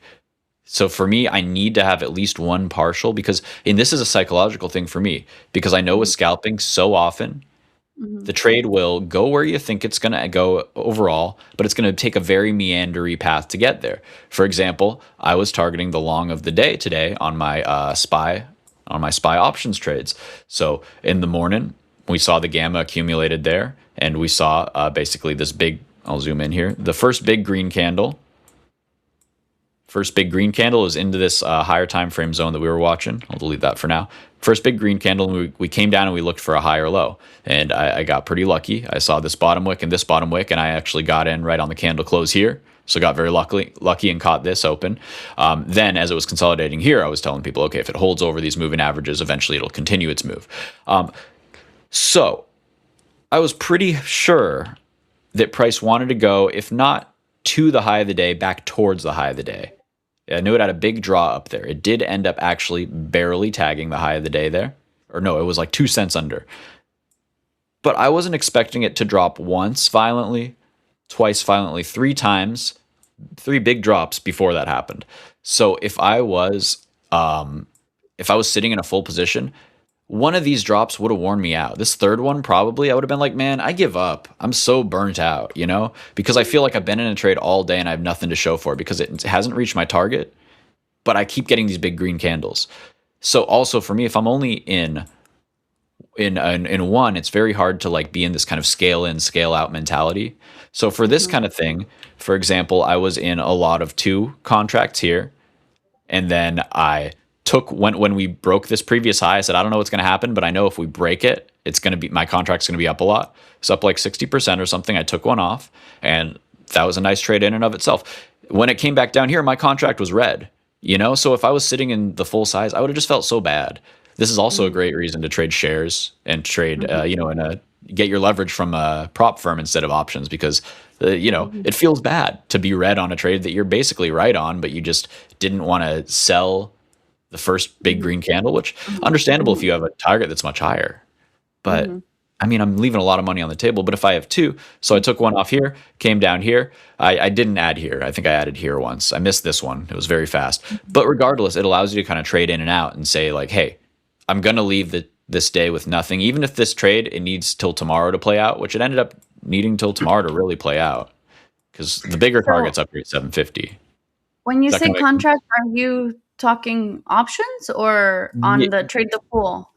So options, and I just think about it like one option gives me the leverage of 100 shares. So I just literally convert it to the same with trade the pool.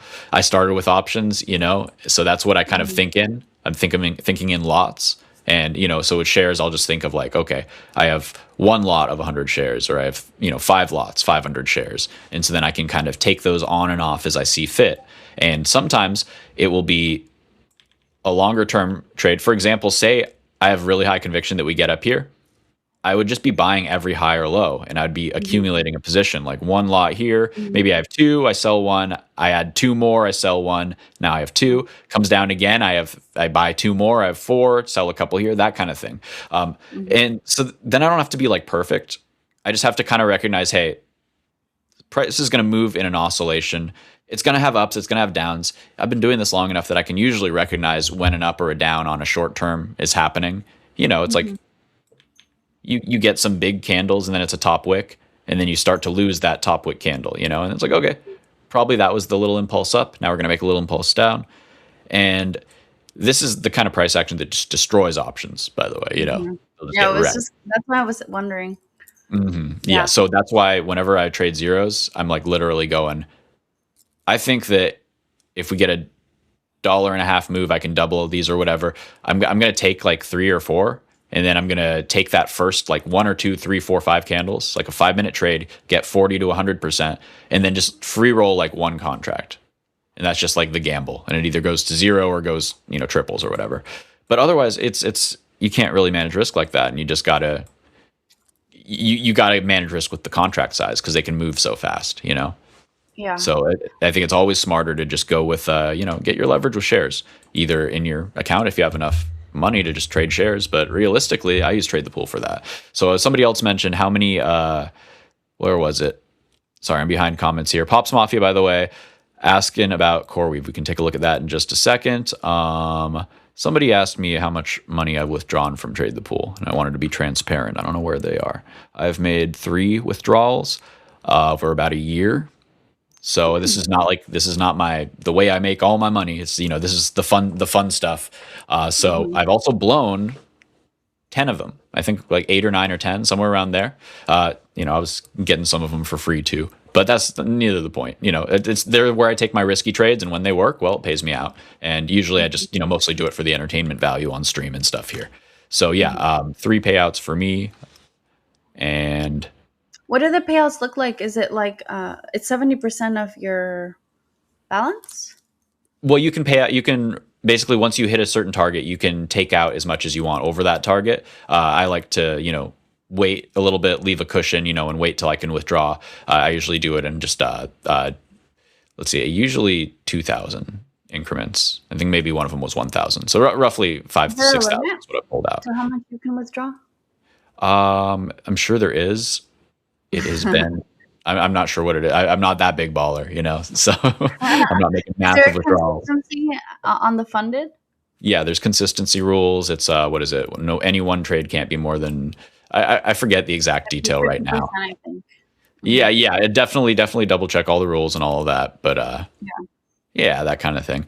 I do most of my trading in my whole thing, and what I do with my community mostly is, we do a lot of options trading and take a small port, double it, triple it, then take the initial out. And, somewhere along the line, we will blow up one of those $500 or $1,000 accounts. It's not always, but, usually you take a couple bad trades in a row and it can go down pretty fast. So as long as you're pulling it out when it's working, that works. And then I just use that to fund just boring shares plays. So SPY, by the way, sorry, I've been waiting for this to potentially set up. We might be seeing it now. Looking for a high or low double bottom, and we might be looking for a long, either a back test of this moving average right here, this 9 plus the 21 sitting at 746, or we can also play the flat top breakout on momentum.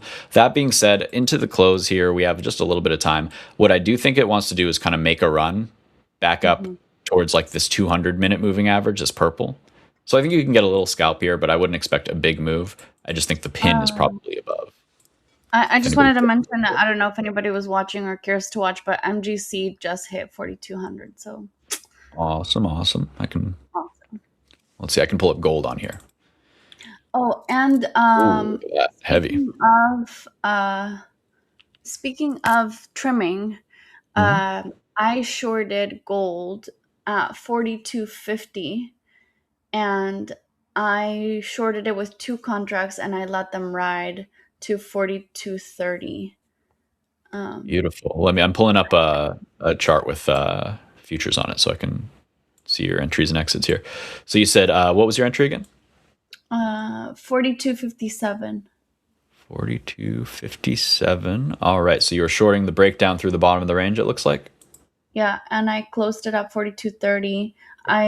I was sleeping, so as soon as I saw, well, actually, no, I set my my limit buy at, let me see, 42.30, 33, I think it was. And then when I saw that green, I'm like, okay, I'm not gonna touch it because I was pretty heavy.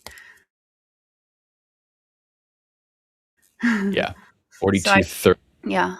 Very nice. Very nice. Sorry, I'm having some lag here. Bear with me 1 second. Feel free to keep talking about your trade, but I just need to. Yeah. My, So my quad has taken over my computer here. the reason why I didn't trade is because sometimes I go for a dollar amount just because I think I've been trained to do so because of the prop firms, because I want to make sure that, like, my trades are usually pretty good and I don't risk more than 2 to 300 depending on like the how close I am to funding it or how close I am to blowing it. Yeah, been there. So I my profit target is typically between $800 to $1,000, and I usually fund the accounts within like 3 to 5 days. So I think I'm up 1,000 on one of my accounts, and I'm up 1,700 on another one. So if the trade doesn't work out the way that I want to work out, like the move or the run, then for me it's like, like what's the point of taking it? Like, I'd rather just wait for the move that I want, or like the resistance area that I want to go hit the next target. Otherwise, like, I don't scalp like any other place. You know what I mean? Like, I'm not a scalper. I try to trade the range because and the reason why I don't like options is because of that reason, because you're up like 60% and then you know that it has potential to continue to keep going, but we can't predict and we can't force the trade to happen. And like you said, oh, this needed a day or two to play out. And typically I would always be right on like the move, but you just don't know how long it's going to take or what it's going to do as you're in that option. And with futures, it doesn't matter because there's no grease involved, but I always lose on options. Like, I used to be good, but like, I don't know, maybe it's just not for me. So if I were you, I would just go in, get out, and then just go back in again. That way you Yeah. can just lock it in and you don't have to worry about trimming. But that's just how I That's would fair. treat it. That's Yeah. that's fair. I totally respect that. I will say that I do enter all at one time, almost always, unless there's like a, unless it's a much longer term trade, like not even really a trade, more of an investment type thing. For me, I just like the flexibility. But hey, if you're right, I could just be getting all out there if I was expecting it to come down, and that I think is more of a also actually an aspect of greed that I guess I haven't overcome, because I want to leave some on in case the initial idea plays out faster than I anticipate.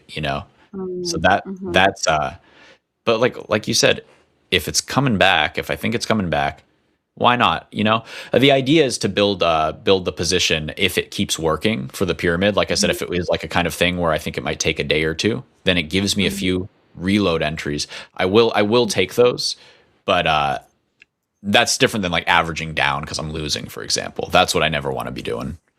SPY, by the way, we just mentioned that flat top breakout that you could take on momentum, and there it did go. Yeah, if it continues to hold 746.50, I think it'll keep going to 749.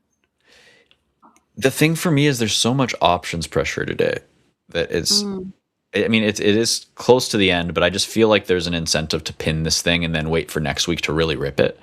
So that's why I call it garbage time, because just like there's enough mitigating factors that it's like, sorry, let me get to some comments here. Usman asking. Somebody's asking about CRM. Yeah, let's take a look. Is there any chance for CRM to recover down 30 cents on my contracts? CRM, let me double check and see what you're in. Sorry, I missed this.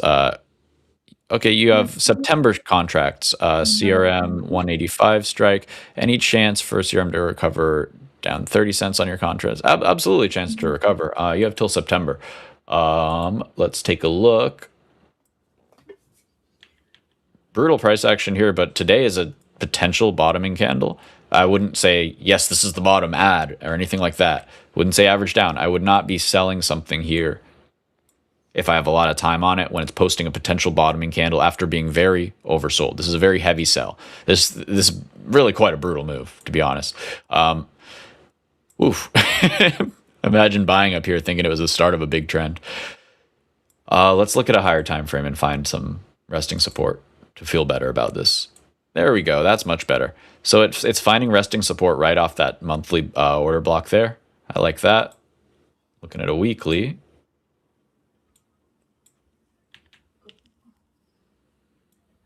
I don't have price data for the weekly price history that far, but I do think that it is not time to cut this trade based on how strong it is today. In terms of where we'd like to see it next week,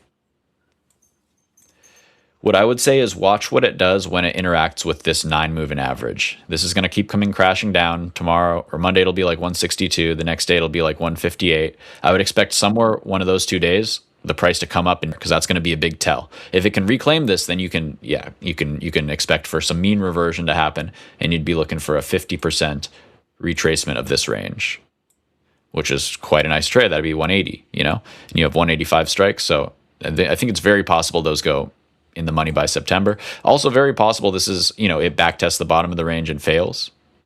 So that's where I would kind of say, hey, we just got to watch the next test with the moving average. It looks oversold to me. Let's see. Hamid said, Alejandra, I go in with 3 contracts. When I hit 30%, I sell one. Then when I hit 60%, I sell more. And when my last one hits 100%, I sell the last contract. Okay, that's great. That looks perfect. Good job. However, how often are your trades going in that direction, right? Like, what if they don't go in that direction? But it seems like you've been trading for more than 20 years. So I get, you're obviously experienced to the point where you can read the chart for those type of moves and that strategy for that strategy to work for you. But like, I just, I guess you're probably swinging your trades. I don't know. I don't know. This is what I do for intraday stuff too. I like the 3 as well. I like 4 personally. So I do 1 at 30%. And my stop is almost always 30%, unless I'm literally saying, hey, I'm spending $100 on this option because I think it can 5x, and I don't care if it goes to 0. As long as it's not one of those gambles. I like to do 3 or 4, and I sell 1 at 30, stop loss at 30, unless there's a real important reason why I'm staying in, But in general, stop loss right around 30. And then, take 1 off, just, to cover that risk. So then if we come back and stop me out, then, at least on 1 contract, I kind of nullified that. Then at 60 or 50, somewhere around there, usually 50, I'm selling another. At 100, I'm selling all down to a runner. And then I like to keep 1 at 100% because often those runners can be where you really, really print and they end up doubling, tripling again if you're really caught the trend right. Yeah, so I guess it also depends on what type of contract you're buying, right? Like with the expiration date and the Greeks, like you guys take a look at all that? Oh, yeah. I look for certain things. Basically, I've done the math in the best bang for your buck in terms of intraday price action. Let's get to an intraday chart here as well to give some examples. Best bang for your buck. If you're expecting to scalp a move for 1 to 5 minutes, 1 to 10 minutes, you're looking for like a bounce off of a key level where it's the first tap of a key level. You're very sure there's going to be a buyer there. You see him sitting on the tape. You know that when price interacts there will be some move up. You can, set a limit order for the price that your contract should be when it hits that level, or you can, mark it in when it's under there and starts pushing up and reclaiming it on the close, something like that. And the idea being, if you take a 0-day contract that's 1 strike out of the money, it should be about 0.25 to 0.35 in delta. And what that should do is basically you should get between 10 and 40% on like a 50-cent move off of that level on SPY or QQQ. So that's the optimal for if you're actually scalping. If you're looking to day trade like Alejandro, you're more like level to level, right? So I think that's when I would recommend, futures for sure. If you needed options, you'd have to get like weeklies, and those still can die so fast, So it's like, it's really gambly, and that's why I either only trade 0 DTEs, hold them for 5 minutes to half an hour usually, unless it's like, oh, they doubled in 10 minutes and I'm going to leave 1 on because I think it's a trend day. And I think that's definitely the way to do that. sorry, I'm getting distracted. I wanted to pull up a minute chart for us here.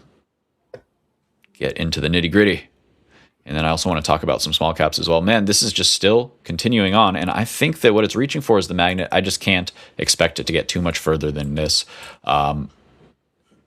Probably should have taken the scalp anyway. But hey, garbage time, like I said. That was, 0.41. What was it? Well, what is that? Why am I dumb? Okay, 0.14. 0.14% of a move. Not really worth it, I guess.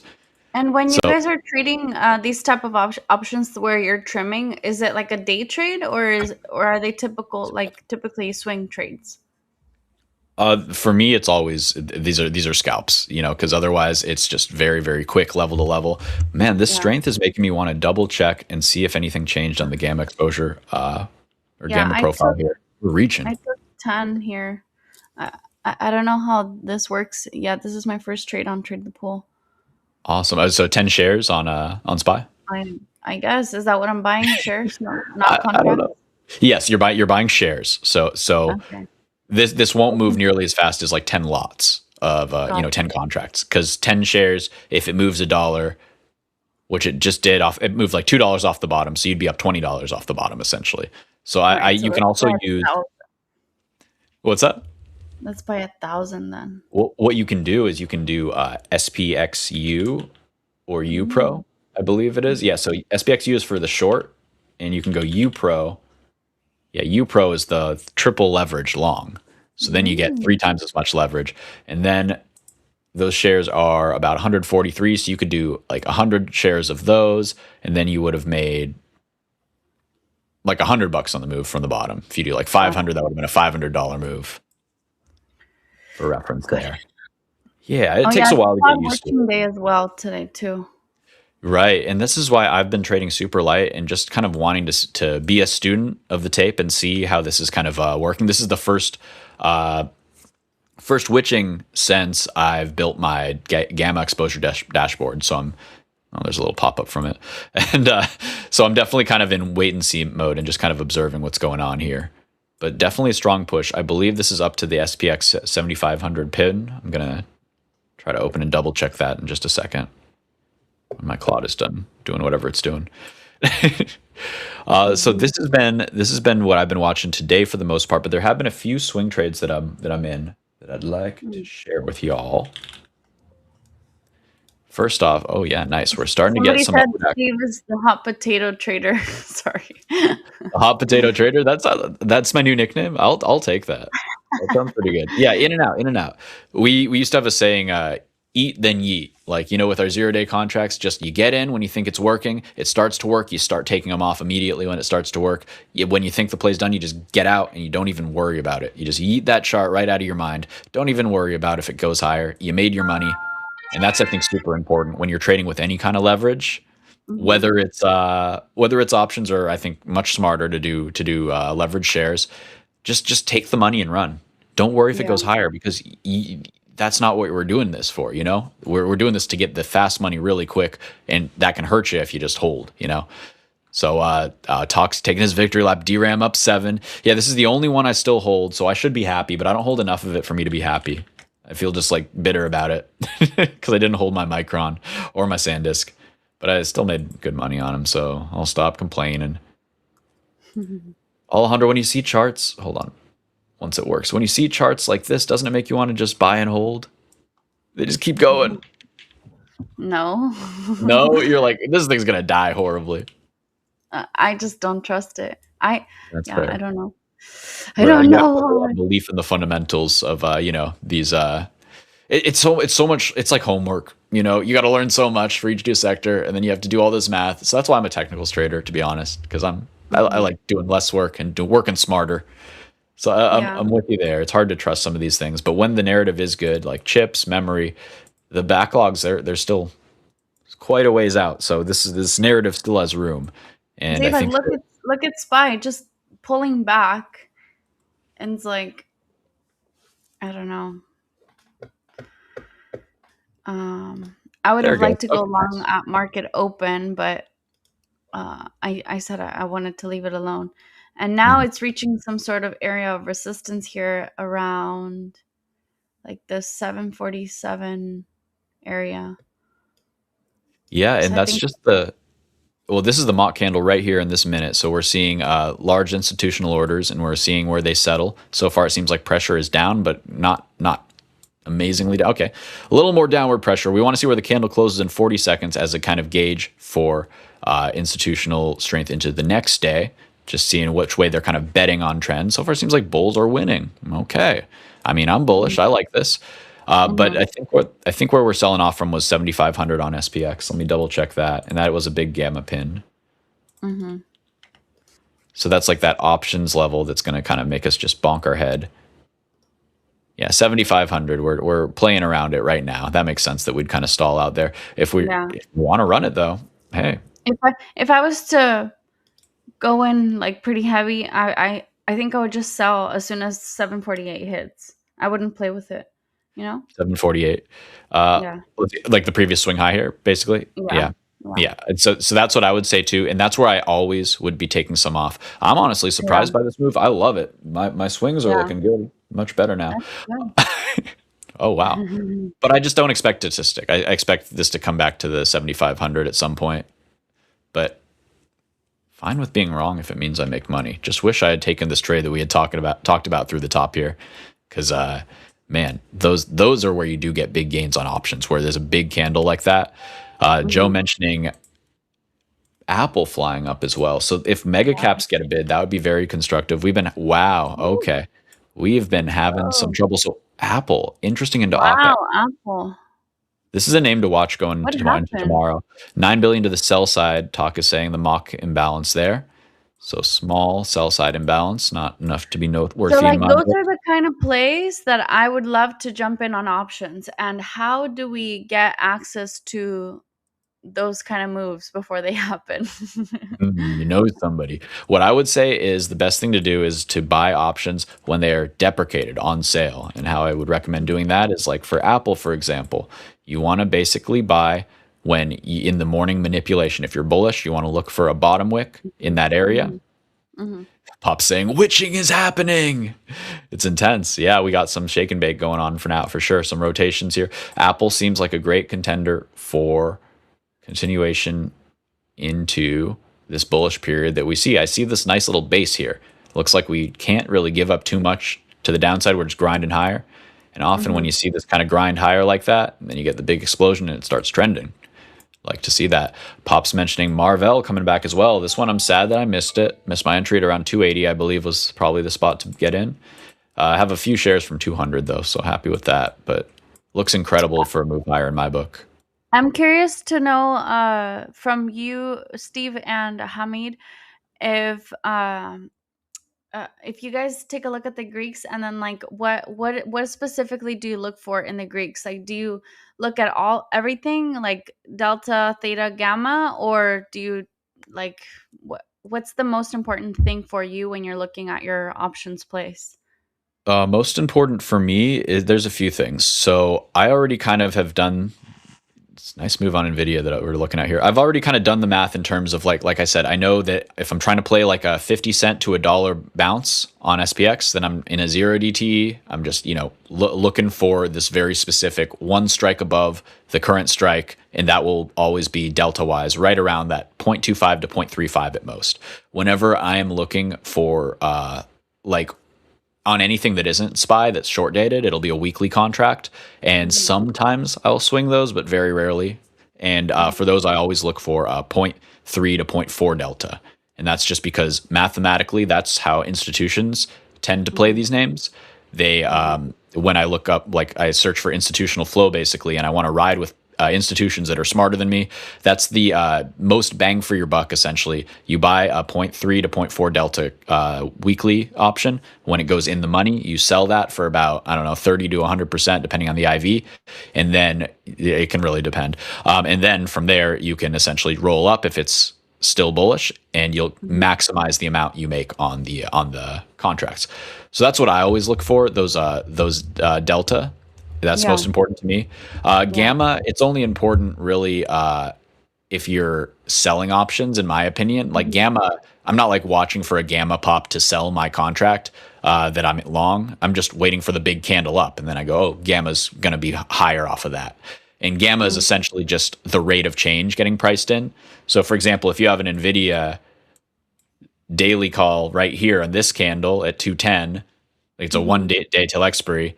You know, if you have it right now and it expires today, and you have a 210 call, it's not going to be worth a whole lot. Up at 211, it spikes quite significantly, and that was only 1 minute later. So that rapid rate of change, that's due to gamma going up. Besides that, You don't look at the theta? Like, what if the theta is like 2.0? Well, here's the thing. For my scalps, I don't care about theta because Oh, really? I'm only going to be in for like 1 to 5 minutes. So I see. that's That not makes what's sense. going to hurt me. A 1 minute candle in the wrong direction is going to hurt me, you know? So, Yeah.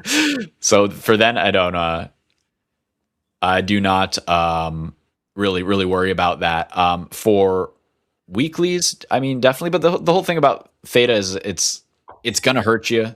The lower your the shorter time you have on the contract, the more it's going to hurt you. Under 30 days is where it starts just eating at you pretty badly, and it gets just worse and worse and worse exponentially. So if you're in a longer dated contract, that's the big thing. You just want to be out further than 30 days. I like to say get a month more than you need. So I usually go 90 days out if I'm getting options on that I'm swinging. Otherwise, I don't care about theta because I do not plan on holding for longer than an hour. Gotcha. Yeah. Okay, so you're mostly scalping these options? I'm scalping options and I'm scalping shares, and then I'm doing all of that to just fund long-term buys on stuff that I don't worry about. Like NVIDIA, I have shares from 211, which I thought was a really good buy last week. Not so good of a buy this week, but hey, you know what? I don't care because it held the previous low. I'm not worried about it at all. It's just taking longer than it needs to, you know. That would have destroyed my options. I'm looking at Microsoft and Google for some calls for next week, but I need a little bit more confirmation. Well, there was flow on Microsoft calls. Let me pull that up for you real quick. And Google came to fill the gap, and it's giving us now a higher low that I could see it pushing to like 380. I do like that. So what I would say is 12,500 August 500 calls were bought today. I like that. That's a bit more time because these names, they're going to chop at the bottom. They're not going to V-shape super aggressively, I don't think. So if you got weekly calls, it might work amazingly. It might just not. I don't know. You know, but if you buy those, if you follow the whales on those August calls, I bet those are going to print, you know, quite handsomely. Yeah. But in general, I do like the look on Microsoft higher low there. Do you so the exposure that you have on these options, is this the indicator that you have? Like, is this your own indicator? By the way, I'm closing out my little long SPY scalp here. I'm Nice. flat. Nice trade. And just like you said, it came up into that previous level, 748. And you took your money and ran. I love that. I love that. I do think this goes higher. I don't know at all if it does today. I bet very likely it comes down at least a little bit from this level. So I think that's a great play. And of course, it's 2 minutes left till the close. So really, what are we even talking about here? We're just hanging out in garbage time, making some money. Well, all Andres, good job there. I made 4 pizzas though while we've been hanging out on my.